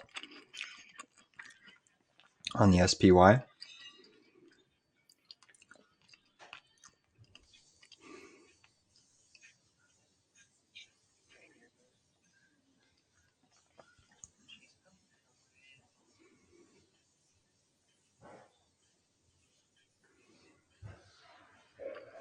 AMD's retraced to the neckline fully now.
Or micro cap. It's been in heavy accumulation mode. Blue Star Foods. Again, it's super risky. I do not, none of this is financial advice, but I am holding calls on this, or sorry, a swing long on this position. Basically what I'm observing here, it's actually up today about 3.25%. Very, very light volume name, so definitely take this with a grain of salt, but I am seeing potentially a nice little flag pattern. And then when you draw your trend line of resistance, actually I have it drawn there already, you can clearly see it's trying to break out of this downsloping trend line. So it's trying to make a big directional move here. Basically, I want to redraw this pivot in. You can see it's peaking above this breakout zone right now as we speak. And you can actually argue that it has a little bit of an inverted head and shoulders forming as well in the daily chart. Nice round bottom. If you get a breakout here, this name can squeeze, being it's a micro cap. It's certainly in the realm to squeeze all the way up to 28 cents or more. You know, you have massive gap fills at 54 cents, 66 cents. Getting a nice crossover on the RSI daily above that 51 level. So it's looking like a candidate that can squeeze, but just be mindful that it's a small cap. And the volume, look at the volume that has been increasing. Average shares are only 547,000, but today, or sorry, the average is 4.19 million, so it does get a decent amount of volume. But that's a name that could potentially squeeze today. I would not be surprised if that name has a blistering move at some point.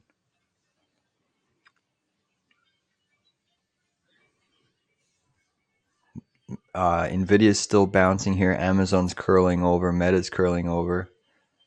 Let me just fix my chart here.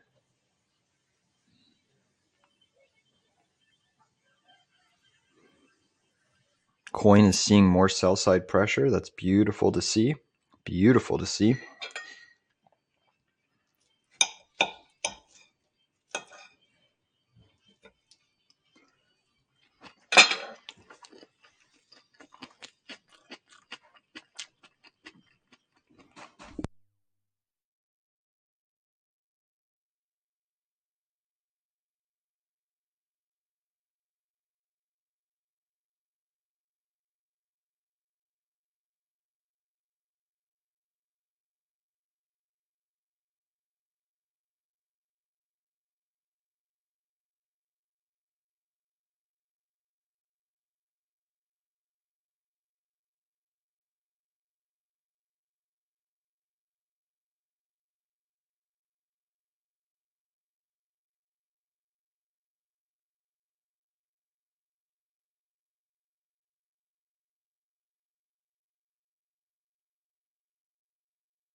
So SPY, sorry, I just realized my mic was muted that whole time.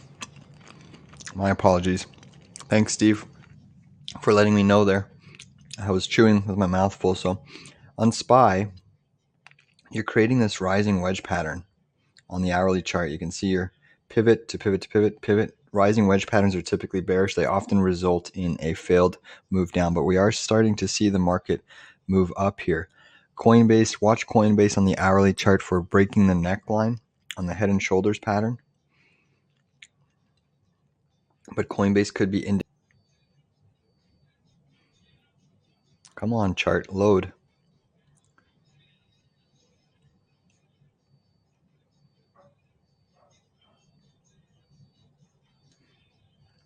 So if Coinbase breaks this trend line, that triggers an hourly head and shoulders. You've opened up a bear gap today. This could be indicating that the dollar is going to break out and Bitcoin's going to, SPY is creating this rising wedge pattern. We have a trend line from this pivot to these pivots. This often results in lower price action. You could be still creating that head and shoulders pattern. Hasn't triggered yet, but this trend line has been keeping you in check. Broke above it, you fell below it. You got rejected, test it, above, fail, above. Now you're testing it again. So notice how it's a massive, massive level for the market. The upside target of this 1 minute head and shoulders that triggered takes you to 461. As long as you don't take out this pivot, you still have a valid head and shoulders developing. And again, I'm still holding Lotto Play 459 0DT puts on the SPY. I'm still holding Russell puts, AMD puts, and I'm holding a UNG long, which is moving up nicely, and an SOXS long. I will add to the SOXS at 726. It's at 729 right now, but I will add to it at 726 for the day trade.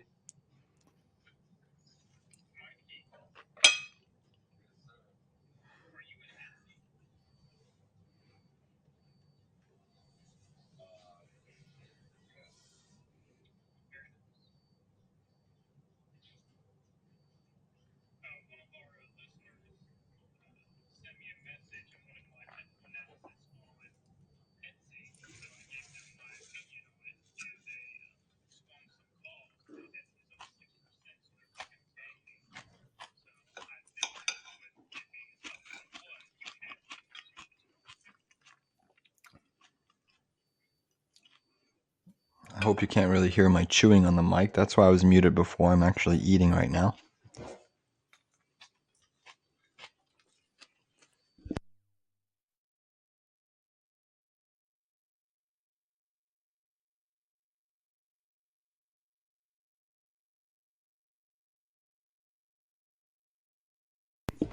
So the Dixie's trying to attack that 104.20 area again. If it can get above that, I'm still watching for a 4-hour close.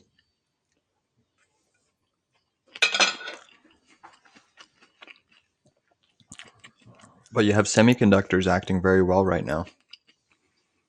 AMD's moved back up to the high side.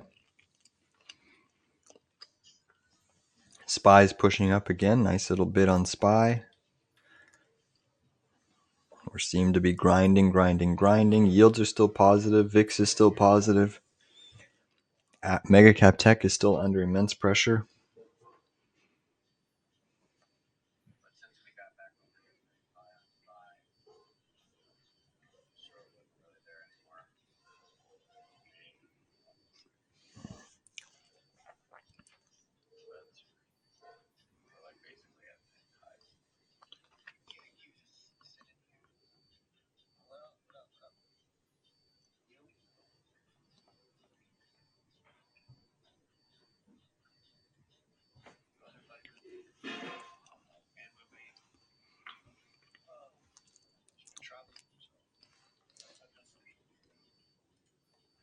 All right, I'm shorting the SPY here along with my put. I'm going to short the SPY 460.80. 460.80. And it's a 1/4 position. Let's play ball. Common shares and puts on SPY. Let's see what action we can get. I will add to my SPY short basically at double top. Haven't changed my put target.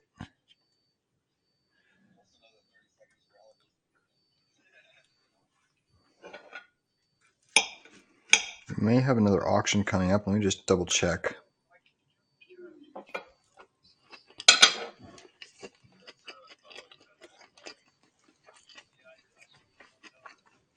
Oh shit, this is going to be huge, guys. Oh my goodness. Uh-oh. We have the US 10-year note auction. This is going to be huge for the market. It's either going to rip it or it's going to fucking flip it. Holy shit, I can't believe I forgot about this. This is going to be epic. This is going to be epic, guys. Okay. This is going to be epic. The 10-year note auction happens at 1 o'clock. And at the same time, the 3-month bill auction. Holy shit. This is going to be huge. Huge, huge, huge, huge, huge. This is either going to make or break the markets. I suspect that we should get a tap of the EMA 113. But what I'm watching for is a move into this pivot zone. If the 10-year spikes, this market is going to drop like a fucking fly. Now, obviously, the opposite is true. If the 10-year crashes, it should help the overall indices move higher. Just going to erase some of these trend lines. There's too many of them, or moving averages, I should say. And we'll leave the EMA 113 on. Let me just clean up this chart.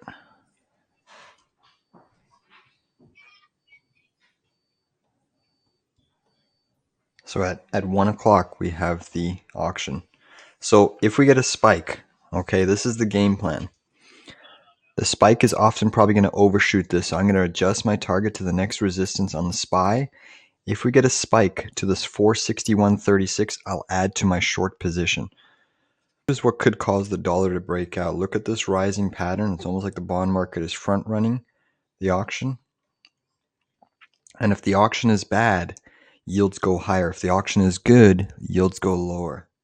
So this is going to be an epic, epic, epic reaction point. Markets are actually, what makes me suspect is markets are grinding up into this report, floating into a rising wedge, and so are yields. So one of them are lying. One price action is lying. And then above that, the spiders will do also an add entry at 461.75. QQQ's just made a new high of day. Go figure that, eh? This could be either an epic, epic sell-off or an epic rally. But this is going to be huge for the market. I repeat, we have the 10-year auction at 1 o'clock in 9 minutes. Get ready for some extra volatility because we're going to get a big move. One way or another, we are going to get a big move. Okay?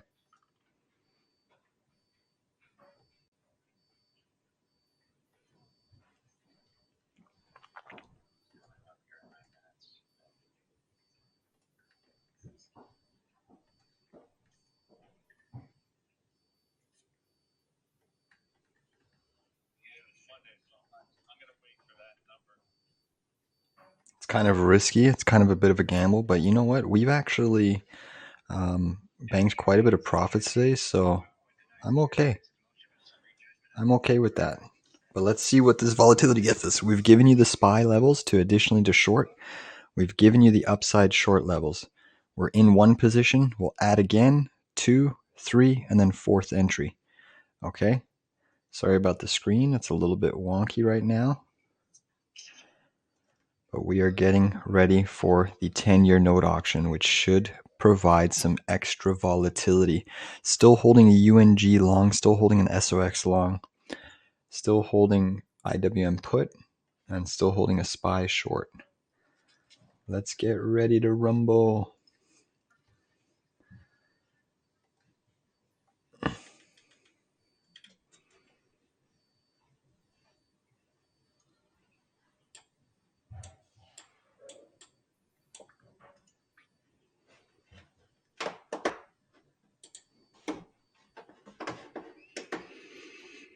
Gold has been selling all day as well. It hasn't been able to catch a bid, so I find that super interesting that gold has been selling all day, almost in anticipation.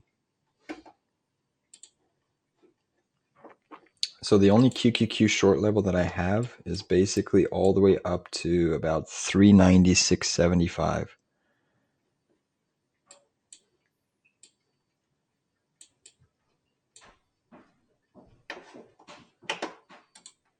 But let's just see. This bond market auction could trigger the head and shoulders that has been developing all day. We have 6 minutes and 38 seconds. SPY seeing a little bit of selling at this level. Hopefully the split screen is okay. I just want to capture this bond market movement so that everyone can be aware of what is going on.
All right, so the dollar's actually moving up here as the markets grind up.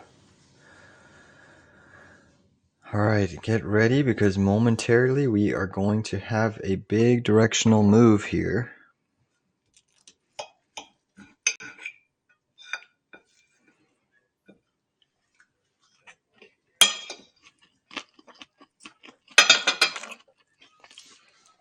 I've given you the additional SPY levels to short.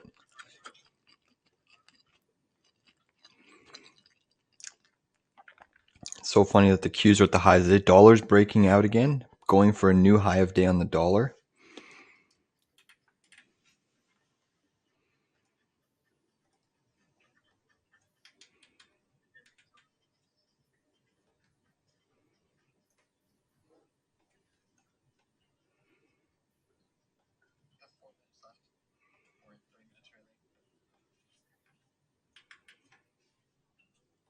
S&P is just right at this trend line still.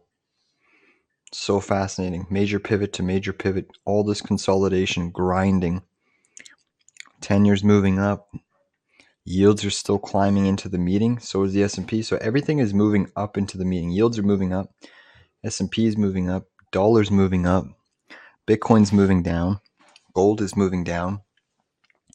Natural gas is moving. We have 1 minute. Brace for impact, guys. Brace for impact. So this is going to be fast. The volatility is likely going to be quick, sharp. So again, have your orders ready. I'm looking at SPY. I'm looking at SPY.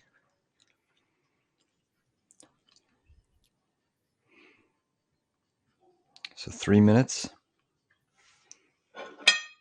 Let me have a few more bites of food.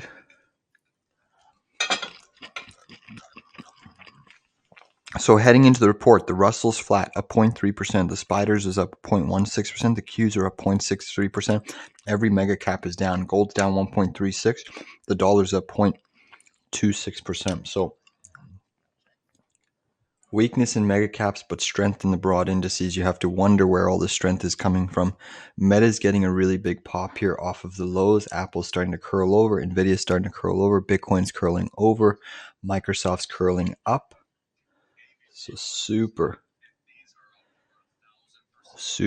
risky business here.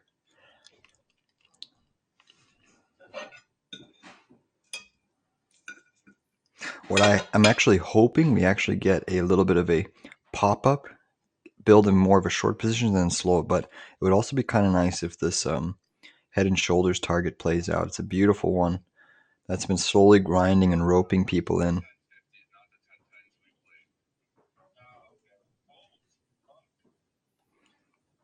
But a potential inverted head and shoulders has also triggered on the 10-year, seen by this neckline. Shoulder, head, shoulder.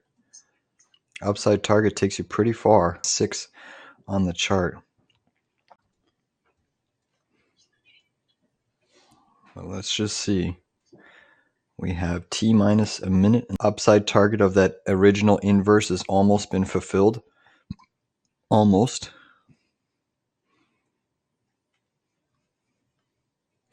$50 seconds. Get ready for the volatility.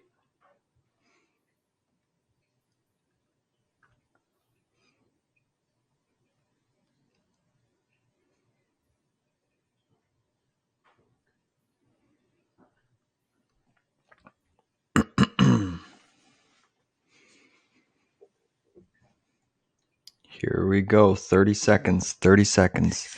Bitcoin selling off some more into the meeting. Still holding a UNG long. SPY puts, Russell puts, AMD puts. SOXS long. Come on, baby. Let's see what we get. Microsoft big push up there on Microsoft. 5 seconds. Let's see the volatility. Let's see the volatility. 10-year yield is... So markets are right now seeing some sellers. 10-year yield is relatively flat. Usually it's about a minute that it takes to get the data. Obviously some people always know ahead of time. Dollar's still just muted here. Looking at the yields, really no movement yet. SPY seeing a little bit of potential volatility creeping in, but nothing yet. Nothing of any major.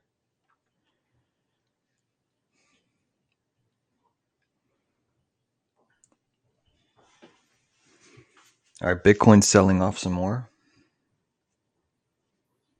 Come on, what's the reaction here? Give us a reaction.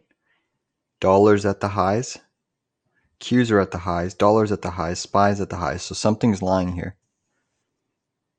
Something is lying.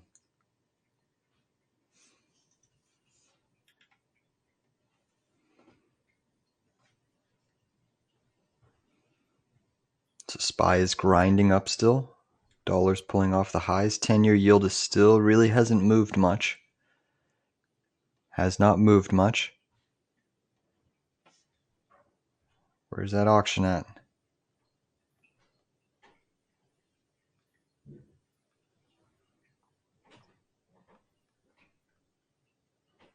SPY is still grinding here.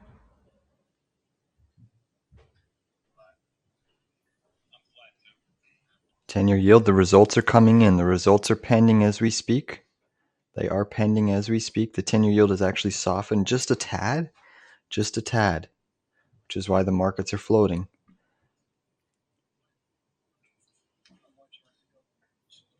All right, big drop on the SPY there. Big drop on the SPY. Is the first move the wrong one? We will see.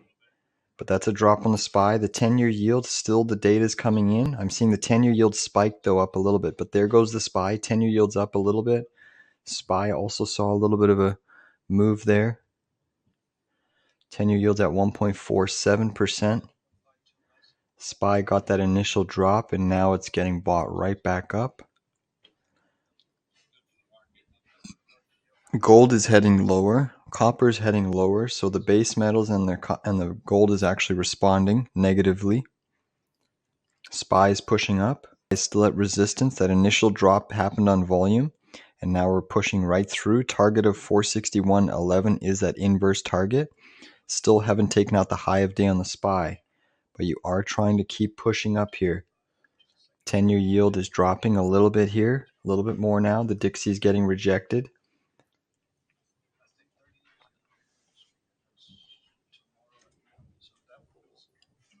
SPY is pushing up. Qs, new high of day on the QQQ. Bitcoin still selling. Gold is still selling. So the dollar softened, but gold hasn't reacted yet. SPY is coming up to target, so get ready to add to our SPY short. Microsoft is getting a huge boost. This is primarily Microsoft and Amazon Big rip in the indices. Big rip. SPY just made a new high, but it hasn't closed above the high. Closing high. Yet. Let me draw this trend line across.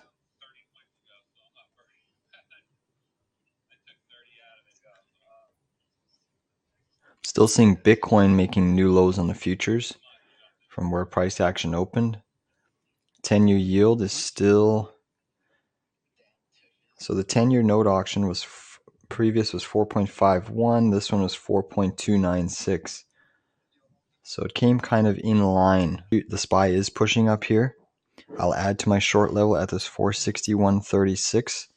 Even if it hits this white trend line at 461.40, that's the next add level. So get ready.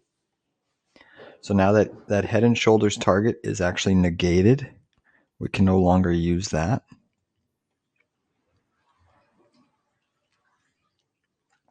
Let's just go back to focusing on the SPY now. Since the 10-year, I'll update you on my other screens if the 10-year yield starts to push. But right now it's tapering off a little bit.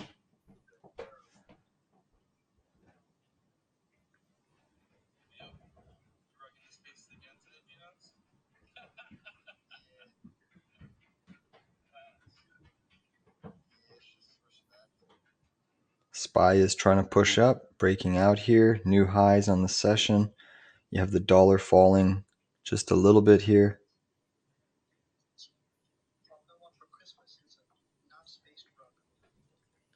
Meta's pushing up. Bitcoin's still selling off here, so mega cap tech is getting a boost off of those lower yields. Question is, will this survive throughout the day? SPY is coming up into our short level. Really not that big of a move, so to speak. Not that big of a move.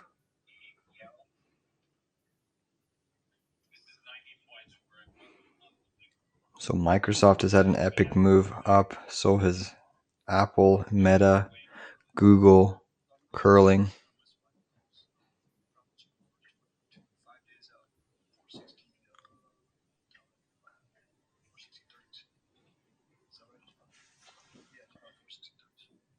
Coinbase is trying to lose pre-market low. It's not a good sign for coin. SPY is coming back in now. All right, I'm going to, because we have some puts on the market, I'm going to go long CVNA 39.25.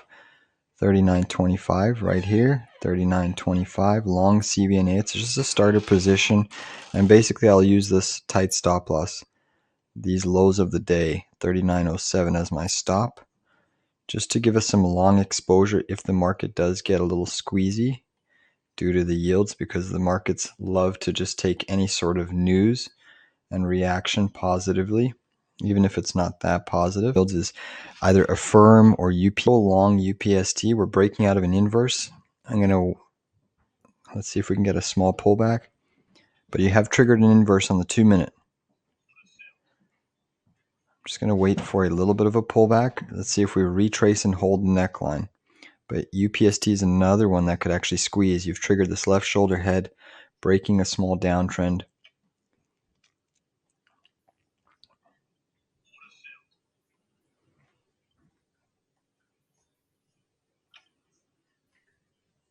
On my other chart, but it is on watch for a long trade.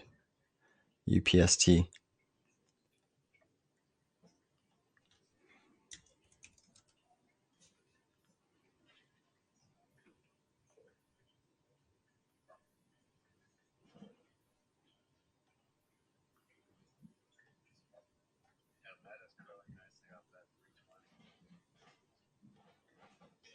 Carvana is right now negative by 2.11%.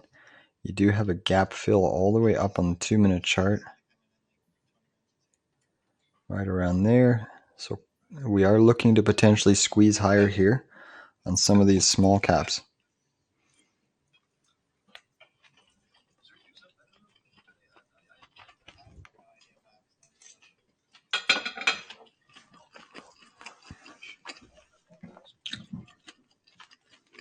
All right, I'm going to move a break-even stop on Carvana. I don't want to risk any profits. I'll put a 1 cent in the money stop. So 39.26 break even stop. Just in case this market gives way on us. Still holding a UNG long.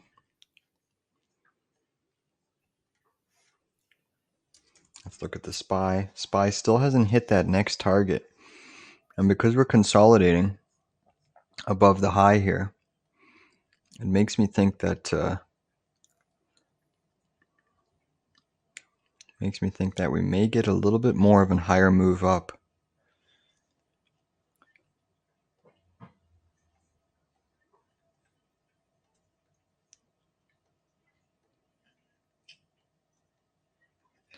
So now the SPY is starting to react a little bit. Still watching the 10-year. It's down to only up 1%. It's down to 4.27. So SPY is breaking and basing on the previous high pivot. So this is a tough part. Because we're consolidating, I don't like this next level. So I'm going to raise it up here a little bit to 461.42. Still the same trend line is now going to be support since you're on the other side of it. Still holding the UNG long, Carvana long, but Carvana may stop us out. IWM puts, SPY short, AMD put, slightly down on that AMD put. But that was kind of I was expecting a bigger directional move. It's kind of a little bit of lackluster, in my opinion. I was hoping for a bigger pop or a bigger drop, something that, gets us into a trade on the long or the short side. The volatility is fairly muted.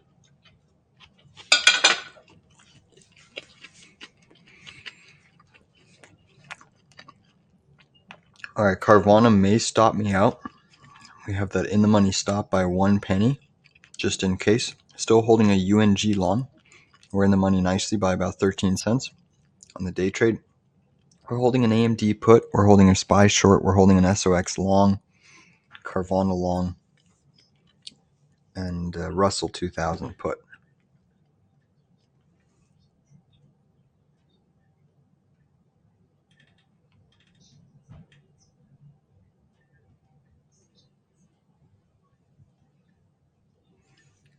Despite the Q's green, weaknesses in mega caps. Gold is getting absolutely slaughtered right now.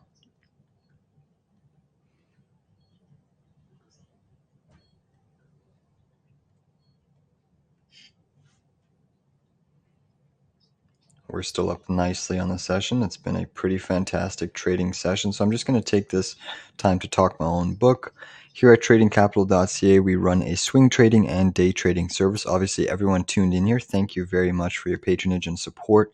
All I ask is that you please like and share this content as I am trying to grow. I try to do all these live streams to the best of my ability. Nothing is financial advice, but I do and have put out a lot of winning trades during these streams. If you go back through history, there's certainly much more wins in our day trades than losses. So I feel very proud to keep putting out winning content.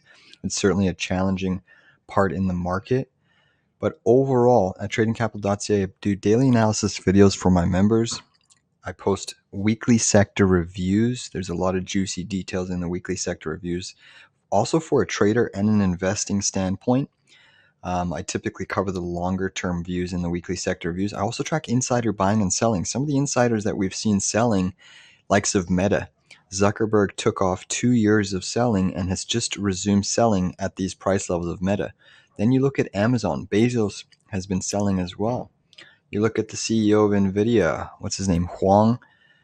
He's also been selling, but still holds a large amount of shares. Apple insiders have also been selling. So when stocks are at 52-week highs or making new all-time highs and insiders are selling, you definitely want to be paying close attention to that aspect of the market.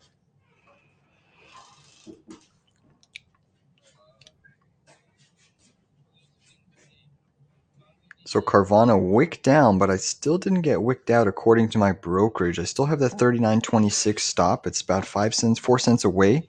We may get stopped out, but I'm still holding a Carvana long at 39.25 with a 39.26 in the money stop. It wicked down there, but it never filled my order. It's coming back down now, so I'll let you know as soon as I get wicked out. Bitcoin's still coming down on the futures chart. Gold breaking 2,000, below 2,000, actually coming up into a big support zone. I believe you can get a bounce in gold here. The only risky thing... Oh, I just got stopped out of Carvana there, guys. I did get stopped out of Carvana for basically break even. 1 penny up on the trade, but I'm not even going to call that a win. I call it break even. So now we're basically just holding a UNG long, which actually natural gas is moving up nicely. We're holding a SPY short, 1 position entry at 460.80.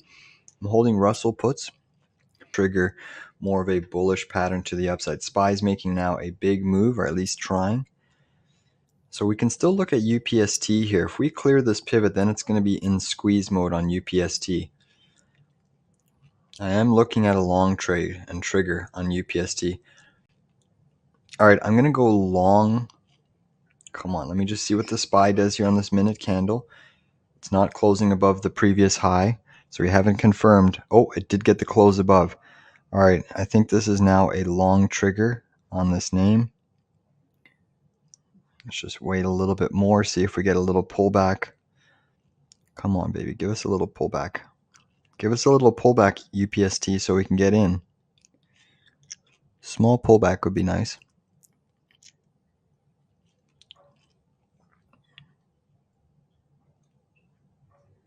SPY is moving up. Come on, will it give us a little pullback? See a micro gap fill sitting here at 35.23. I'd love to enter there on the long side. If we get a small pullback to 35.23, we will enter UPST on the long side. You can see SPY is trying to break out while Bitcoin. Anybody that's still holding that with us, great job. Great fucking job. This one's just been grinding, basing, making higher highs. Obviously, it's still down in the session tremendously, 6.37%. What I'm going to do with UNG now is, since we have formed a new support zone, I'm going to put a stop loss here at 460. So this new support zone is my stop loss. We're entered here at 454, basically almost picked the near-term low on UNG, and now we're up nicely from 454 to 469. It's a pretty big move for a day trade in a commodity. It's probably prudent to take profits after we're up 3.34%. Most day trades I do not hold over 3%. You know, there's the occasional ones that you get kind of lucky and it pops up on you and you do get to hold it, but it's probably prudent to take some profits here. But considering it's still so oversold, I'm going to let this ride with an in-the-money stop loss. So we're going to bank at least 6 cents per share, and it's still moving up. If UNG gets a big squeeze up to about 480, I will take some profits at 480. What my plan is, and again, this is just a day trade. My plan is to sell half of my UNG here, the day trade position, and then move the stop loss up quite substantially. Okay? And you know what? Because I want more gains, I'm going to actually just move my stop here, 464. So locking in at least. All right, I just got filled there at 4. Oh, no, sorry, I did not. I need to hit it at above 40. I totally forgot I adjusted the trend line to about 40, 41. But SPY's making a decent move here. And you can see around that 40, 42 mark, I will add to my shorts. So we completed the upside measured move on SPY, which was here. Your previous high of day, which was here. We're looking for an add on our short position right at this 461.42 level. Mega caps are responding very well right now. They are starting to push up. Still watching UPST on my other screens.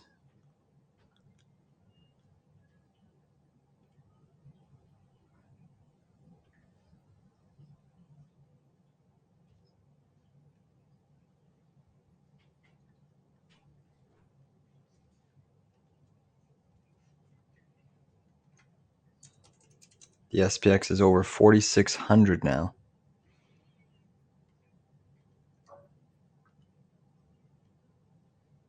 Bitcoin's still selling. Bitcoin and gold are still selling here. Still have mega Bitcoin's down now 6%. Coin's down 6%.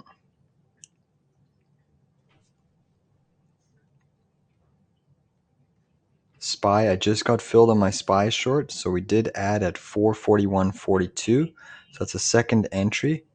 Basically, it brings my average to 461.15. 461.15. SPY is trying to squeeze here. Next ad level is all the way up here at 461.75. So again, not everything is participating with this market. You finally have Bitcoin selling off as the market is pushing higher. So coin is still in short mode territory.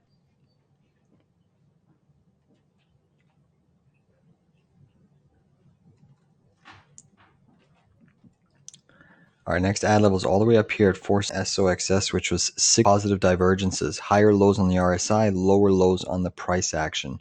But I did add at 726. So now it brings my average into 735 on the charts. My average now on this day trade is 735 on the SOXS. Okay? So we're just slowly accumulating. Bitcoin's still selling. It's now approaching that 41,000 level. QQQs have had basically nothing but upside for the last 10, 20, 30, 40, 50, 60, 70, 80, 90, 20, 100 minutes. So 10 pretty much positive candles in a row on the Qs. Kind of extended in my opinion. Meta's curling up. Google's curling up. Everything is curling to the high side.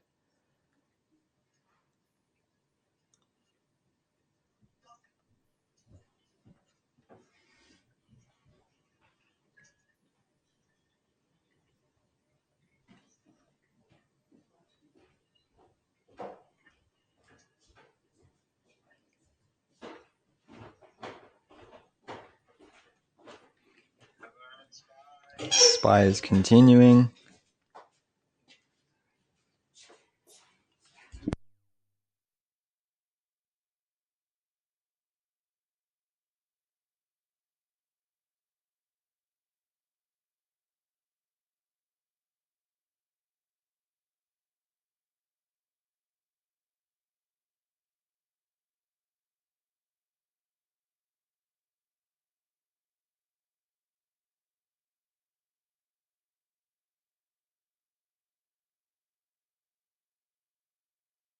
So the Russell 2000 is tapping the pre-market high to pivot, to pivot, to pivot. You are tagging some decent resistance, but the dollar's falling and yields have softened, which is why the algos are buying this market up.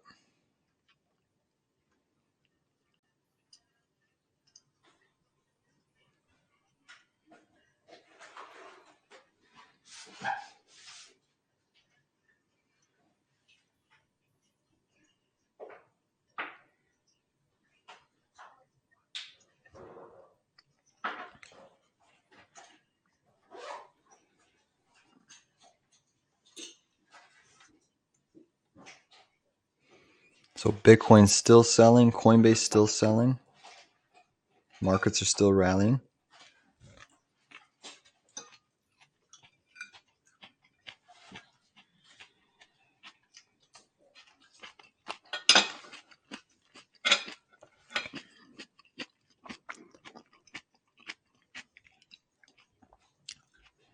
Funny enough, gold is not really responding to the dollar falling. It's had a little mini bounce, but it's not really responding.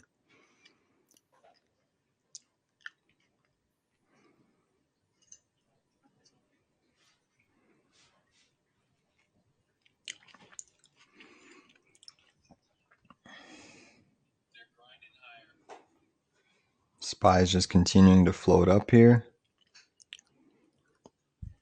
Mega cap tech is trying to lift this market. Coinbase is looking exceptionally weak, and Coinbase has also been falling as the SPY and Qs have been rallying.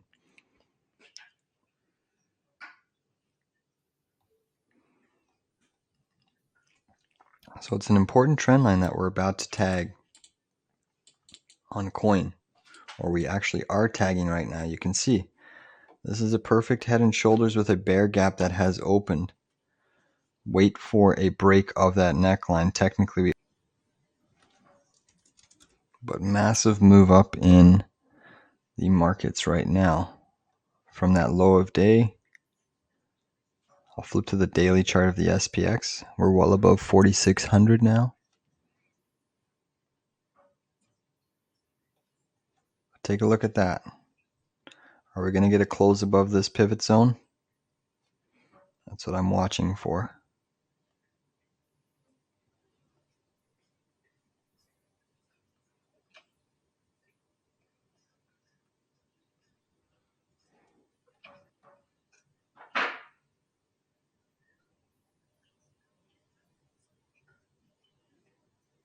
SPY as of right now is breaking out, but is this going to be a peekaboo breakout? I believe so. I'm seeing now Tesla running into some sellers.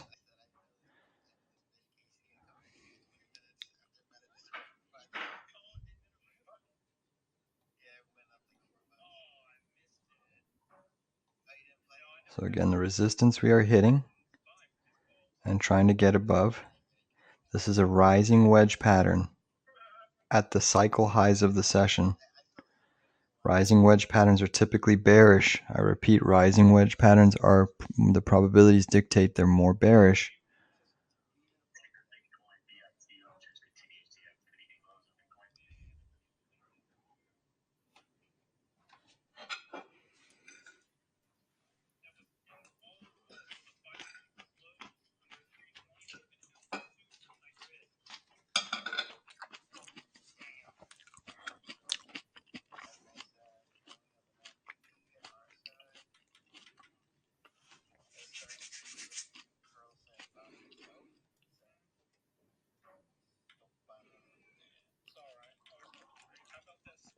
Is the SPX going to get through here, or is it going to get rejected?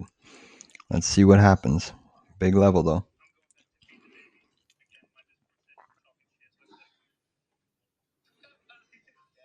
I'd love to see Bitcoin flush to the gap fill in the futures chart. You have a massive gap fill in the Bitcoin futures chart at 39,295. 39,295. 10-year is now down to 4.26. The Dixie has softened quite substantially. Still on watch for a technical breakout, though. And believe it or not, the Dixie did get a 4-hour close above the breakout trend line of the second inverse head and shoulders target. So let's take a look off in here. If you throw in the 4-hour chart of the Dixie above the flat top neckline. So just let the chart load and you'll see it momentarily. So you got a 4-hour close above the neckline. But the reason you're selling off right now in the Dixie is because you're hitting the top of this channel that you've been chopping in. But I do anticipate the Dixie to get through that area. That's just how far is this pullback. But right now you did get a close above there, and you're going to need confirmation to really confirm that big breakout. But markets are liking that the dollar's pulling in here a little bit, but I do expect another run. So I'm still holding my SPY short. It's a half position. Qs look interesting to me to short, but they're just in.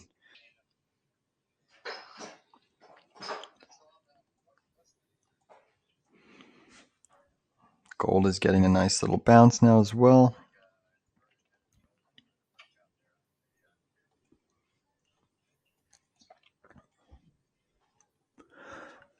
Excuse me.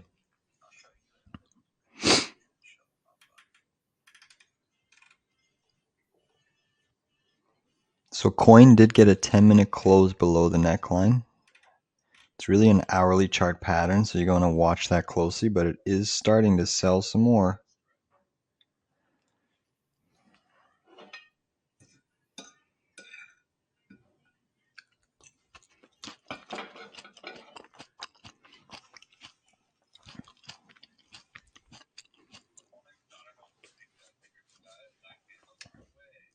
All right, 395.25, short the Qs right here.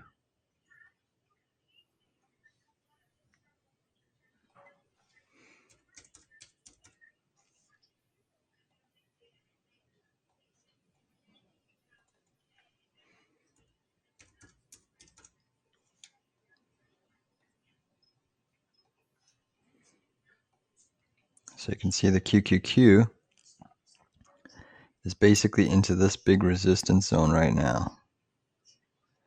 Your pivot to your pivot.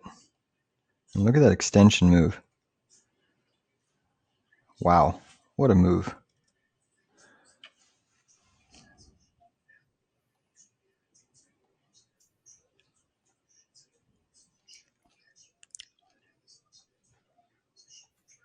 Yields have softened quite substantially as well.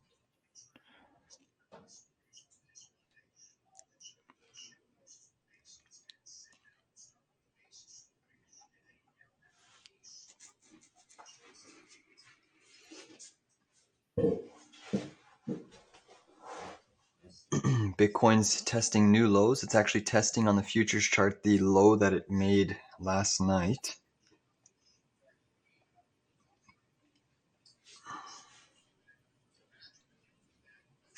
So we have a QQQ short, a SPY short, Russell puts, AMD puts, which are going against us.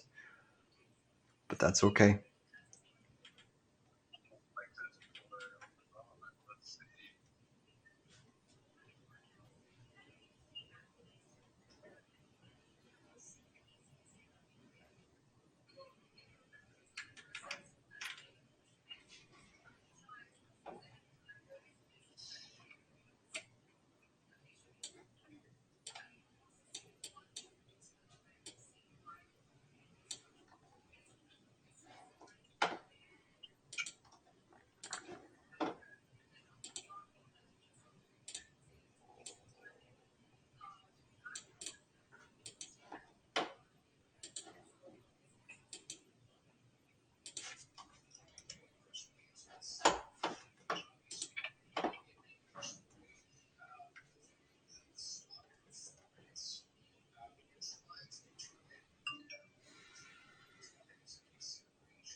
So if we do a fib retrace from the low of day here all the way to the high of day, a 50% retrace would put us back at 394.10.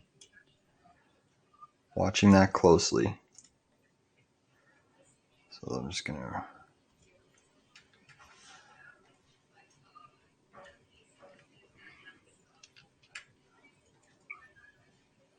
You have had a negative divergence form on the 1 minute chart since we really made this high pivot here. RSI has been weakening, but the trend in price has been rising.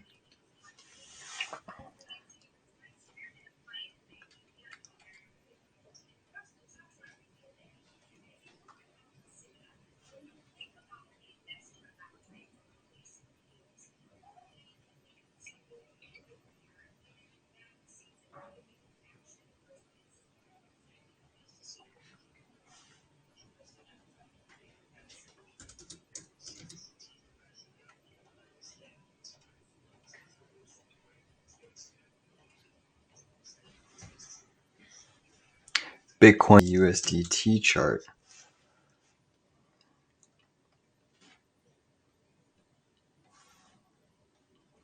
So I'm actually going to pull up the Bitcoin futures chart, BTC, because that's what the market watches more.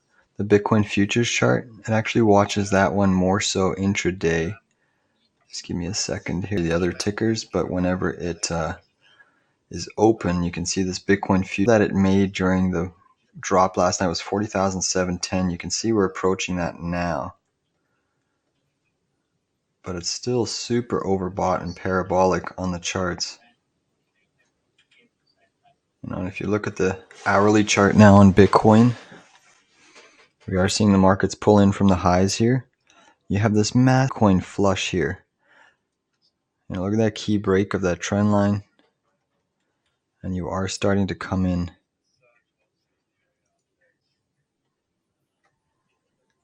So watching Bitcoin closely here. Let's look at daily chart here. Actually, I'll watch them on the screen. Dollar's trying to bounce just a little bit. VIX is still green. Look at this daily chart trend. So still phenomenally elevated. You are getting a bearish cross of the 7 and the 3. So the 3 moving average is crossing over with the 7 in bearish territory. And you can see that here once the 3 moving average crosses over, which is happening right now as we speak. You have the 3 at 43,310. You have the 7 at 42,930. So any more downside today, and we will get a bearish cross of this trend. That is showing us that the short-term trend in Bitcoin is changing just a little bit. You can see right there, it's coming in. Once that pink moving average crosses over with the yellow, that is a short-term trend change. I'll give you an example. When we saw that happen on Nvidia, for instance, look what happened once the Nvidia chart loads.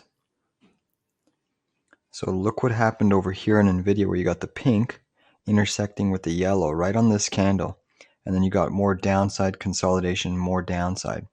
Also observe the same thing on Microsoft. Microsoft also had that similar trend change. So right now Bitcoin trend is potentially falling. Same thing with Microsoft. Microsoft is looking like it's shaping up to be exactly like Nvidia chart. You had that crossover here, downside move, bearish consolidation. What comes next? Take what happened to Nvidia. It was the bellwether stock. You know, you had that down move here, just like the Bitcoin chart is. I'm also seeing natural gas moving up. So again, Microsoft is very similar. Microsoft is pretty much at this part here and looking to get rejected and break lower. Very, very interesting price action. Let's see Amazon daily chart.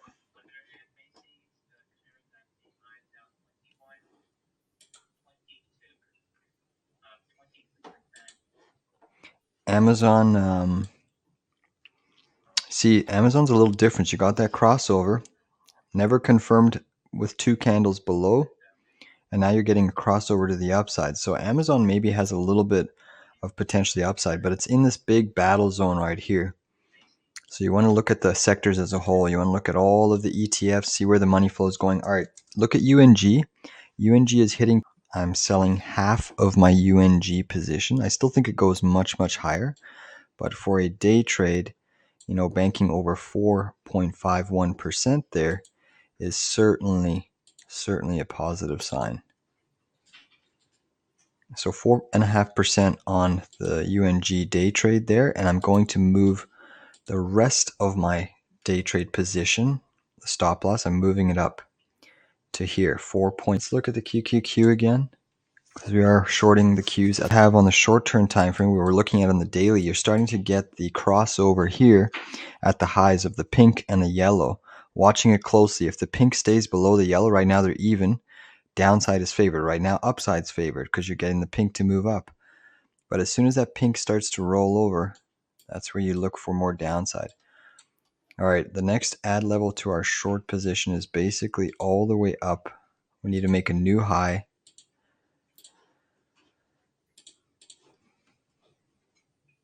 Up there. So that might be potentially be the high of day. We'll have to watch it closely.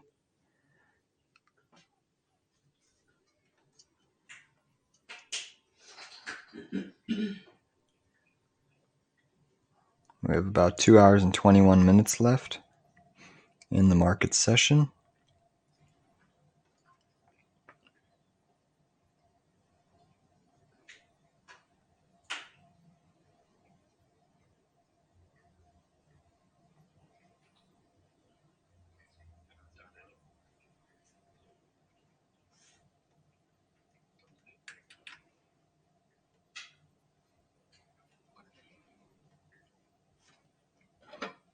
So we're just holding a QQQ short, a SPY short. We're out of the money on the well, technically both.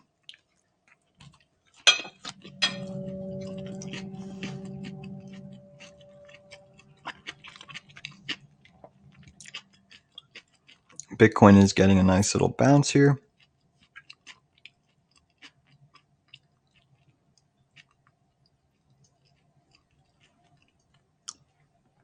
I'm almost hitting 1,000 followers on Predictogram, so that's good to see.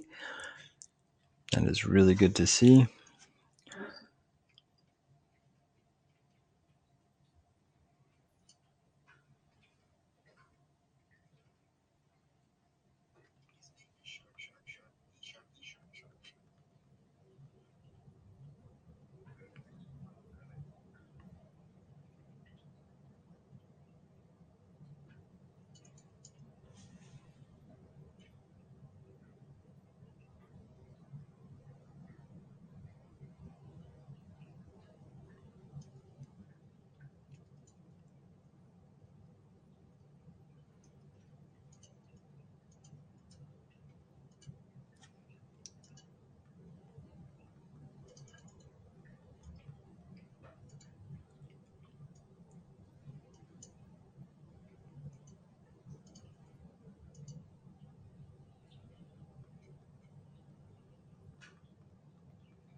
So S&P is still just grinding up along with the Qs here.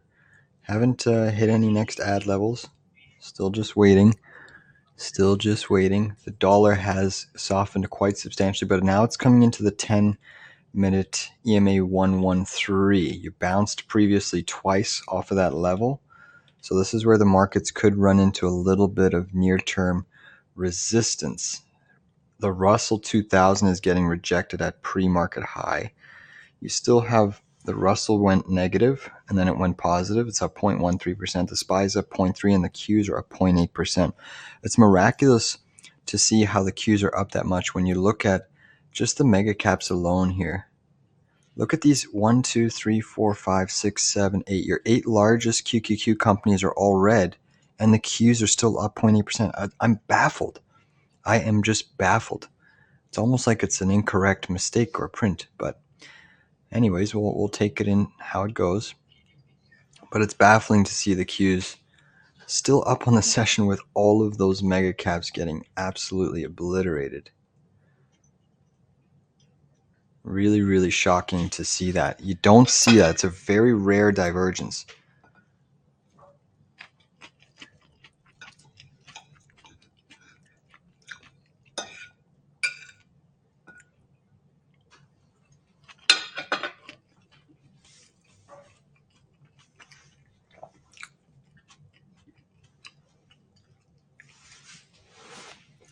So just a headline came out not too long ago about one of the Fed members, Kobasi, said the Fed would rather have a mild recession than cut rates too soon.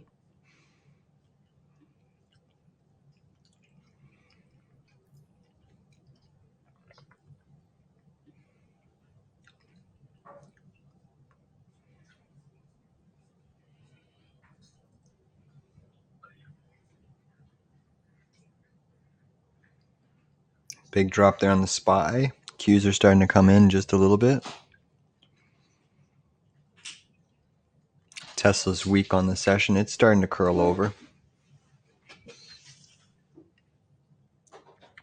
Qs are still the strongest indice right now. Bearish divergence forming on the RSI. We could see a big breakdown occurring. Obviously, we're short here, so expecting one.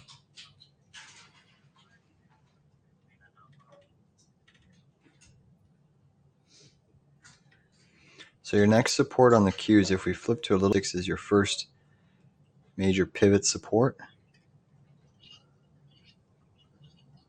But markets are just continuing to float here. They are continuing to float.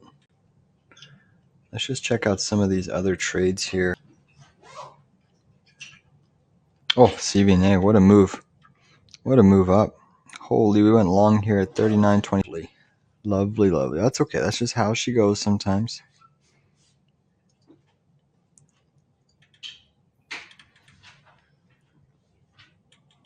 UPST did trigger that inverse.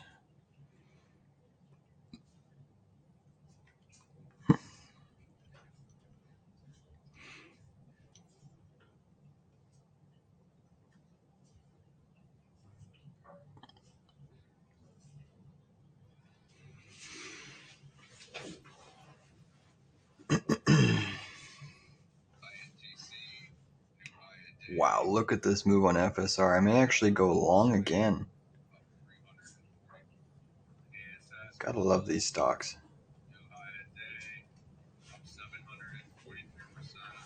Alright, SPY is starting to lose some of the short-term moving averages here. So watching that closely.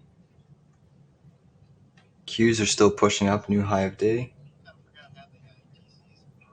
Wow, look at this move on FSR. Just complete sell-side pressure. Makes me want to actually try to buy it here for a long, but I'm going to wait.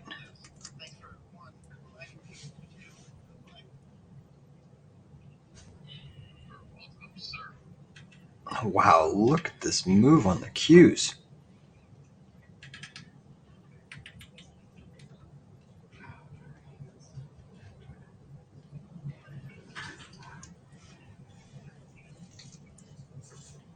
So Qs are continuing to scream higher here. Now we can basically adjust that. All right, I just added to my QQQ short up here, 395.54, 395.54.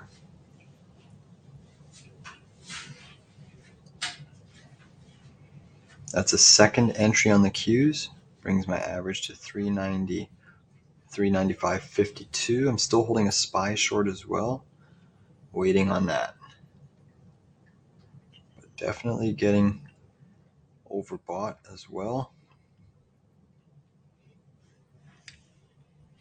SPY I have not added yet. Again, 461.76 is where we'll add to SPY.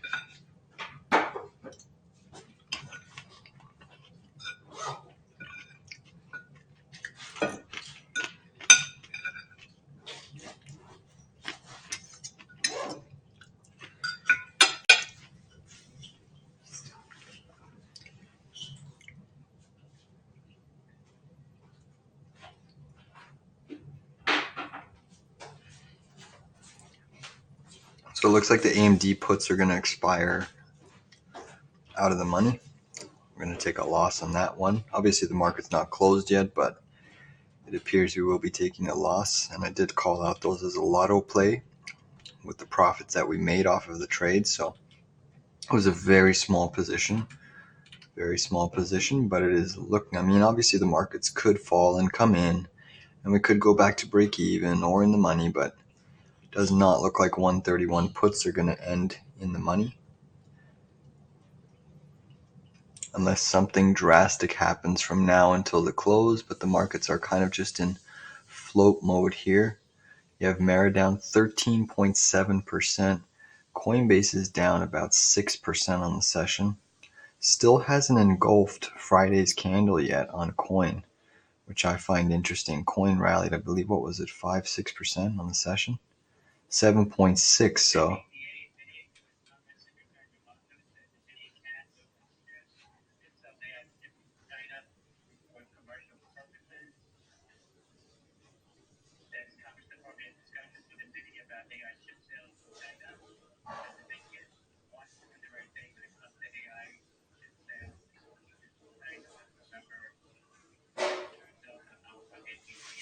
look at this market rallying.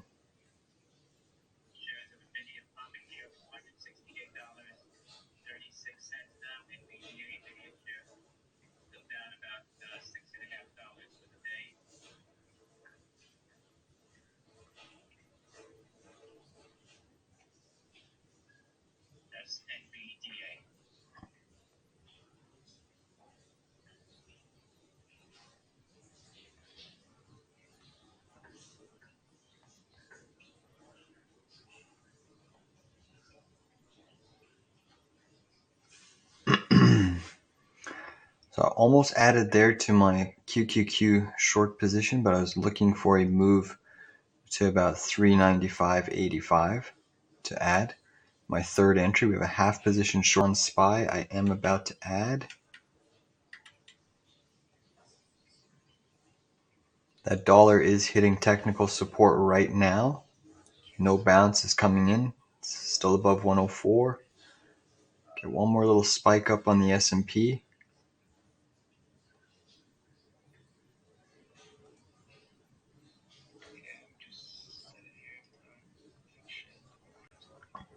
All right, I'm going to add right here 461.73. 461.73. Just added there on the SPY short. Brings my average up to 461.37.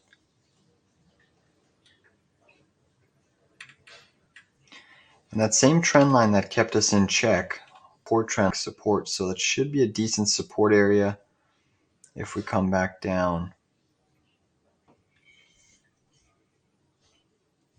So you have the S&P up 0.3, the Russell's up 0.19.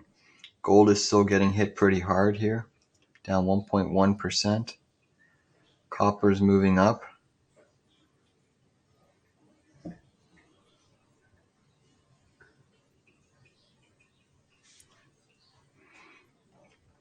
Nat gas is still down 6. Oil flipped back to the positive side, up 0.4%.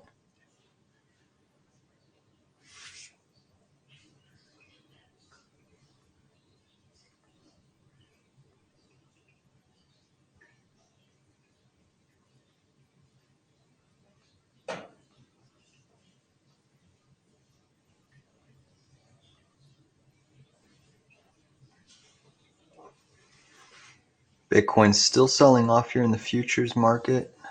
Apple's now running into a little bit of sellers here. But markets have had a pretty big run here. Don't be surprised if we see some. And then the dollar. Take a look tick now. I'll show you the 10-minute chart of the dollar.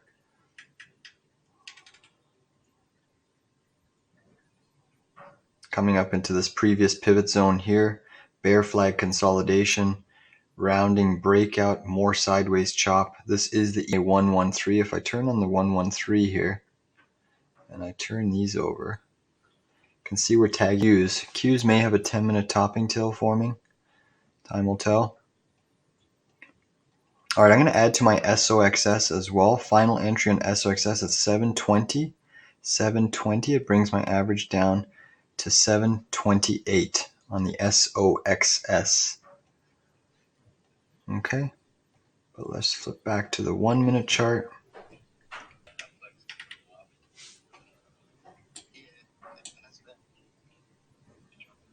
So potentially seeing the short-term 3 moving average crossing with the 7. We'll see if we can get some confirmation of the downtrend below that.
All right, SPY is seeing a little bit of sellers taking hold here.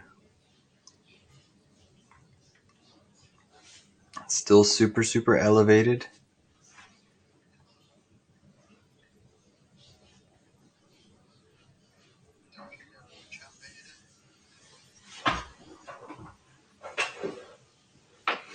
You still have Apple down 1.5%, Nvidia down 1.54%. And again, to see the markets this strong, caps are still red. The top 7 companies are all getting obliterated. That's a huge signal from the market that, you know what, maybe capital is just rotating. But typically when they're red, you don't finish the market strong. But we're kind of diverging right now from that. And again, there's still a lot of time in this market for things to react higher or lower. But when mega caps are this weak, I mean, some of them have moved off the lows quite substantially, which is why the markets, but there's obviously a lot of buying pressure in the rest of the market if we're moving up that much.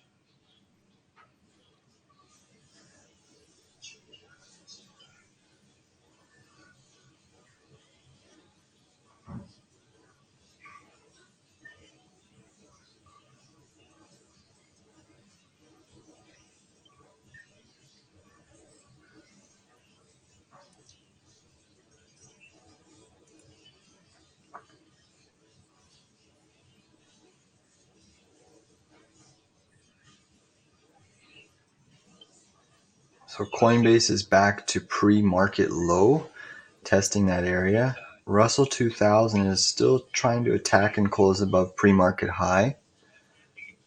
S&P and Qs are well above their pre-market levels.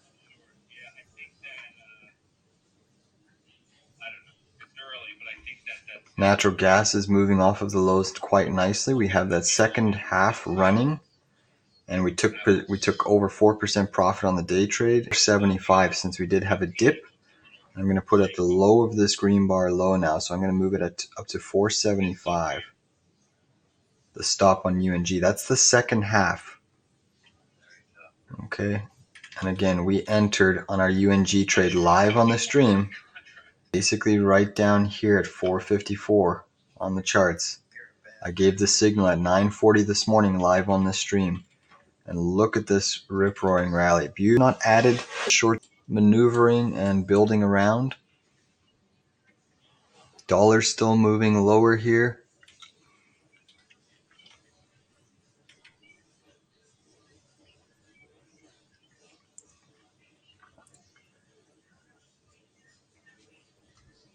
Whoops. Parallel channel. Overbought RSI. Should see a dip, maybe with this resistance here.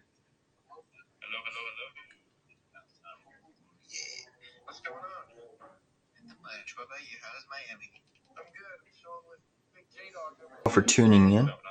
If you're interested in a Discord swing trading, day trading service, you can definitely check out my website at tradingcapital.ca. I run a swing trading and day trading service. Commodities, we basically trade anything with liquidity and volume. And right now there's a lot of interesting signals from the commodity markets that equities really aren't just getting. Equities are kind of in a world of their own like they usually are. But my tradingcapital.ca is my website. You can find additional information to my services. But again, just on this live stream alone, we have banked. My portfolio is up 4.93% today.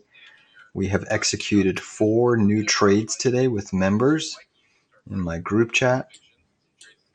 So if you're interested in some of those trade alerts to see what we're doing, how we're executing our capital, how we're positioning ourselves as we head into this FOMC meeting, as we head into the CPI, the PPI report, as we head into the end of the year, definitely give us a look. Or you can just keep tuning into these live streams where I give you a ton of golden nuggets each morning, each day for free. Nature, what I call out is what I trade. Win, lose, or draw, I have to basically live by my word.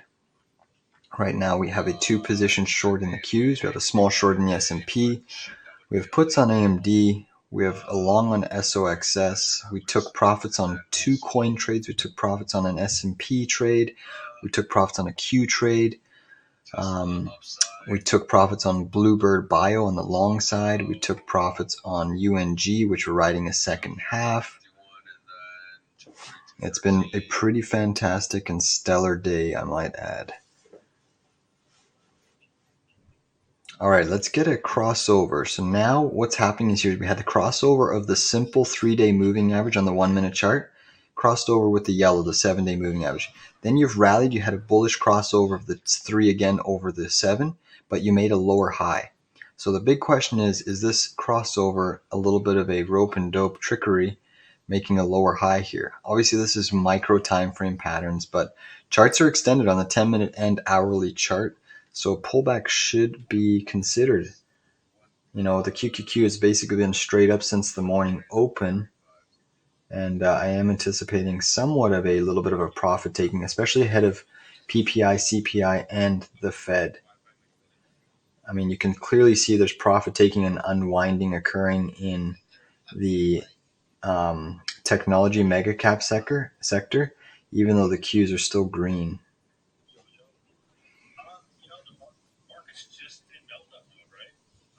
All right, so the Russell's getting rejected at the pre-market high. Qs are still the strongest indice as we speak. It's going to flip off these moving averages. I would not be surprised if we saw a retrace back to the EMA 113. Look how stretched we are on the 1-minute chart from the EMA 113. Super, super stretched.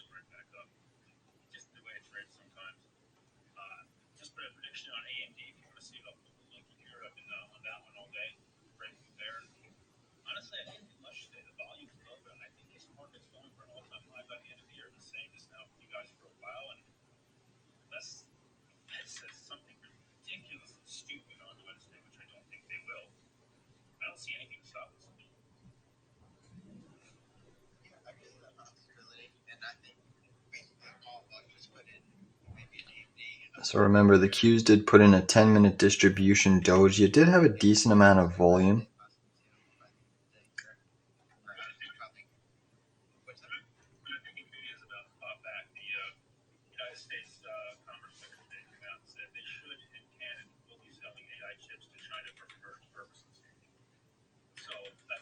All right, so Qs still haven't made that higher high scenario here.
All right, Qs are just consolidating here, looking to make another move higher. I'm still interested in adding again to my SPY short position, my SPY short position.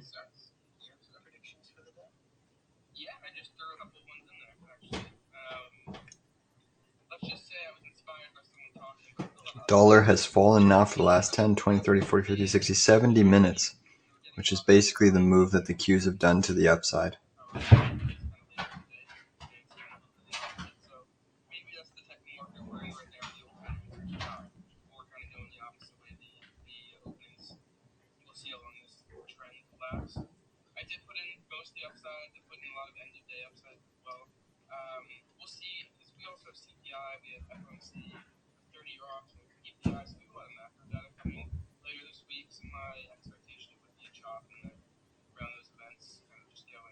But S&P has just been grinding up. Same with the Qs. No selling pressure inside. Yields have almost gone negative. Go figure. Yields have almost gone negative on the session.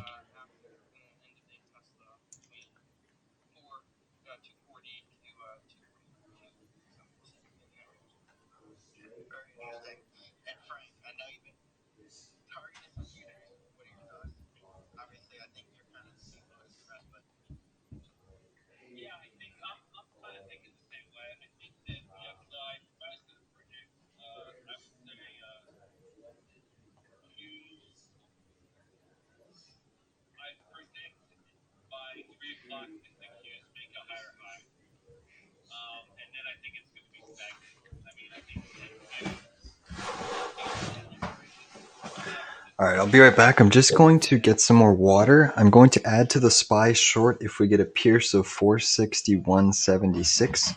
is my next short level on the SPY. We are putting in a negative little technical sell-off here.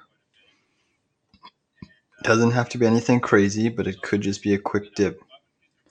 But 76, I adjusted since we were consolidating. I did not add a day on the SPY and a lower low on the RSI. That's what I'm looking at. But I will be right back. I have my resting order there for the SPY chart. Just give me a second.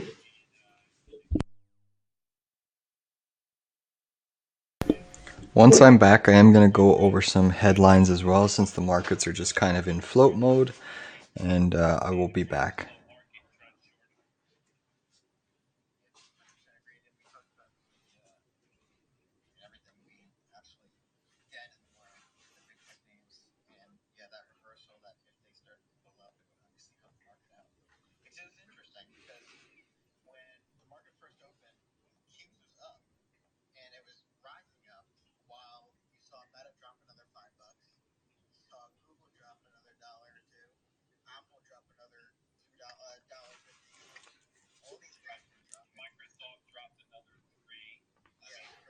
All right, so there's the tap of 461.76.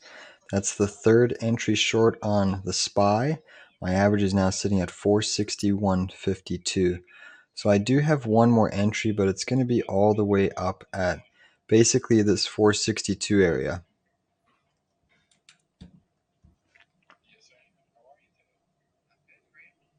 So my average on the Qs now is 395.57. 395.57.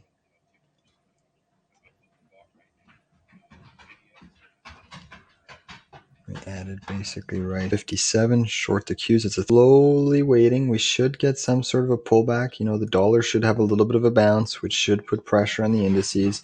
We got that relative divergence where you made a new high on the SPY, lower high in the RSI. So that divergence is being currently observed in the market. Heavy volume candle on the SPY there. Dollar is trying to bounce slightly, just ever so slightly.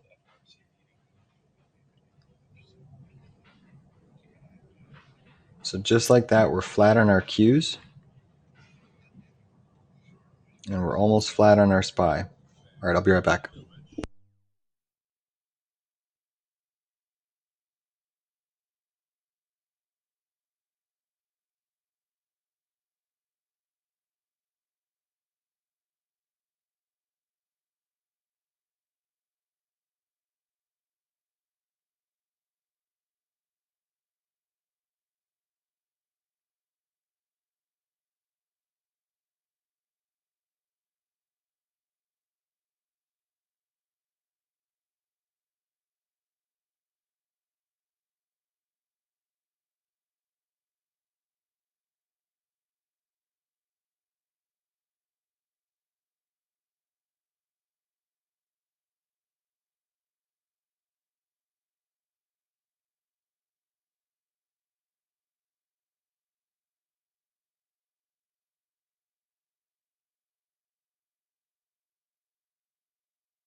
All right. I mean, I'm seeing divergences. I'm seeing the dollar coming into support.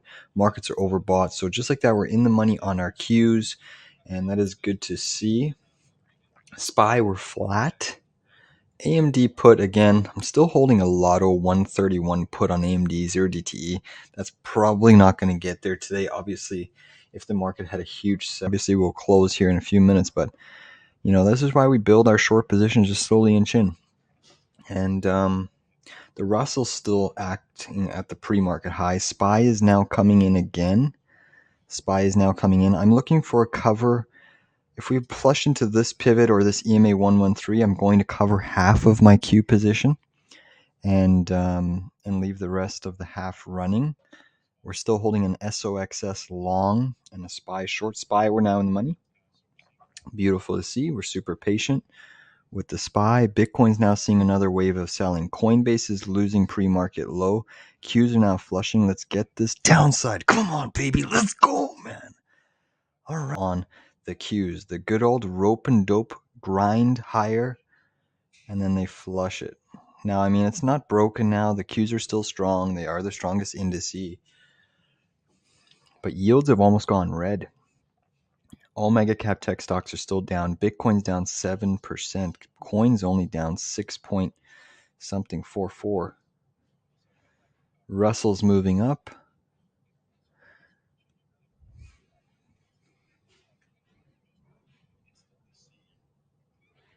That UNG trade played out nicely. Take a look at Nat Gas on, and small caps are ripping. So likes of Carvana, Affirm, UPST, FSR, they know those squeezy names. I am looking at FSR for a long because the Russell's trying to break out here. Let's take a look at FSR. Let's see if we can get a quick little bounce trade. It is down 7.3%. All right, because the volume's coming in. S&P's breaking down here. No, I'm not touching it, actually. I'm seeing the S&P and the... I'll watch on my other screen, but I'm seeing the Qs and the S&P break down. S&P, we're flat. S&P, we are flat. SOXS is trying to move up here. Dane Evans, crazy seeing the M7 pretty red, but I know, Dane, that's what I was thinking exactly. It's such a rare phenomenon to see the Magnificent Seven all red, but the markets are up. Like, what is going on? It's almost like they've changed the weighting overnight in the Qs and the S&P. It's so rare to see the Qs and the S&P green when those Magnificent Sevens are getting obliterated.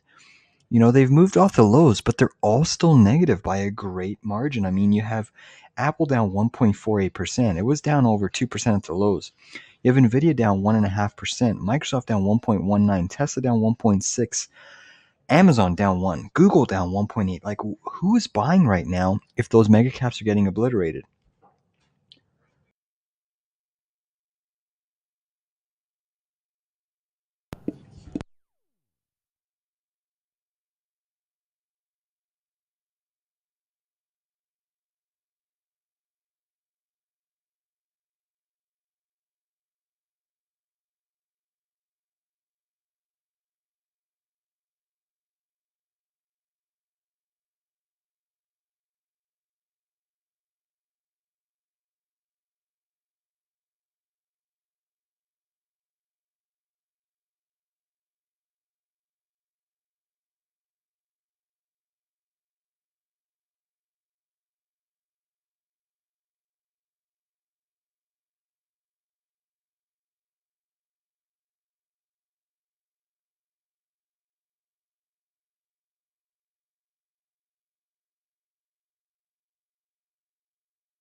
So we are seeing the SPY putting in a potential consolidation to move lower. Remember, the Q's got that big reversal candle lower.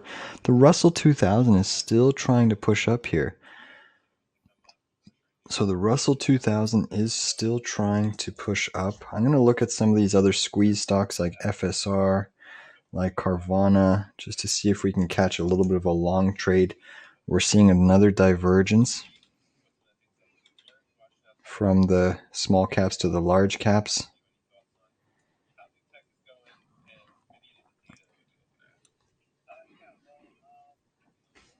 Bitcoin's still selling.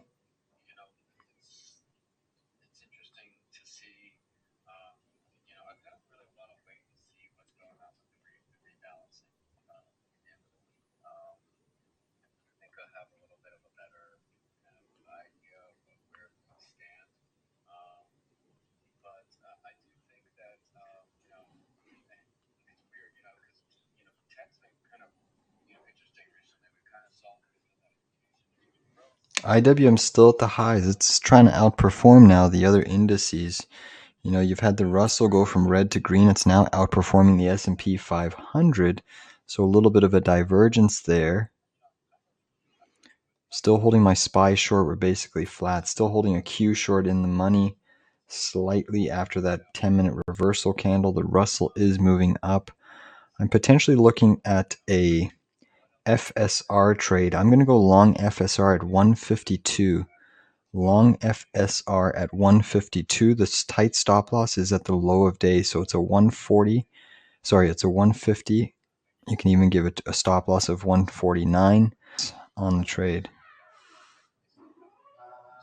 Stop loss is going to be the low of day. I'll do it at 3 cents risk. Looking for a move up to about 150. This gap fills.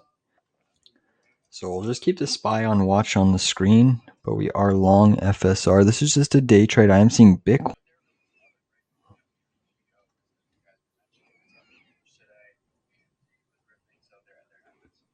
Bitcoin's still selling here.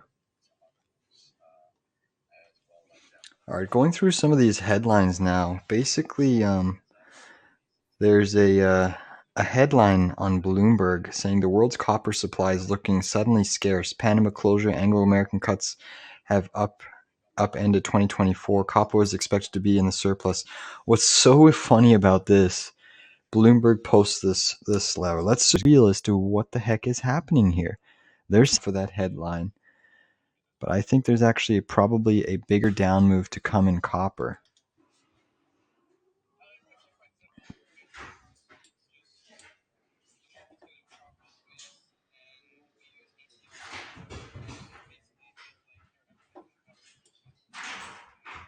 And this copper daily chart, I mean, is not looking the best. You're above the E, but take a look at the trend line that we're currently being rejected at. You're being rejected at this upsloping trend line. It is a head and shoulders neckline, so downside is likely to resume. The only benefit that copper has right now is the fact that it's trying to recapture above this downsloping trend line. But right now, technically speaking, copper is getting rejected at every single point here. And again, you can see there's a head and shoulders. So if the largest base metal in the world is finding rejection at these trend lines when there's a so-called scarcity of supply, why is it looking like the copper? Let's throw in the 50 weekly moving average, see where we're at. We're below the 50. Let's see where the 200 is. We're right at that 200. So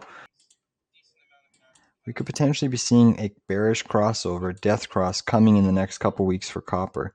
You're below the 50, above the 2, below the EMA 113.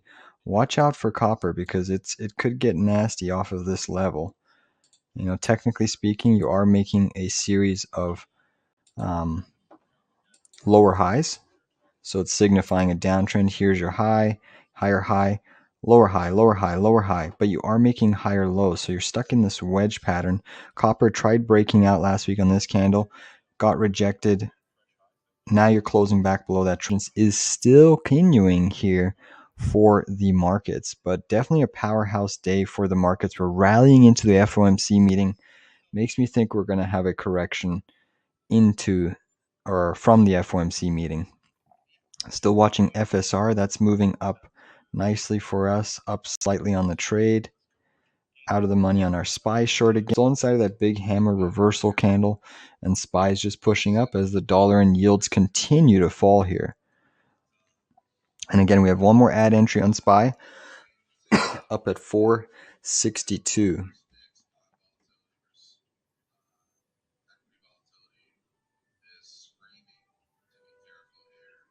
Just scrolling through some of the headlines here.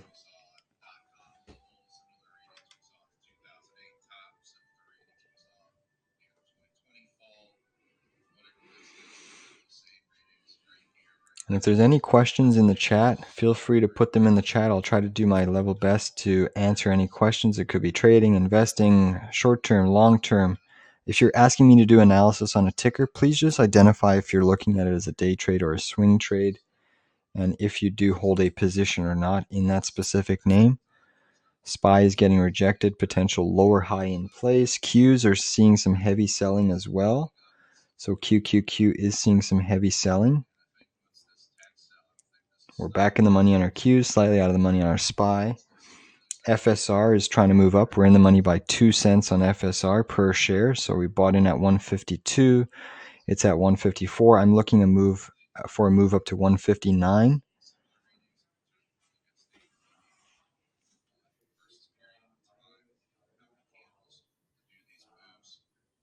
And it's a starter position.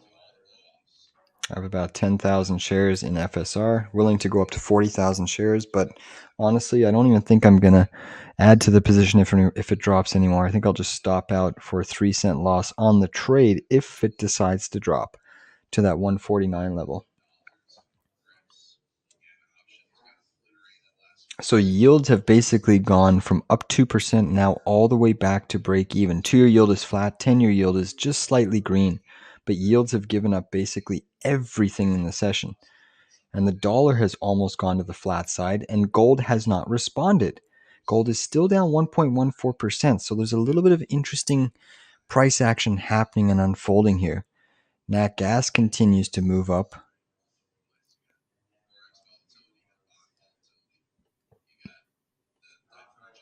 Coin is still looking exceptionally weak. It looks like it wants to make a little bit lower price action. Same thing with Bitcoin. Although Bitcoin's at that overnight session low pivot, Meta's trying to push up. So communication stocks have been the weakest sector, and they are trying to push up here.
All right, I just have to take a quick phone call. I'm still going to be here on the mic watching the charts. If anything changes in terms of me adding to my positions or closing my positions, I will hop on the mic.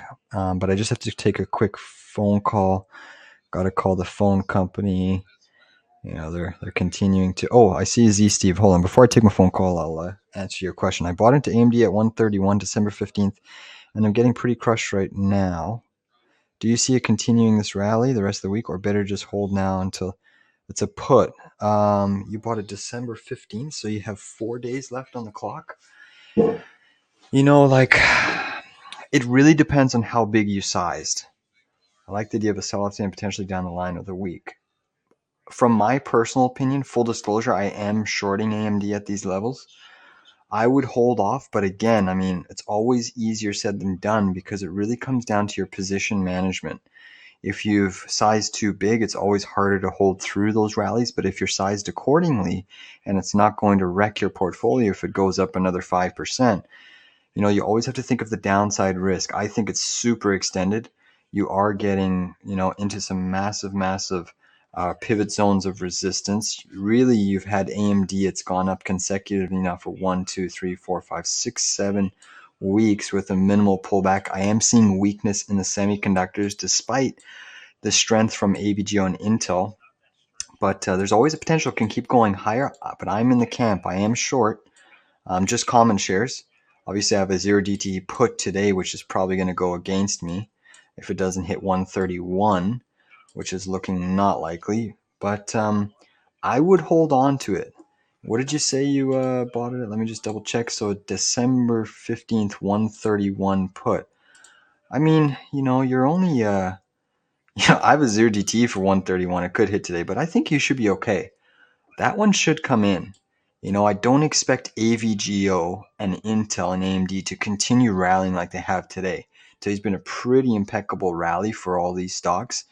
And when you have the largest SMH component, which is AVGO, just ripping, it certainly adds extra fuel to the fire for these things to go higher. But SOXX, find out the largest weightings in the SMH. In the SMH, it is AVGO. So how often does AVGO move up in a session?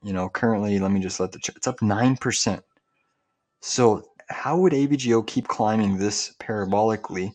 Look at the negative divergence, higher high price action, lower high RSI.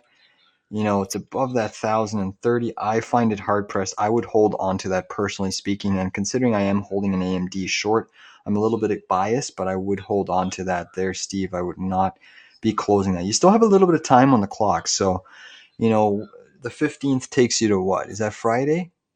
That's Friday. So we have CPI, PPI, and we have the Fed, 2-day events. So I think Powell will be the kicker for this market just due to how fast things are going. But the only reason semis are ripping to is AVGO alone is lifting. You have the SMH positive, but Nvidia is negative. So I'm still seeing a lot of signs that semis are kind of almost cooked to the downside. It's just this one ticker here and Intel. You haven't confirmed the breakout yet. Just to put it into perspective, I mean, take a look at the trend line you're hitting. Pivot to pivot. You can see you're tagging that area right now as we speak on the SMH. So it's an interesting level. I wouldn't be covering here. Hopefully that helps there. All right, so we're back in the money on our QQQ position. Nice and deep in the money. SPY is just hovering for us. We are seeing Bitcoin making new lows, testing that major overnight session pivot. So Bitcoin is down now in the session 7.84%. Agreed. It is a wild rally. I mean, this is what happens in these markets. These rallies just catch us off guard. I've even been caught off guard by these semiconductors. It's they're just absolute lunacy sometimes how they rip. Even the markets, the Qs and the SPY, just absolutely ripping. The only fundamentals that have changed are lowering yields and falling oil. I think those are the two catalysts as to why this market has ripped higher. Okay, I actually haven't traded that yet. I think it's called the quadruple XXXX.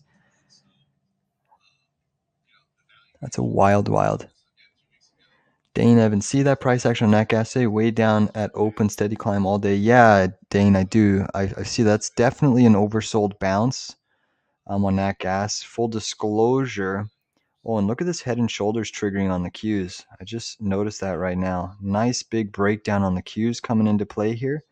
Downside target basically is up here at 395.57. Also holding a SPY short, which we're flat on. AMD put, which we're out of the money. That one's going against us. One interesting trade that I brought to your attention earlier on in the stream, if anyone caught this, I do not encourage anyone to go long. I'm already holding common shares. It's up 9% today, but I think this one could run much higher. Much higher. BSFC is the breakout. So if I flip to the daily chart, BSFC, and look at that. That's a nice little technical breakout that is occurring. It's a little bit of a light volume, but I mean, you're slowly starting to peekaboo above this neckline. And if we get continuation and confirmation, the upside of this inverse takes you to 29 cents. I mean, we're talking about a potential rally from here. And this isn't really taking into account the amount of squeezing action that it could do. From current levels, we're about 70%. I do hold a long position. I repeat, I do hold a long position. But it is starting to that one. Still into the stratosphere there. We'll see if it starts to come in at all. QQQ is still up 0.79%. SPY's up 0.3%. The Russell's up 0.28%. Yields are still holding green. Potential head and shoulders pattern on watch for the SPY. This is the neckline we need to watch. You break that flat bottom, you could see a big downside. The Qs are actually triggering their head and shoulders pattern intraday. Much more likely to play out since we are at the high of the chart. So take a look at that. That's a nice little M-top pattern right at the highs of the session. And I love it when you get that high pullback pattern, much more likely to play out to the downside. So we're still holding short SPY, short Qs, puts on the Russell, puts on AMD, an FSR long, which we're basically up 1 penny, holding a UNG long. And again, there, I know you mentioned natural gas there, Dane. I actually sent out an alert at the open. I also did an alert here on the live stream, but I also did an alert on the open with my members. So it's shaping up to be pretty well here. Pretty good an alert so far to date, but it is still down quite substantially.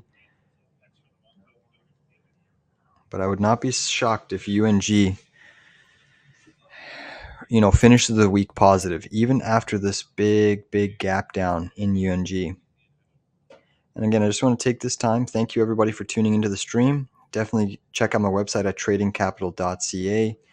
I host a swing trading and day trading service. I track insider buying and selling.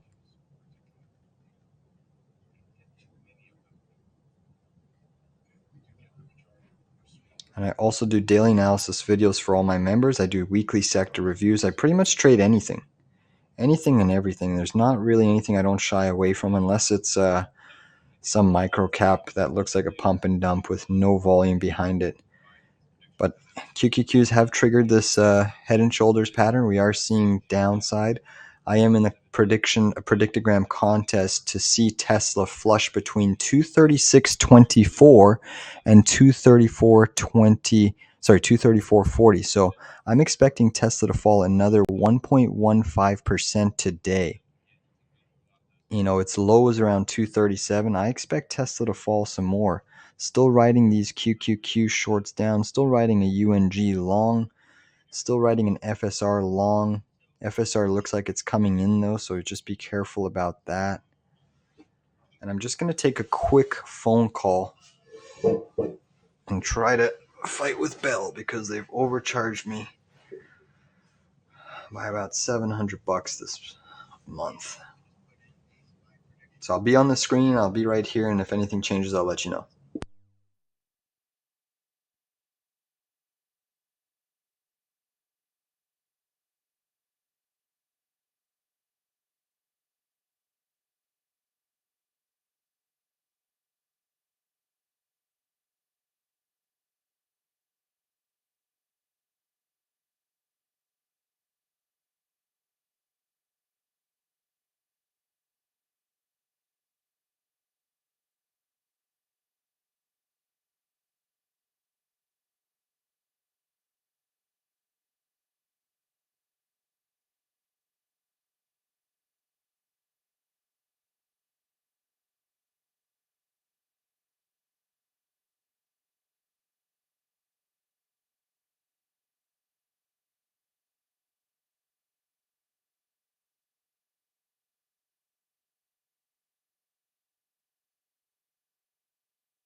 All right, so we're just here waiting for the markets. We're still seeing the Qs underneath that little neckline. SPY, this retraces half of its gains. Expect the SPY to probably lose half of the gains that it just made. So let's just be patient. Gold is still telling us that the dollar's strong. It's down over 1%. All mega caps, the Magnificent Seven, are still red. Potential head and shoulders triggering on SPY. We've triggered one on the Qs. You have one on the SPY here, where you draw your pivot high, pivot, and if you break this neckline, you could be in for a deep. Really takes you to about there on the charts, 461. That's probably a little bit of a previous pivot zone support. So I'm still holding my SPY short. We're flat on that. I'm still holding my QQQ, which is actually nicely in the money. So Qs are starting to weaken up. They're still the leading indice on the session. So paying close attention to mega cap. I'm still on the phone right now, so I'm going to be multitasking between the call and the screens here. Again, if anything changes, I will be first to let you know.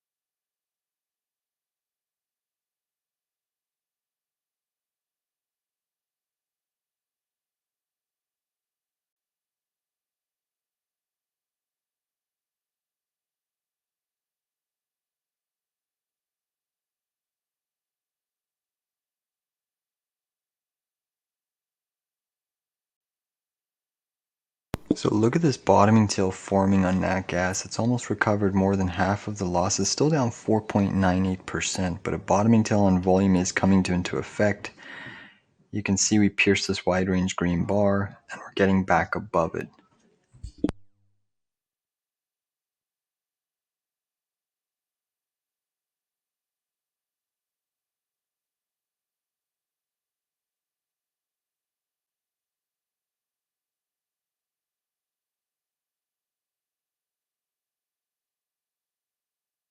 Still holding an FSR long and an SOXS long. SPY.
So the Qs are still getting rejected here.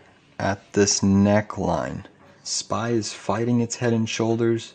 It wicked down, almost triggered it, but it got wicked right back up. But the QQQ is still on watch for a bigger breakdown here. We will see. Amazon's been selling, Meta's been selling, Apple's starting to curl over. Tesla's actually holding up relatively okay. You do have Google trying to make a move to the upside.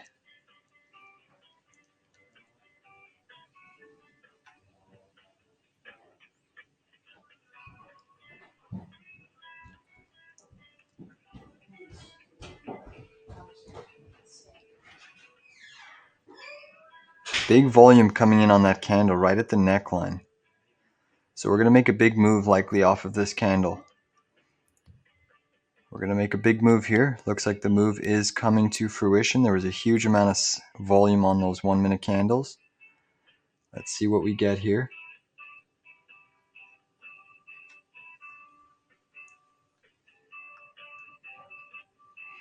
So as soon as we hit near this pivot or this point over here, this 394, I'm going to look to cover my Qs, at least half of it, and then leave the half running. I still have a SPY SOXS short. So we're now printing, look at this fall, look at this fall. Here we go. Here we go. All right, there's a gap fill that we're heading into right here. That's a 395 whole number. That's a 395 whole. It's a micro gap fill. I'm still holding my full position short. Same thing with the SPY. We're in the money. Seeing the Russell roll over as well. Still holding an SOXS long. We're 2 cents out of the money. Come on, baby, flush it. Hi there. Thank you so much for...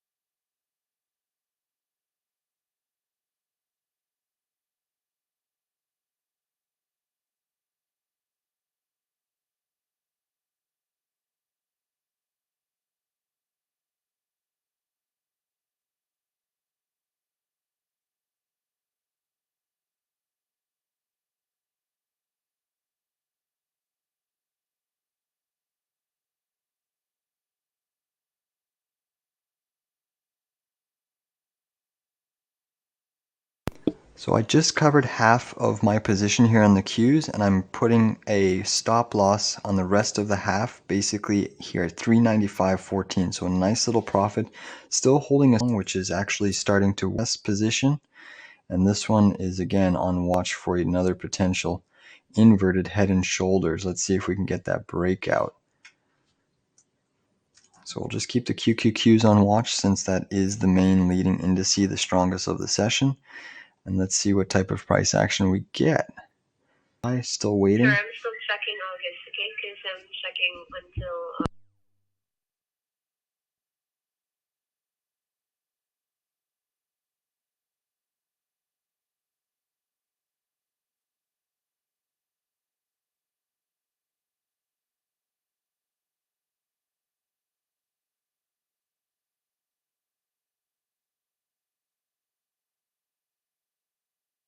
I mean, I have 1 hour left. I doubt I'm going to get there, but it would take a miraculous flush. It would be nice to get to break even, which is sitting at 133.03 where I entered, so pretty decent down candle for sure.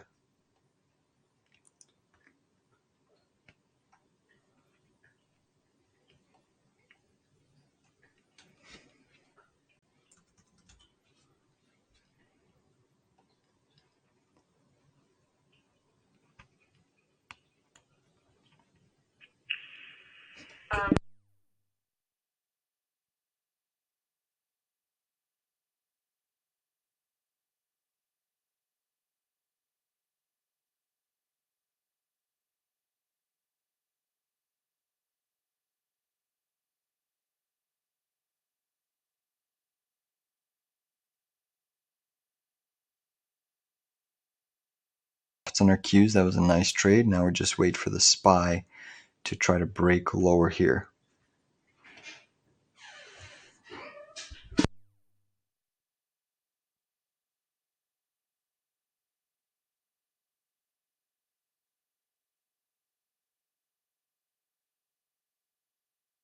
The dollar's continuing to try to climb here.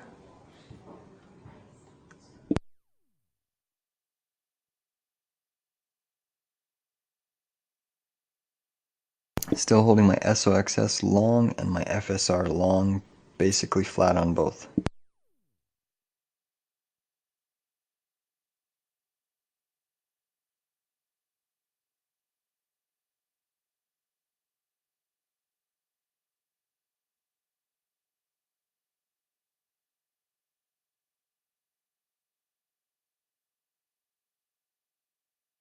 Whoa, look at that big volume surge on the SPY. Head and shoulders has now been negated. That's a big push on the SPY there. Qs are almost back to where we shorted it initially, but that's a huge reversal on the Qs, or on the SPY. Big, big reversal. What the heck just happened? Just bear with me a second.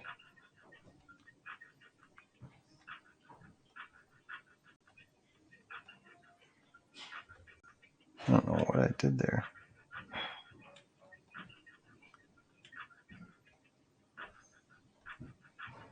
Huge pump in the SPY. Looks like we may get power hour. Still holding FSR long. So good job taking profits on the Qs there off that dip, because that was a huge rally on volume. Could be seeing something like this period again, where you had that huge spike, small pullback, and then continuation. We'll see.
All right, finished my phone call. It's always nice when you get about $700 and something back from Bell. These phone bills, you gotta watch out for these skeevy guys. For a whole 12 months, they've been overcharging me, and I didn't even notice until this December. I noticed, and then I had to go back all 12 months, and they've been charging me roaming charges when I haven't even been roaming on international. I'm still in my domestic country, but craziness, the craziness that these phone companies can get away with.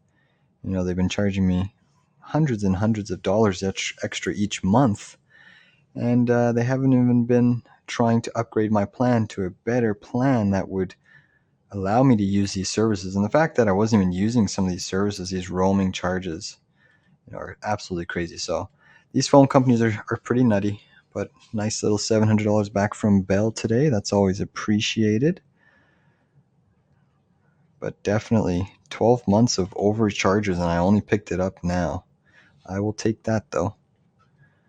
All right, back to the drawing board of this market. S&P, you can see we've wicked right back up. The Qs have wicked right back up above that neckline. The dollar's still putting in some consolidation to potentially move higher here. I do anticipate the dollar is going to test at least the 105.44 area by the close based off of the pattern that I am seeing. So what does that mean? That likely means we should see some more downside in the market. I'm still holding an FSR long, a SPY short, an SOXS long. We are out of the money on our Lotto AMD put. That one's going against us, so I apologize if anyone took that Lotto play with me, but I expressed that it was a super high risk. Expect a loss on the trade. We were just kind of gambling at that point in time with the profits from the earlier short that we made on. I'm still holding a swing short on AMD.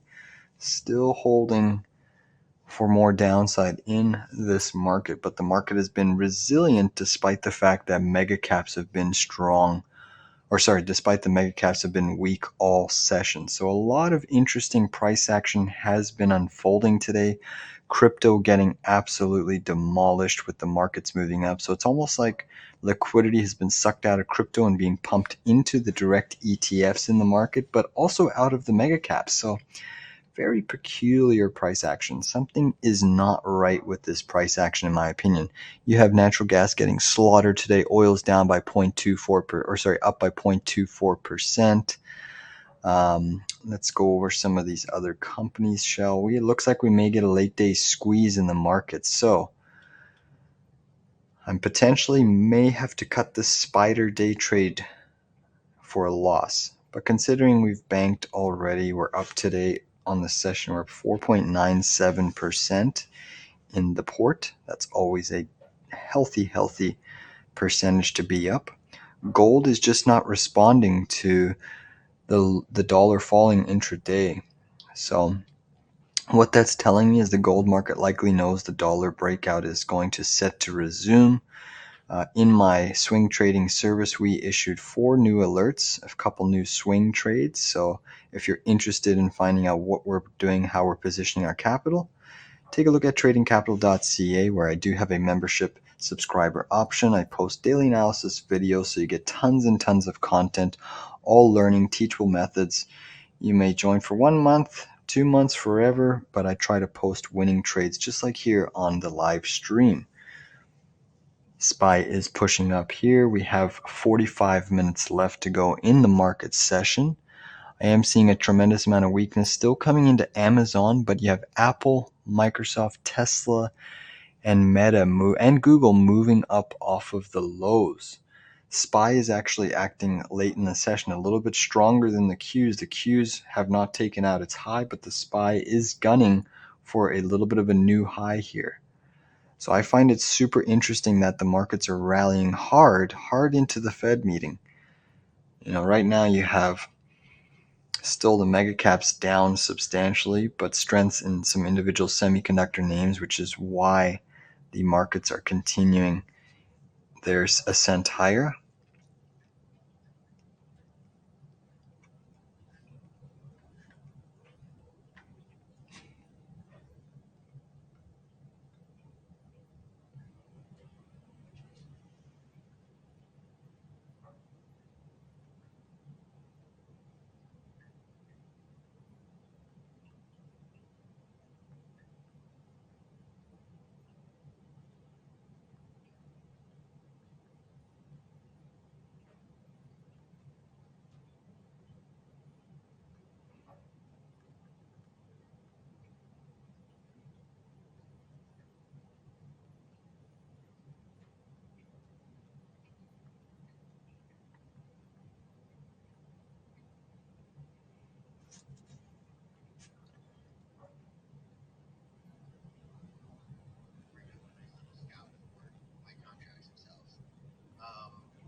that's what I'm looking at there for SPY.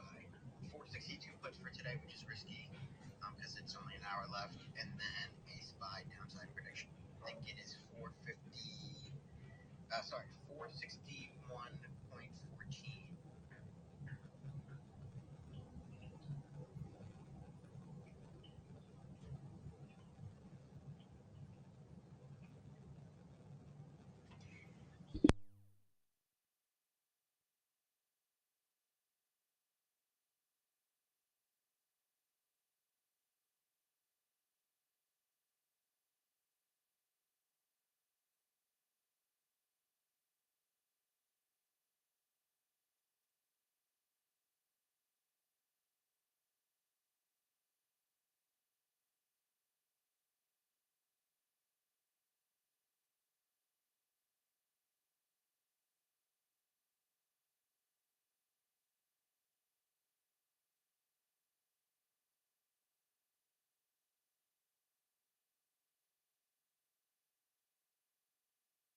He's still holding an SOX long. Look at that volume coming in on the S&P there, the SPY ETF. Still holding that short. Let's see if we can get a move down here late in the session. SOXS still holding that long. We're out of the money. AMD's been the one that's just been absolutely so strong. So freaking strong. You know, obviously AVGO, SMH has been strong, but that was a nasty little wick down the SPY on volume getting bought right back up. We'll see if it amounts to any more weakness. FSR, still waiting on FSR. FSR is still basically right at our entry level. Nat gas is still trying to push up. So nat gas is now only down 4.94% on the session. Still a daily bottoming tail on volume is forming. We'll see if we can get some more price action.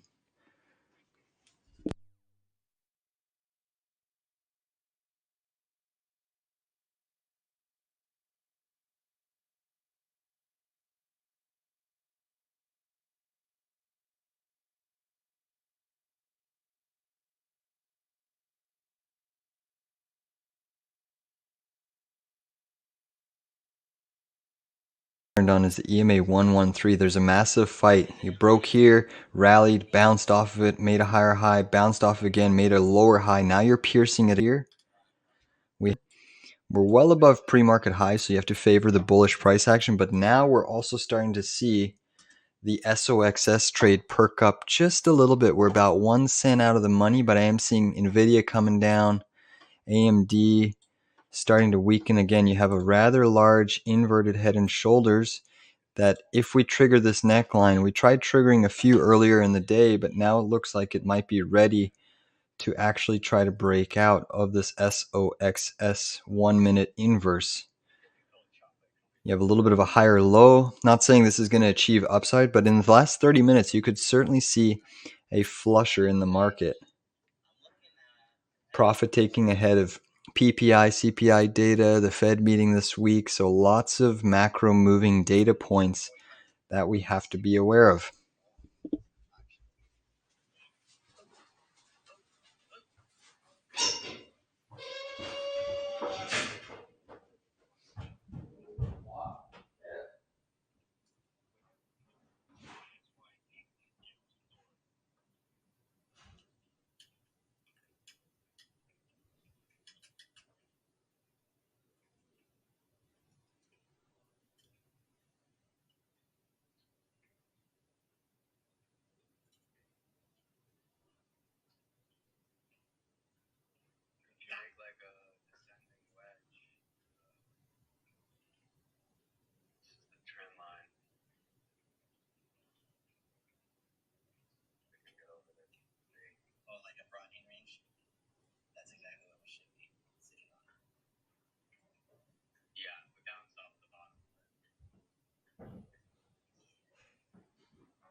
All right, the dollar's putting in a little bit of a bullish on the 5-minute chart. It's looking like it wants to curl up tight consolidation range. You know, if you get rejected here, you're going to go back down to the low end of the range on the dollar. But I suspect we should break out of that little flag, which should put pressure on the S&P to be watched.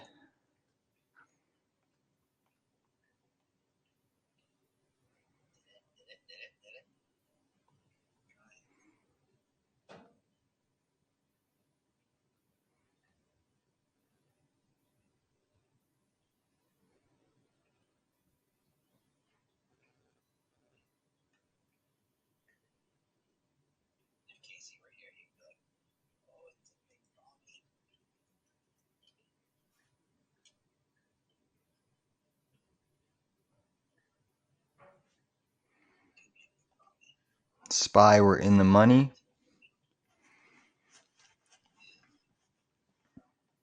Fisker were slightly down. SOXS were slightly down.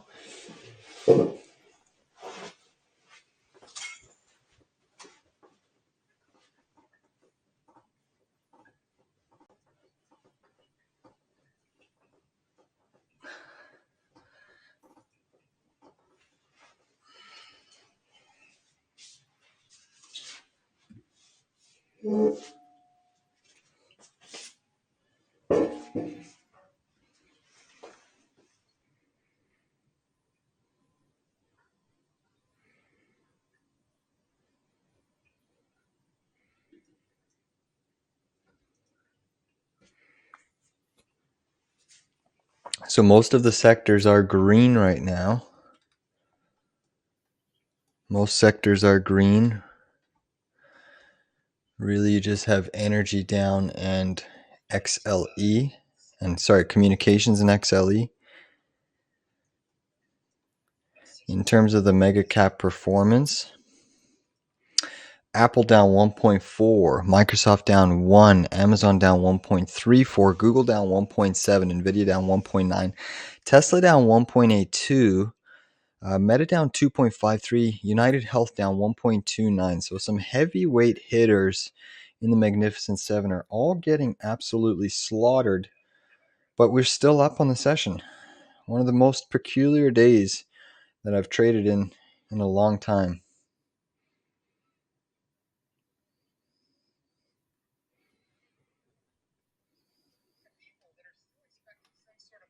SPY is just getting bought right back up.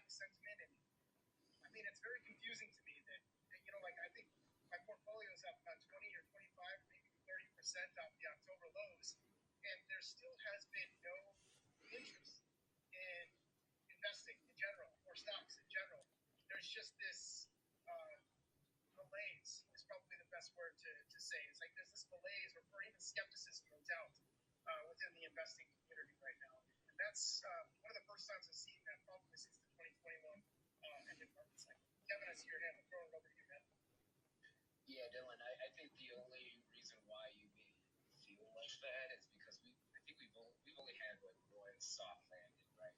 94, 95, out of all of these recessionary scenarios and these Fed cut scenarios out there, and I think and rightfully so. I think the first cut. AMD is now falling off from the highs, potentially putting in a lower high. You have Amazon moving up, Meta moving down, Google moving up, Microsoft going sideways, Nvidia moving down, Tesla moving down, SPY moving up, Q is moving up. A soft landing can be done because once again, it's only been done once over like the lifetime or lifespan of these type of cycles. So cautious optimism, I think, would be probably the better word, right? So something that's been really interesting is I think that the October market was very interesting to me, specifically from the 10-year perspective. So we actually saw the 10-year, we saw the long end of the yield curve really, so the bond market sold off on the long end, which means that yields went higher. And what ended up happening was that eventually, we basically hit that 5 handle on the 10-year yield. And then there, you can actually hear in the company earnings reports that there's a lot of stress in the financial system, and then there was a lot of weakening sales data. And then all of a sudden, it seemed like that the market seemed to respond to that, which is, I'm not exactly sure what to think about on this one, just how fast the bond yields are moving. So generally, what I'm basically saying is that financial conditions have eased substantially since October low, primarily in the credit markets, which is really interesting to see that rapid pace of that rapid development over just the course of a few short weeks. And then now you're hearing a lot of bullish commentary from CEOs saying, yeah, we're seeing, a basing out. The macro is not worsening. The labor market remains, somewhat steady, but there's obviously some opportunities out there. And we even got the 3.7% unemployment rate, which was a complete shocker to me. I thought we were going to see 4%. So I think that there's definitely conflicting data, and I mean, I'm generally skeptical too, especially when the yield curve is still inverted the way that it is. But I'm not. Anything is possible. The future's unpredictable. A lot of interesting points. Stock Talk, maybe I could rotate that back over to you for your thoughts on historically, those soft landings, and maybe if you think, are people not talking about it enough right now, what the market's doing? Is it because people are scared of being burned still? Like, what do you think's holding that back? I've kind of commented on this before, but look, I don't think it's a bold take to say that we're going to get a recession.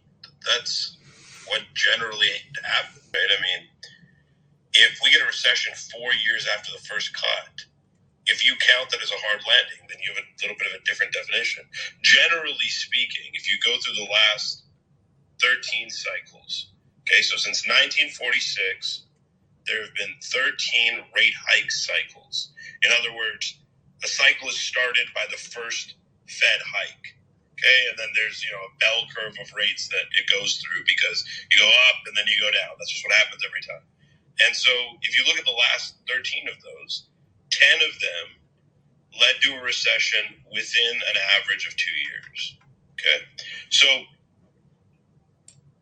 I just don't think there's any value in saying that we're going to get a recession. That's the assumption. That's the historical assumption.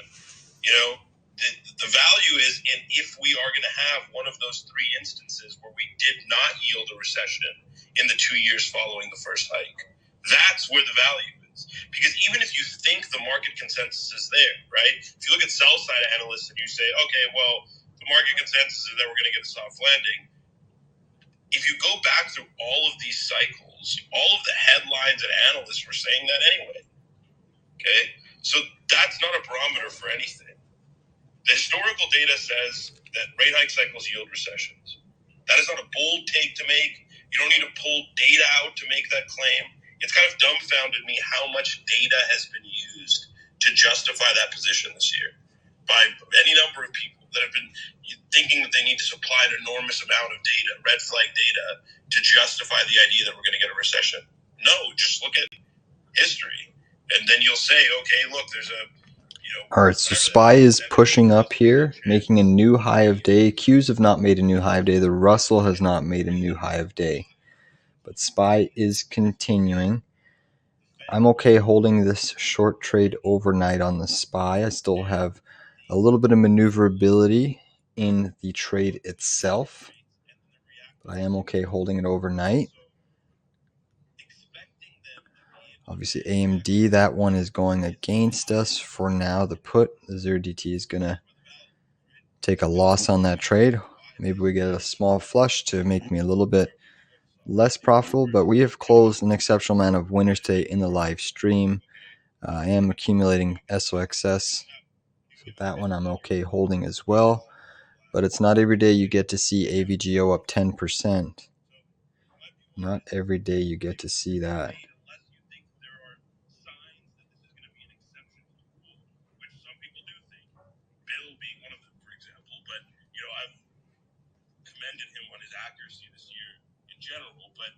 There are other people too that think that, and I think that's where the value is, whether they're right or wrong, right? Because if they are right, that isn't a valuable call versus somebody being right about there being a recession. And that just makes me shrug my shoulders. It's like, okay, rates went up 5% and they've stayed here for quite some time.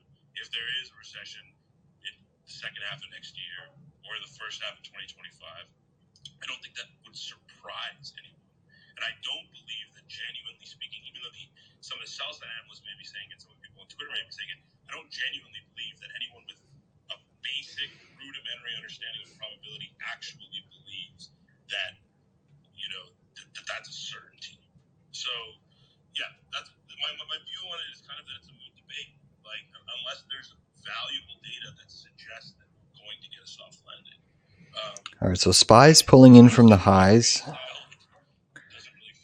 Fisker is about to stop us out for a small loss. FSR is about to stop us out for a small loss on the long side. That's okay as well. It's a very tiny 3-cent loss if we get stopped out.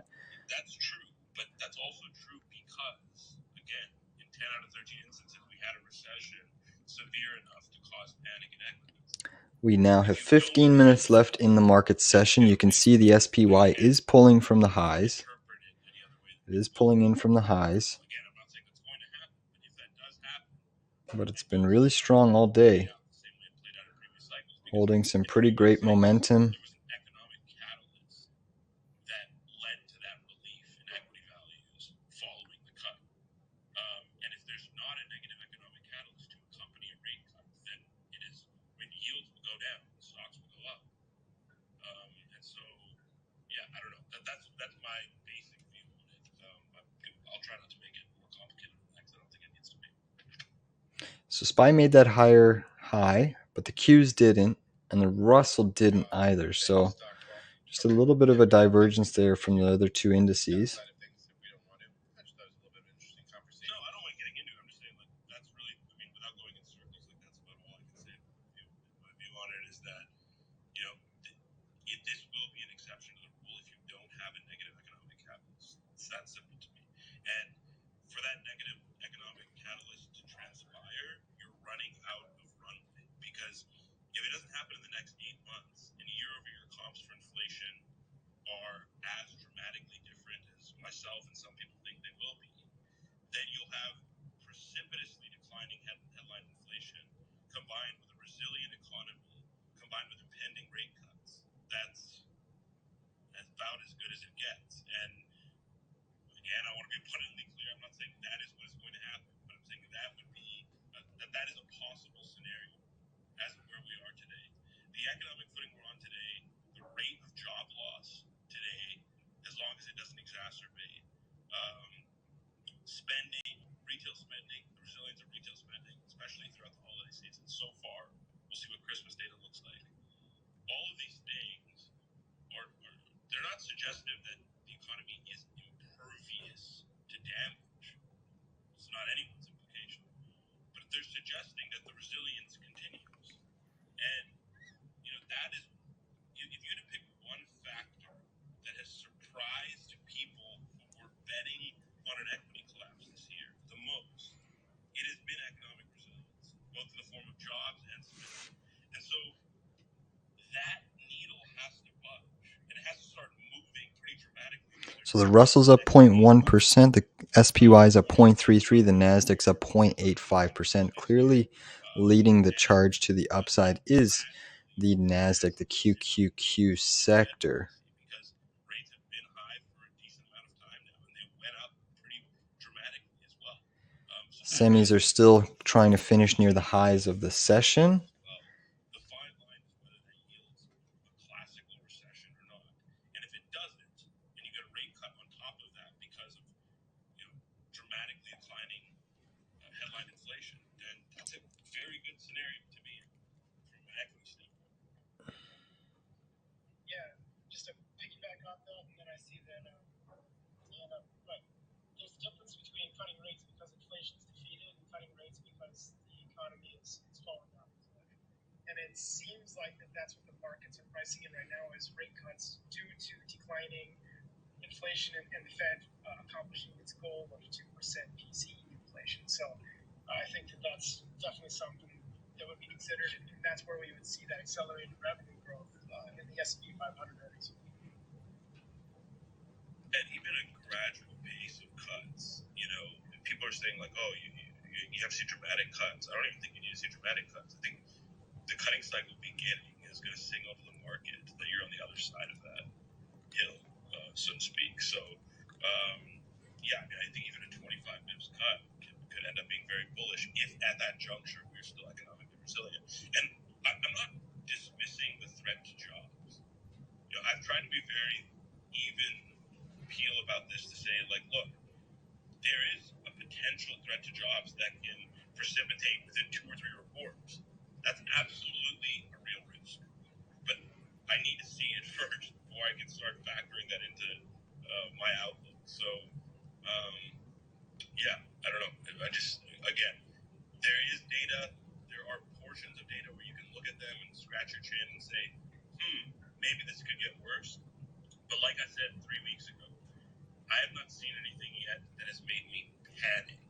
And that's really the operative word there. Like, sure, are there certain pieces of economic data for me, especially in commercial real estate, where that concern me? Yeah, sure. But I haven't panicked to the point where I'm like, oh my God, equities are going to crash in the face of some economic event that's coming. I haven't gotten to that point yet. What's up, Patrick? I was going to say adding in fiscal stimulus funded by government debt is another beneficial factor for equities and the economy. It kind of adds into the economic resilience that you were speaking about in that Goldilocks scenario, which truly is a Goldilocks scenario for equities.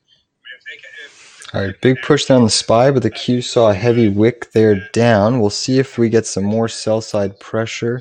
The Dixie still hasn't broken out of that flag pattern. It is consolidating, trying, but it still has not done so. So we're waiting on the markets here. We have about 10 minutes left into the close. Will we get a push or a dump? Pump or dump is the question on everyone's mind.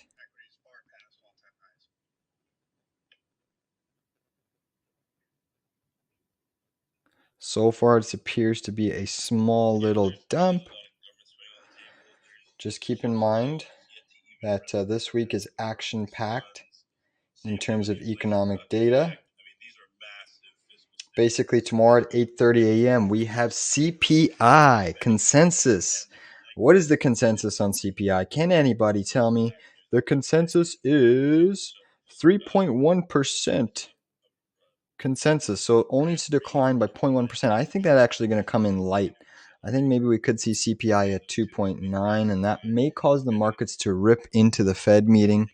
So I'm just going to encourage you to be cautious because they tend to like to rip the markets into Fed meeting and then drop it on Powell Day. But if that CPI comes in lighter, which there's a good shot that it can, just due to the energy collapse alone, we could see this market rip. So consensus is 3.1. The previous CPI was 3.2. So it does suggest that we could actually blow that reading out of the woodwork. But again, anything can happen with CPI. They're continuously changing metrics left, right, and center. I personally don't trust the reading, but we have to go with what the market does trust. And so far, yields react positively and negatively off of CPI. So that's what we're going to stick with at this point in time. SPY heavy volume coming in. Looks like it wants to push up, but semis are starting to weaken now. You have AMD pulling off of the highs. So semis are weakening just ever so slightly. Bitcoin's still really trading at the lows.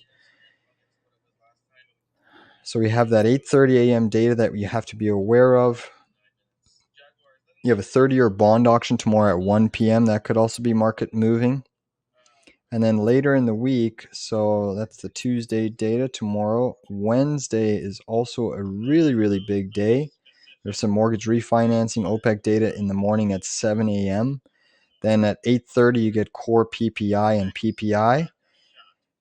And then basically some crude inventories as well. And then you have the Fed decision at 1 o'clock. And then 2 o'clock, you have the Fed press conference. So big potential volatility that is set to resume in this market tomorrow.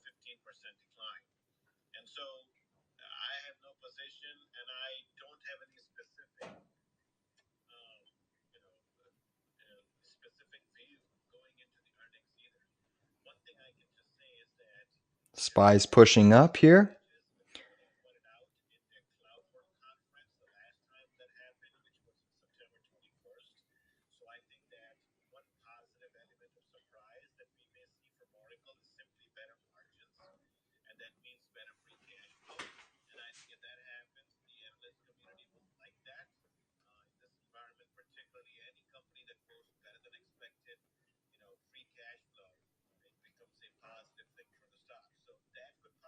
SPY's pushing up late in the session here. Semis are gaining some momentum. I see Nvidia still selling, but Microsoft, Google, Meta, Apple, Tesla are all pushing up at this point, whereas Nvidia is still selling. They're still using the strength in the semis to disguise the selling that is occurring in Nvidia. Very interesting price action.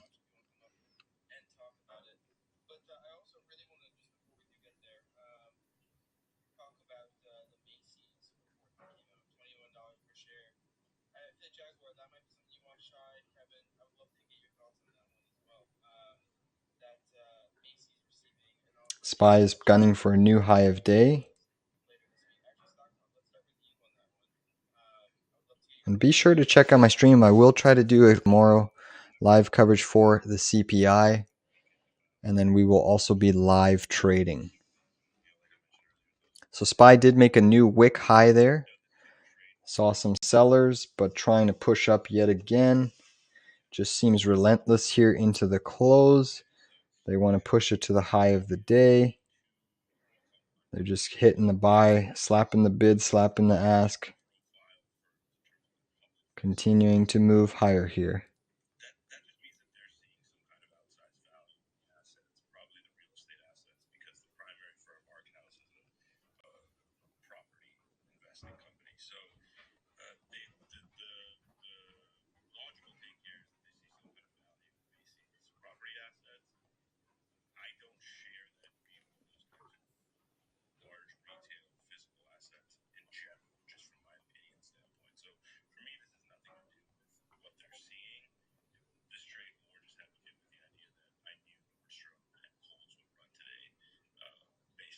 SPY new high of day. SPY is making, but the semis are selling. So you have SPY making a high. Qs are not making a high. SOXS is moving up. So just like that, we're in the money on our semis.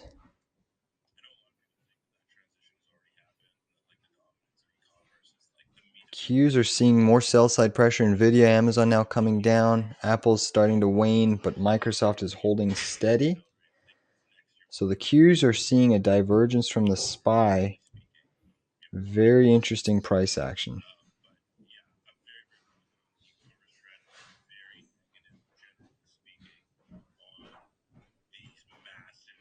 So the close is in 4 minutes. I will be doing my members video analysis after the close here. I am taking a loss on that AMD position, small 0 DTE lotto play. But we did close a lot positive. I am holding my SPY short. That's okay. That one I'm okay holding overnight.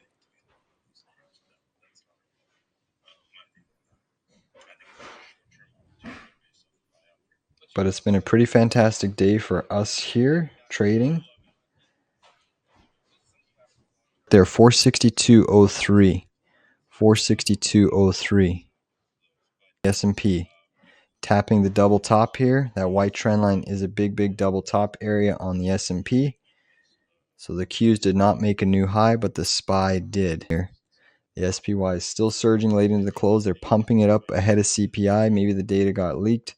Maybe it's a positive. Who the heck knows? But they are pumping it late into the year. 462.09, up 0.41%. Once the chart loads here, you can clearly see what level we're trading into on the daily chart. Just give me a second. Trading view is a little bit behind. Lots of volume coming in. Lots of wicks.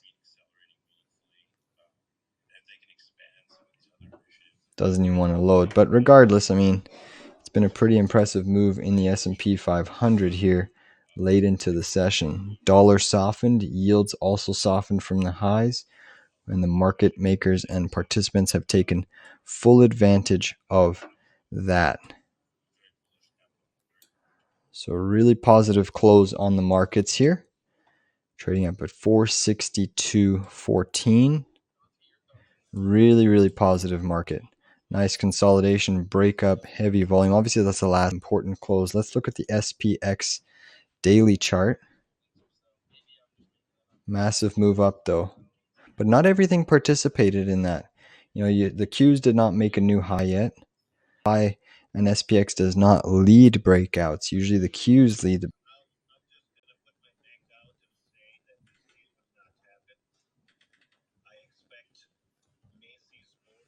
Take a look at the negative divergence. You have your high on the RSI here, which made this high pivot here. Now you just made a new higher high in price, but a lower high on the RSI. So pay close attention to that because it's a negative divergence. And again, the markets did close strong today, despite every single mega caps in the Magnificent Seven were closed red today. You now have 1, 2, 3, 4, 5, 6, 7, 8 weeks up in a row into this major pivot. You have a gap fill on SPX sitting around 46.68. A little bit of sell side pressure right off of the close there on the SPY ETF. You're now trading down at 461.84. We added to our SPY short basically right at 462.05. That is the market session. You are fading a little bit here in the after hours. I just want to turn on these after hours prints on the SPY just to show you how it closed. So we closed there at 496. We're trading at 496.91. So you did close at a new high of day, but you're coming in the after hours down a little bit. So I just want to say thank you all for tuning in to the live stream. It's been a pleasure trading with you all, and hopefully we will see you all at 8:30 a.m. tomorrow, or roughly at 9:15, 9:20 a.m. CPI tomorrow at 8:30 should be market moving, should be pretty volatile. Watch for the dollar spike, watch for yield spike if it comes in hotter. If it comes in lower, just like China did, then these markets could potentially see a little bit of a rally. But time will tell. We'll certainly, it's interesting to see what's going to happen. Either way, CPI, if we rally, then that makes me extremely more bearish heading into Powell on Wednesday and the FOMC rate decision because these markets are just gone absolutely nutty for the last